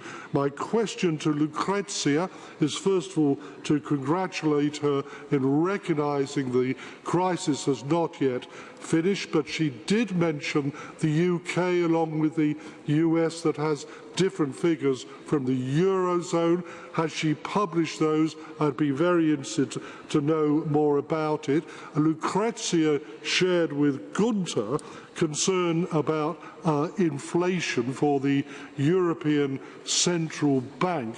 How do we indeed ensure that inflation rises to that nominal 2%, which I believe will achieve what has been suggested by Paolo, that would help disappear the debt? And do the panellists share with me a concern for moral hazard with the increasing role of the European Central Bank doing some of the things that should be done by member states. And finally, Paolo, you describe that you do economics as well to the public. You try to explain to people.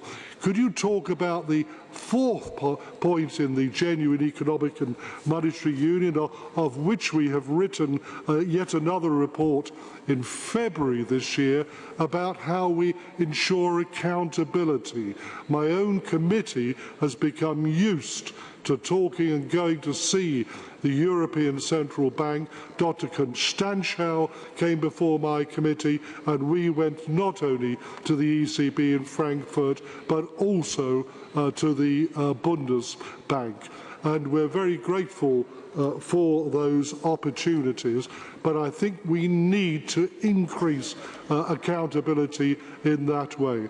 Many thanks, President. Thank you for this statement. Norbert Bartler now has the floor.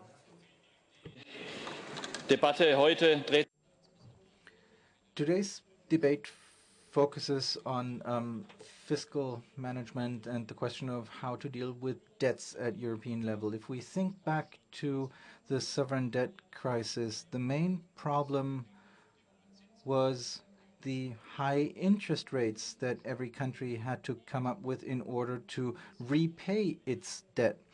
Now, how does the situation look like today? It looks a lot better, even though we've just heard from the world of the academia that this amelioration of the situation can be an illusion. The member states that were hit by the crisis can now again get loans on the international markets.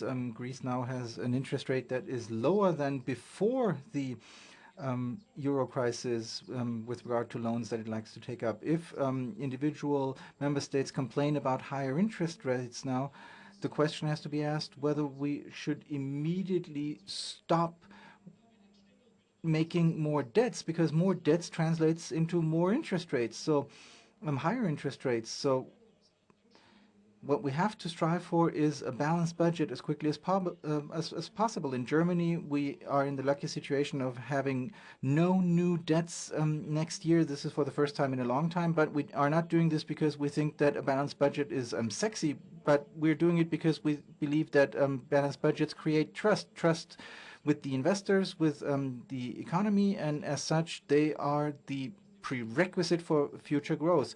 We believe, as far as debts are concerned, that every country is responsible for its own debt and should remain responsible for their own debt. And that's because of the moral hazard. We are against any type of communitization of debts, apart from what the ECB is already doing. Because let's be honest, a lot of the things that the ECB is doing is nothing but taking over the debt of the nation states. So we attribute a high value to the independence of the European Central Bank. Nonetheless, we take the liberty of critically stating that the asset-backed security paper that was recently published is something that does not instill a lot of happiness in us, because this new tool of asset-backed securities is actually the wrong title. It's not securities, it's insecurities, and the intended effect, namely more loans to small, medium-sized companies, is something that does not translate into practice, at least not so far. I'd like to close with the statement that a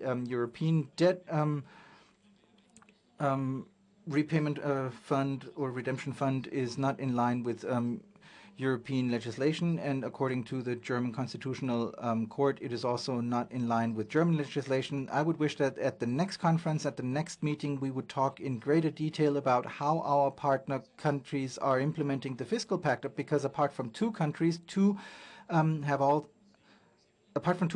have signed the Fiscal Pact, and there are clear stipulations within the Fiscal Pact, and this does not necessarily mean that debts have to be repaid. If in 20 years the share of debts over GDP needs to go down, this only means that the public debt GDP ratio automatically goes down. Thank you for your statement. Marco Causi now has the floor. We have great responsibilities. We must recognize that we're living in an exceptional historical situation after 6 years of recession and scarce growth in Europe.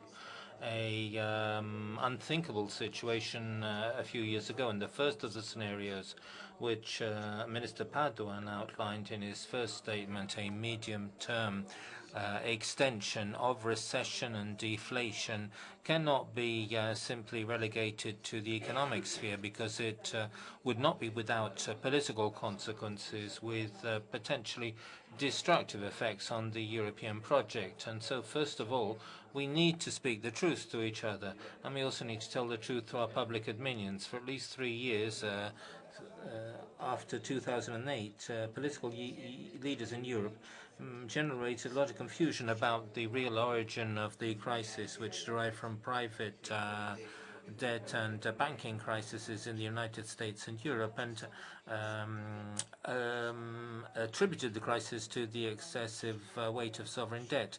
Sovereign debt was growing, but was growing in the countries which had to save the banks, and because of these salvages, these rescues in other countries like mine, public debt was already higher since the euro was introduced, and therefore was not amplified because of the banking crisis. And still we had to deal with the crisis of confidence. The confusion about the origin of the crisis led to very confused signals being sent to the public opinion, and generated opposite visions of the situation, with nationalist temptations also being involved. This confusion, which we try to move out of, also thanks to the proceedings in this conference, has not allowed us to understand, for example, that competition between countries for the placement of public debt was increasing without an idea of the coordination being affirmed, to not speak of solidarity, and also the links between sovereign debt and banking assets, the financial repression which Lucrezia Reichling spoke of, which is also linked to the first injection of liquidity on the part of the European Central Bank. We're very interested in knowing the investment plan of the Commission, and we commend Gualtieri's words on coordination, new flexibility linked to reforms and project bonds. This is a very difficult agenda which the Italian presidency is also dedicating a lot of effort to. We really need to bring this agenda to fruition, and we need to spend all our efforts in doing this. However, I fear that simply implementing this agenda will not be enough. We will need to work on something more, something which is linked to coordination of fiscal policies, the increase of a real European fiscal capacity. Rodriguez spoke of this, and a union budget so that we can transfer to the federal level actions to combat unemployment, as Wolf suggested, and also something which is linked to increased integration and mutual monitoring. I'm not using the word federal, but it is what I have in mind. And the awareness, either we awareness of this political leap forward in quality, or else carried by inertia, we need to get ready to face the risk of considerable turmoil in the political situation. Thank you, Kausi. Hans Nickenbach has the floor now. President, in the Fiscal Compact, 25 member states stated that they agree with stronger budgetary oversight. And on the basis of international law, they also agreed on debt breaks and transposed that into their national laws. I think that all of us together should take this compact very seriously. Mr. Bartel already said that in 2015, Germany will, for the first time in 40 years, have a balanced budget. No new net borrowing, no tax increases. I think this has really created trust among the German population, and as a consequence, it helps to create stability. We believe that this is the best contribution that can be made to financial and economic governance in the EU. And we also believe it is important to comply with contracts and treaties. The mutualization of debt in the EU, be it with the redemption fund or new kinds of bonds, are nothing that we support. And we don't think they can actually be implemented because a bailout solution, as was already said, is not in line with the German constitution, as has been stated by our constitutional court. So no matter what kind of government would make such a decision in Germany, it will not be accepted by the constitutional court. Mutualization of debt will be forbidden by the German constitutional court.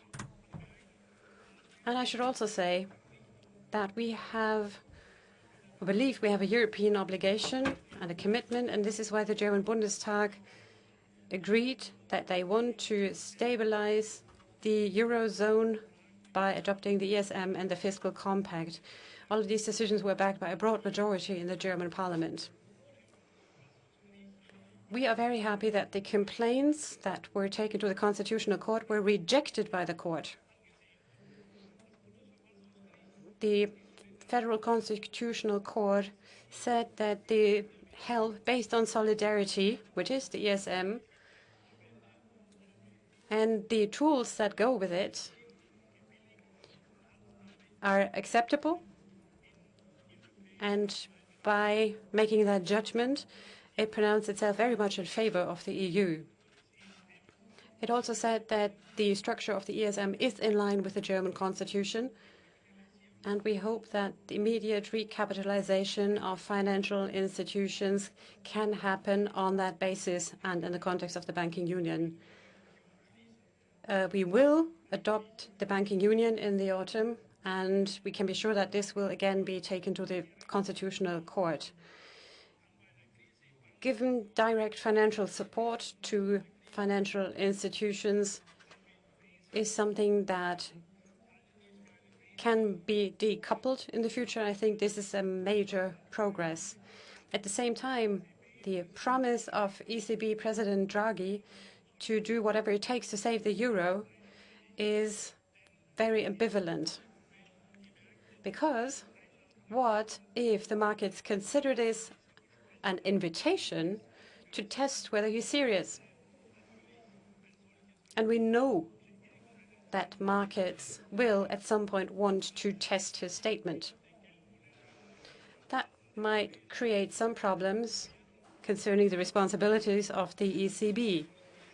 So all of us should make sure that we bring down our debt and avoid that test from ever taking place, because I really do believe that it will be very difficult to make that test work. Grazie. Thank you for this statement. Before giving the floor to the next speaker, I'd like to take the opportunity to make a point during the discussion. While it is natural and very correct from their point of view that there are countries who don't want to share the debt, pool the debt, I want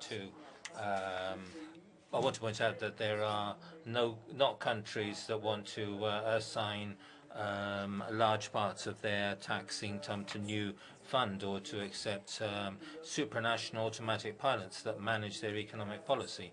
In the same way that while it is comprehensible, there are many reasons for countries to emphasize the need to respect current rules. On the other hand, there are reasons for other countries, and I want to emphasize this, stress that it should be assessed whether the current rules are working properly or not. And unfortunately, beyond the opinions of each of us, the facts of the crisis which we can see in Europe, including countries which are engines of the economy, should lead us all to undertake a critical analysis of the existing rules.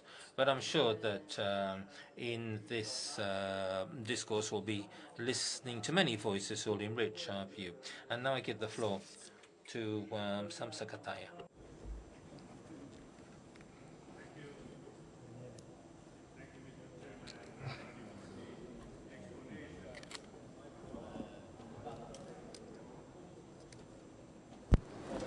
Thank you, Mr. Chairman, and thank you for the explanation also. But I have always considered myself as a pro-Europe politician, very much so, but to be honest, after listening to some of the speeches earlier today, not the previous one from Mr. Chairman, but earlier today, I got a bit frustrated, at least confused. Have we really not learned anything? It is not the excessive austerity tools that have put us in the threat of unemployment or inequality. It is the excessive debts that has led to all of this.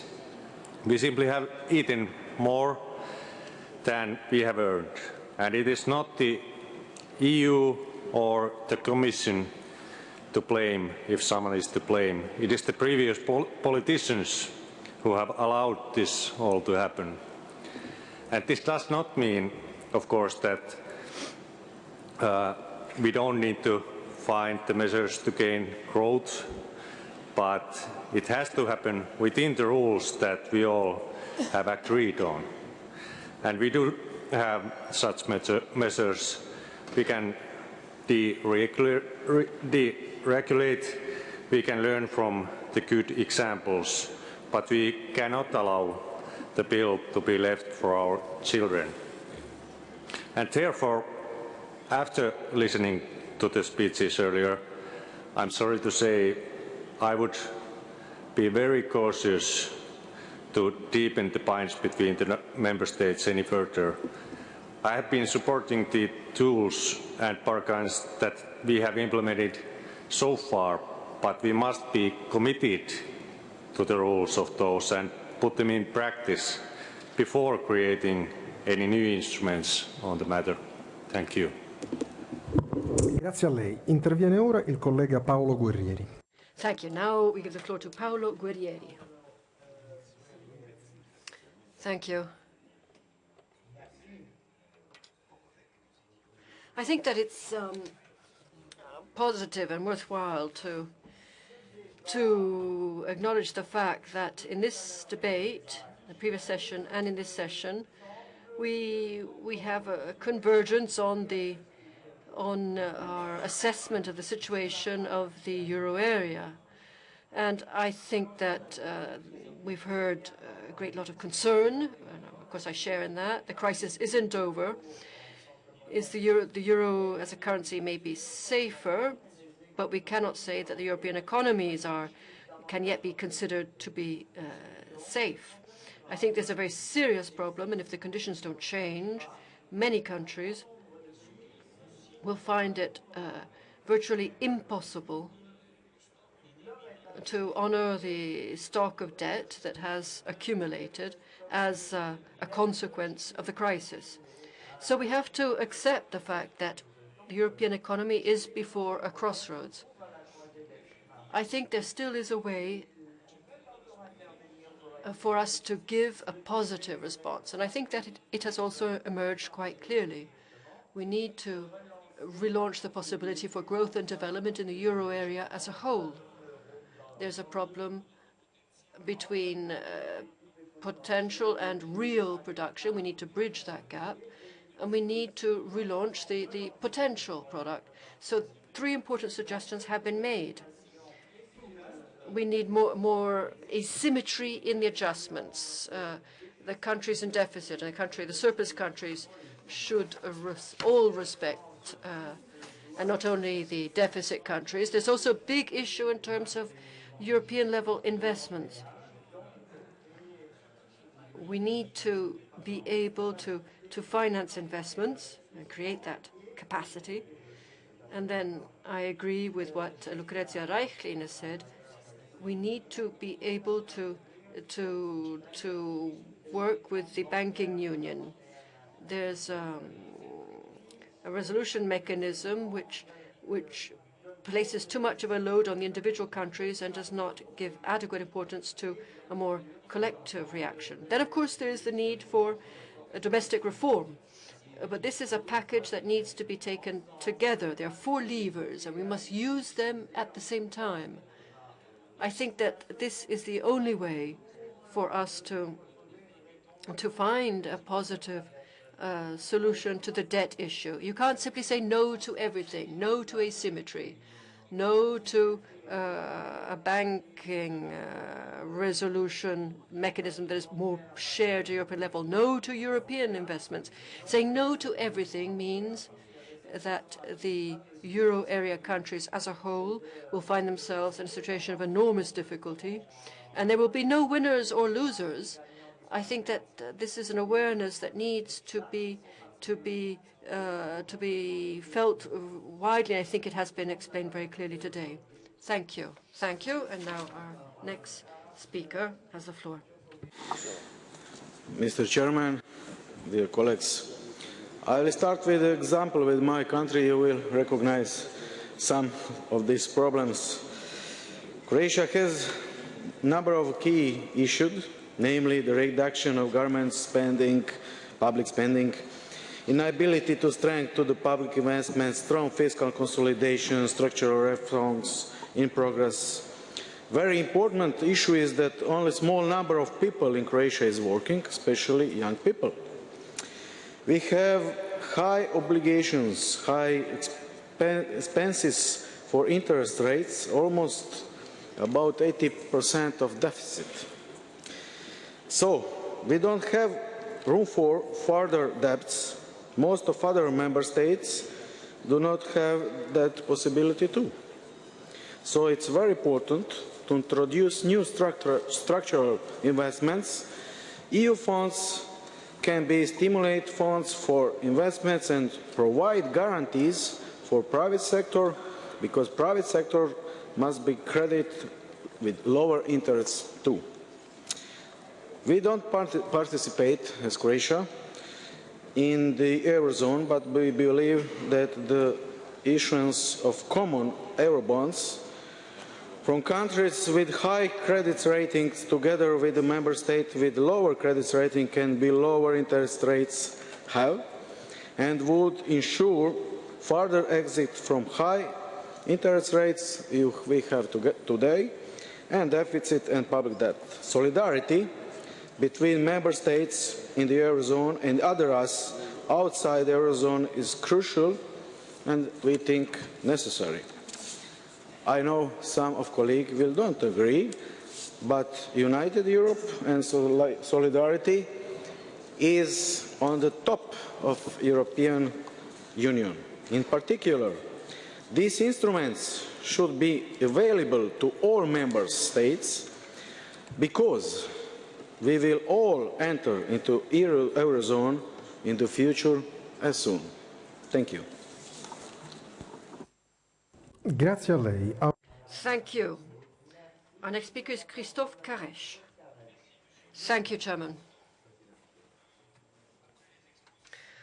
After the excellent presentations, which I found very interesting, I think that we can take stock of how far we've come since 2008. Although European countries have reacted late very often, and despite the fact that they have often shown that they were in disagreement, they have nonetheless managed to adopt a certain number of mechanisms, and at times they've gone much further than the rules that they have given themselves actually required. I don't have time to go into the details, but some of the decisions of the European institutions clearly today appear to be iconoclastic compared to what could have been envisaged only a few years ago. And I see that as very positive. We also have the Fiscal Compact and the Article 13, a discussion on regulation, I've been told, will be deferred. I would like it to come to an end because it's part of this point of the Fiscal Compact. But there is one area in which it's very hard for us to make progress, and that's coordination in economic policy. And my Italian colleague has just pointed out the fact that the deficit countries will not be able to adopt structural reform reduce their deficit, reduce their public spending in a substantial way, because all of this is recessionary. They will not be able to do that if, on the other hand, they aren't countries that run a surplus and also have the willingness to support European demand and European growth. It simply will not work unless we come to an agreement on this. And I think that this is definitely one of the core themes, one of the critical areas in which we're not making any progress. And it may very well be because our diagnosis of the situation is different. But I think that having coordinated policies is not, as our German colleague said, a way of weakening the effort. Quite the opposite. It means making the effort more effective, stronger. The surplus countries also need a market. They need a European market that is efficient, that's dynamic. They need to sell their output. And so we need to move forward. And the Fiscal Compact is now facing the issue of surplus countries. And I think we need to move forward. We need real coordination of our economic policy in a way that will be positive for all of our European countries. Thank you. Thank you for this comment. And now Vicente Martinez has the floor. Muchas gracias. Thank you very much, President. And many thanks to the keynote speakers. It's true that the economic prospects for 2015 are now very difficult for all European countries. Furthermore, luckily or unluckily, all European countries, and particularly those who share a common currency, have bound our fates together. It is impossible to have an asymmetry in medium-term growth. We are all going to experience the same trends, and so it's a mistake to believe that. Economic policies in Europe don't need to be coordinated.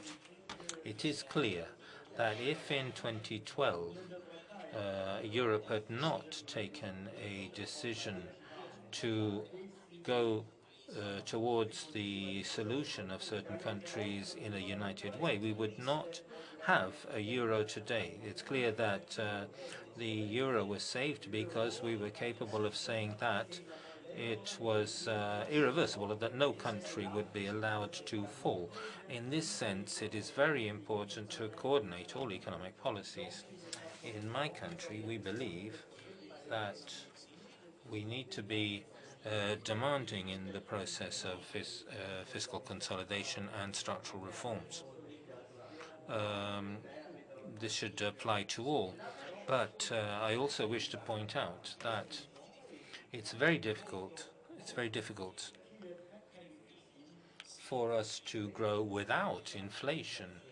The problem is not the real GDP or real growth, but nominal growth. And there's also a question which is very difficult to answer often. How is it possible that with the financial bubble that we have in the EU today, there's no kind of inflation?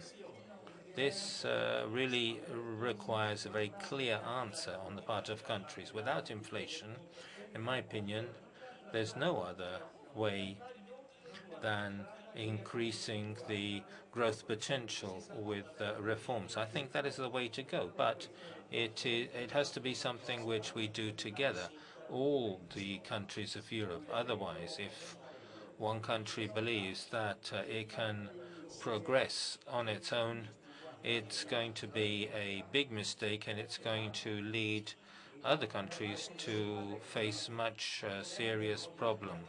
I'm not sure whether we can put the debt in common or not, but what is sure is that without unity in decision-making, none of us will move forward. Grazie per il suo intervento. Ha ora la parola.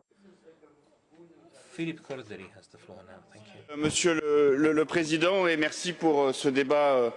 Thank you, President, and thank you for this interesting discussion on instruments, but which can't be disconnected from the debate on economic coordination which we had this morning. I think that this morning we decided that there has to be this balance between reduction of deficits, better coordination, and more effective investment. And so these efforts must be complementary. The efforts we undertake nationally in almost all countries to reduce debt and improve competitiveness, therefore, must be accompanied by a real policy of growth at European level. And there's three instruments I would like to mention which are being discussed today and which I think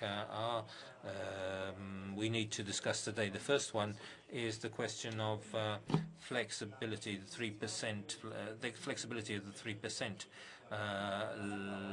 level. A lot of countries have raised this issue. In 2005, the European Union considered extraordinary circumstances and considered recession to be an extraordinary circumstance. I think we have to go further today.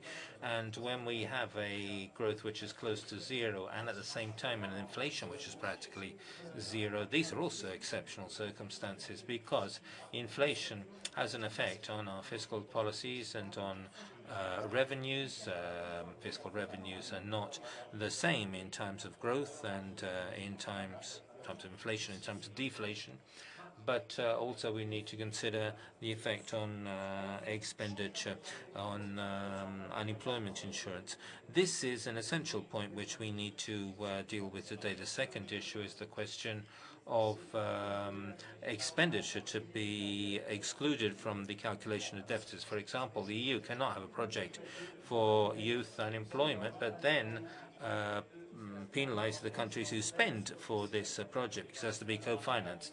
I know that Italy's made some proposals, France has made some proposals, but we really need to exclude some expenditure from the deficit calculation. And third area is the area of the funding of the Juncker plan. This is something discussed in the first session, but the 300 billion have to be produced. They have to be invested rapidly. Have to be public and private investments, but most importantly, has to be new money which is pumped in. And this is something which reopens the question of the own resources of the European Union, making use either of euro bonds and or of other or the financial transaction tax or other measures.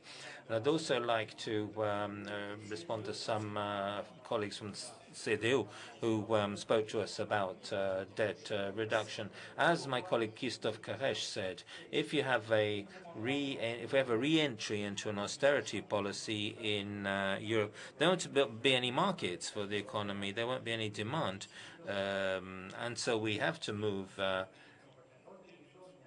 towards that combating deficits without stimulating growth will be negative for all European economies. Thank you. Grazie a lei. Thank you. Now I'd like to give the floor to Alexander Damjanovic. Thank you, Mr. Chairman.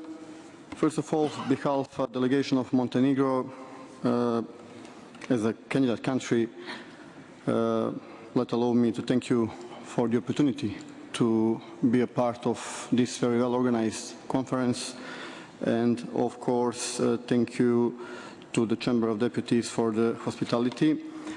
I don't want to take too much time on the end of the first day, but I don't want to talk about some inherent problems which in this moment unsolved as a gap between the European national monetary policy and national fiscal policies of EU countries, or gap between the interests of the countries for Eurozone and the other countries, or the gap between the productivities in such different economy in EU.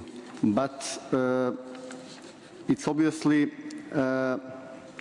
there is some initiatives about the introduce of joint system of issue of European bonds. I had the opportunity to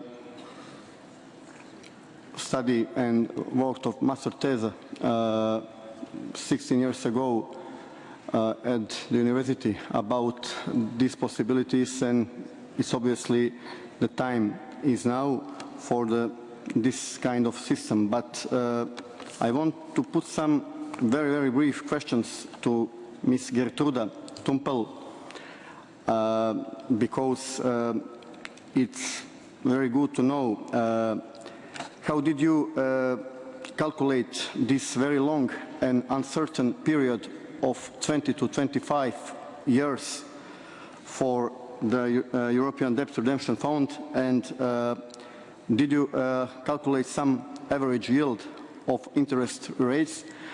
And of course, it's very good to know about some possible investors, because there is some concurrency and competitiveness between the securities for United States or China, non-European countries, and how will you secure the competitiveness of securities of debt redemption fund? Thank you.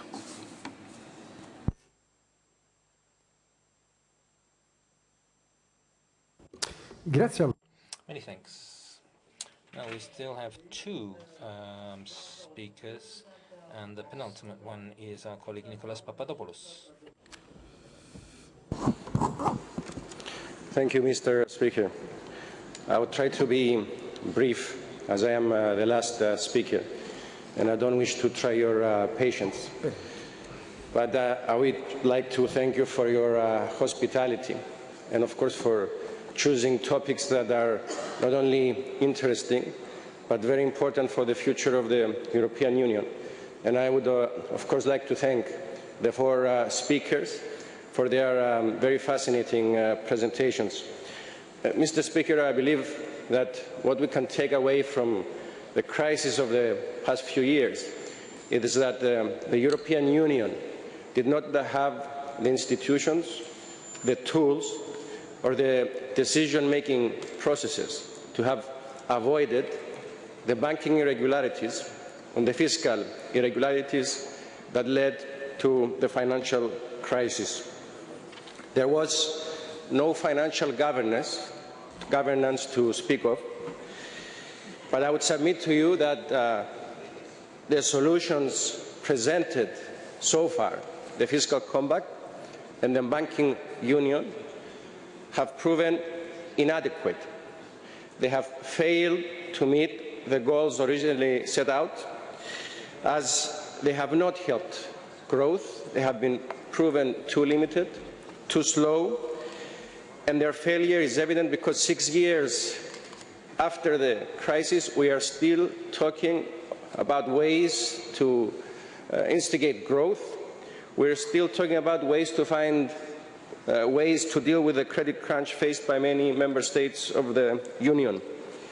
And I believe it is useful to compare the way that the United States and the European Union have dealt with their respective crises. The United States acted fast and decisively, dealt with its banking problem first, its private debt, and then with its budget problems, and badly, in my opinion. The European Union, on the other hand, acted slowly, indecisively, and actually made things worse with its decision. And unfortunately, after 6 years, we can compare the two, and we see that the result of the various actions show that the economy of the United States is booming, despite its problems, whereas the economy of the European Union is stagnating. And what I expected to hear today was specific economic governance tools that would help us deal with our problems without resulting with more taxation, more spending cuts, and a bigger credit crunch. And finally, Mr. Speaker, I would like to conclude by pointing out that the European Union is indeed a positive step in the right direction. I just hope that in the future the same rules will apply to all member states and not different rules applied to different member states respective to their size or their importance, because uncertainties in the rules produce uncertainties in the common currency, and I think that is to the detriment of all. Thank you very much. Grazie a lei. E per l'ultimo intervento, prima delle repliche di... Thank you. And now, very last statement, Mr. Giorgetti, before we have the response of our speakers. Thank you, Chairman. Distinguished colleagues, I think that the issue really is political. It's not economic, it's political. In the same hall 2 years ago, politicians like myself voted for the Fiscal Compact. I did not, but 90% did. Today, 90%, I believe, would vote against the Fiscal Compact. They would not agree.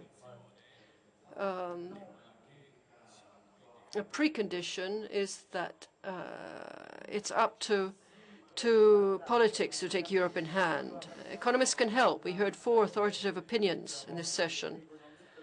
And I think there's more and more convergence on the diagnosis and the solutions as time goes by. But the real question is, what do we want with Europe? Are we ready to delegate economic and fiscal decisions to Europe? Coordination that is rule-based, as we've seen over time, has shown to be inadequate. And at times, the rules that Europe has given itself through the treaties, I'm referring in particular to monetary policy, work only to the extent that they are not respected. And I applaud the current policy of Mario Draghi's ECB, which does its best to work at the margins and not 100% comply with the treaty. Of course, I'm speaking in a rather polemic way. I'm trying to encourage a discussion. But the single currency was adopted with the idea, with the underlying idea that we would come in time to shared economic policy. And without this, the governance issues that we have facing such a huge economic crisis, there's a risk of not being productive. And it's not true that Europe hasn't tried to give a solution to the issues of unemployment and the need for economic growth. What is true, though, is that all attempts have not really given any results. So at the end of the day, either we, the politicians, can decide what sort of Europe we want and give Europe the governance that Europe needs for that. And when we speak of the United States or Japan, we think of sort of models. Others, we can't think that the governor of the European Central Bank will be able at all times to find a solution in our place. Davvero ringrazio tutti I colleghi per la... Thank you. I'd like to thank all our colleagues for all of these comments and contributions to our debate, often very lively comments. And we concluded on a provocative note. I would like to invite now our speakers to select a small number of points to address in their response and remind them that they have 3 minutes each. We'll start with our first speaker, Gertrude Thunberg.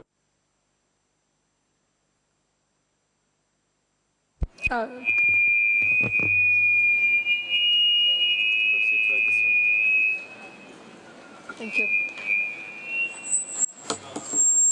Thank you. Thank you for the very interesting comments. First of all, maybe the more technical ones on the issue of the assumptions. You will find them in the slides I had prepared for today, but they were not shown here. Of course, investors would buy instruments where they have confidence in the governance and confidence in the likelihood that that would be paid back. On the issue of the debt redemption fund, of course, joint and several guarantees are more attractive than pro rata guarantees, but the likelihood that joint and several guarantees are given, I think, is very low. On Lord Harrison's question, the euro bills, can they be constructed as a temporary instrument? Just to say that Graham Bishop was member of our expert groups. His views are very well reflected in the report. And in theory, you can create a temporary instrument. You can always have a sunset clause, but in practice, it would be more difficult to abolish an instrument after a few years. I think we should be aware that the economic outlook has darkened during the past few months more than we had assumed or could imagine for various reasons. Therefore, we need a multifaceted approach towards growth. I think it's important to use the instruments we have already, the EIB and also regional institutions. I think there is a need for public sector investment, but of course we need also the confidence in the private sector, because the public sector alone cannot address the issue. The more confidence is created in the governance of Europe or the euro area, the easier it will be to get also sufficient long-term financing. And one of the problems of the highly indebted countries is that they are rolling over their debt in with very short duration and maturity. And on the issue of bank loans and the difficulty to get bank loans, it has become more difficult than in the past, also due to the new regulatory environment. But I know more banks which would be ready to lend more, but that there is clearly a lack of projects and initiatives. Therefore, the most important point is to have a clear strategy, to have it communicated, also to have it credibly defined and worked out, not only as a general objective, but really with concrete measures. And listening to the debate this afternoon, I'm once again very much convinced that the economic models we have in our minds and heads are very different, and as long as we cannot find a minimum consensus, it will be difficult also to find a credible strategy. Grazie.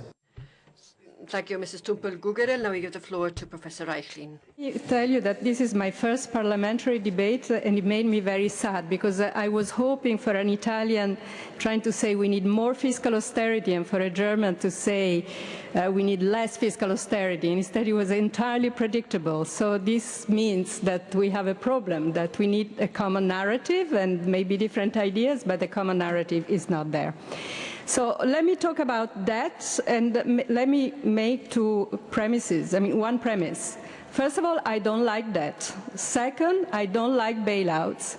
Third, I believe that the Germans are right when they say that there would be a timing consistency problem in just forgive the debt once and for all, because if it happens once, it may happen again. So this, I completely agree with that point of view, and this is where I start from. However, although I don't like that, we do have debt. And we have debt partly because of the crisis. Part of the debt that we have is the legacy of the crisis. And in the build-up of that debt, we are all responsible, the lenders and the creditors. So once we have this debt, no matter what is your analysis, it's there. We have to deal with that. And so there are several solutions. And we try one, and the solution that we tried was Greece.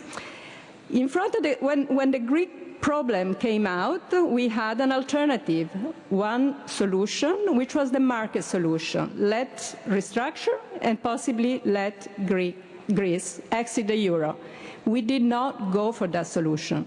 We had an alternative solution, which was the Greek bailout. We did not go for that solution. We chose a third solution. The third solution has some cost.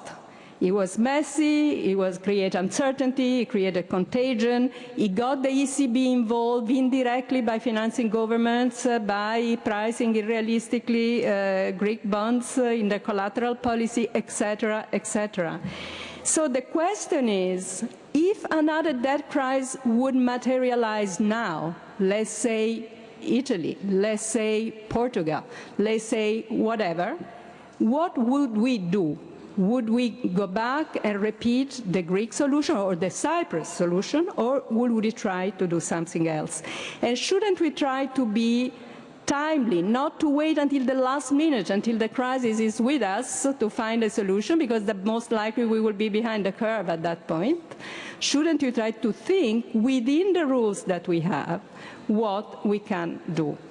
And now I come to the other point. I mean, we have history to guide us, and I think Paolo Savona gave us some examples. Typically, I mean, a lot of people say, well, one solution for solving that crisis in history has been inflation.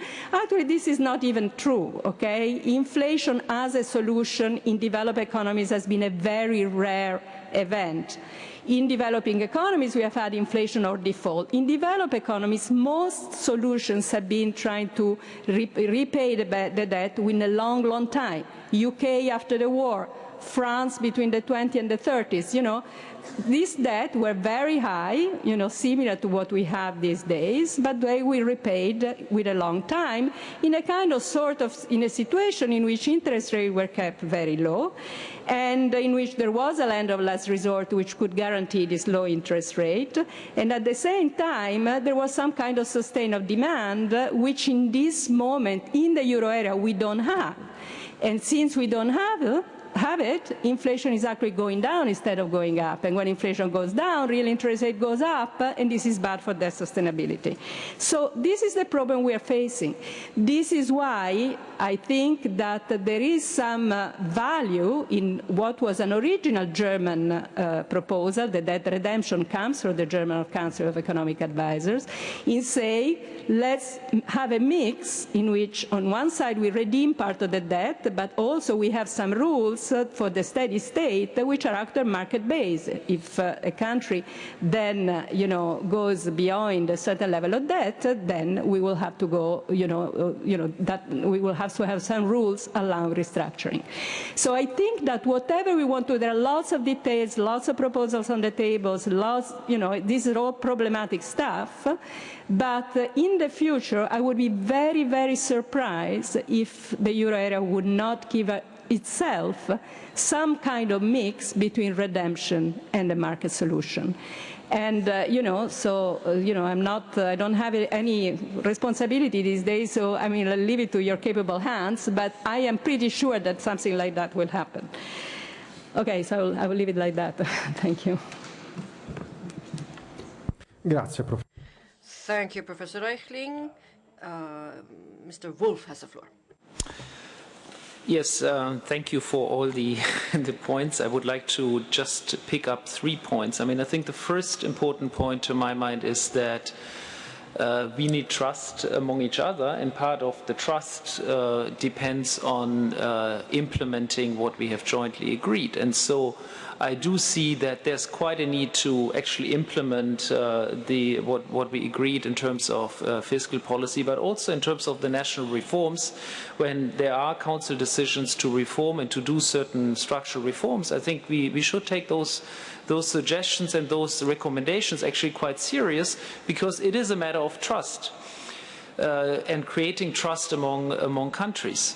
Now, the second point is that we should be also not naive and think that only doing these kind of things will be enough and will help us coming out of the current situation.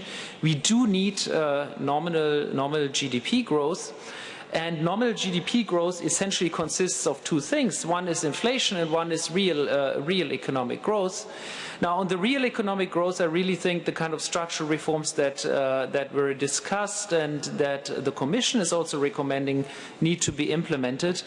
But there's also the dimension of nominal GDP growth, and that's basically a question of the ECB. And I do think the ECB has been quite late in many of its decisions, and that has caused problems. And I think it is an issue we should address.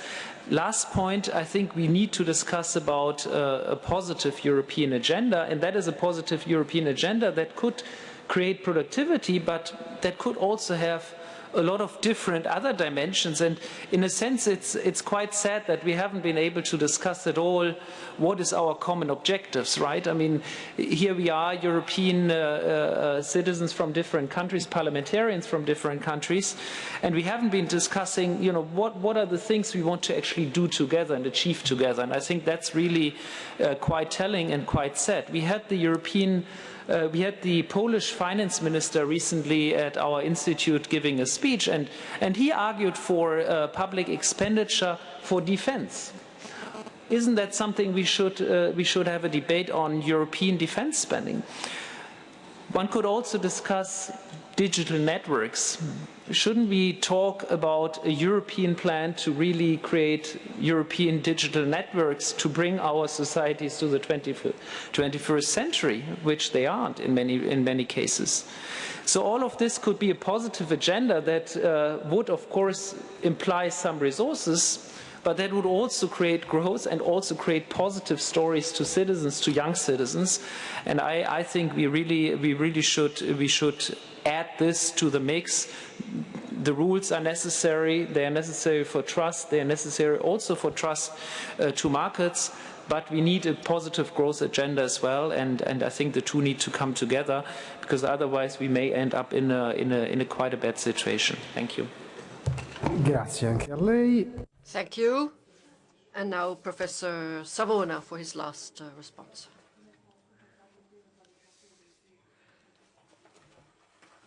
I'll follow on the last words, reminding all that the European Parliament rejected the Fiscal Compact directive. It proved to be wiser, and countries such as Italy, which were under a speculative attack, then would have had a hard time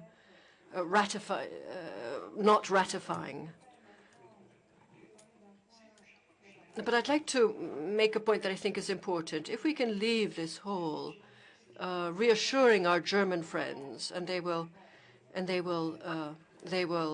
forgive me the use of the word friends, since they are parliamentarians and therefore in a very different situation to my own. But I don't understand the German word which was translated in mutualizzazione in Italian, and which was then repeated by a Spanish colleague. Mutualizzazione Italian means a sharing of debt. And in Italy, no one has asked the other European countries to convert, or rather to share in Italy's debt. What it is asking for is to find a solution that isn't rigid with perverse effects, such as I tried to argue, and as set out in the Fiscal Compact. So you have to leave this hall with this firm understanding. And the term mutualizzazione, said in Italian, this sharing, the pooling of debt, is not appropriate. I've had teachers from different schools. Karl Brunner taught the students that the problem of economics is to avoid imbalances. When you, however, end up in a situation that is marked by imbalance, as is our case, you have to be very careful in the way you exit that situation, because the way you leave a situation in imbalance can be even more harmful than the imbalance itself. So I was very happy to hear what Senator Guerrieri said when he clearly pointed out that you can't say no to everything, because otherwise the consequences will be paid by Europe as a whole and by every individual European country as well.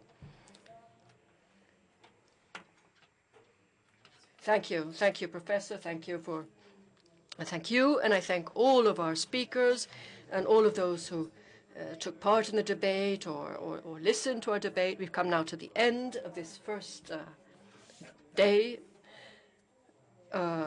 Colleagues may have time to go back to their hotels. At 8:30, the coaches will be leaving for Villa Madama, and that is where we will have our official dinner offered by the Presidency of the Chamber of Deputies.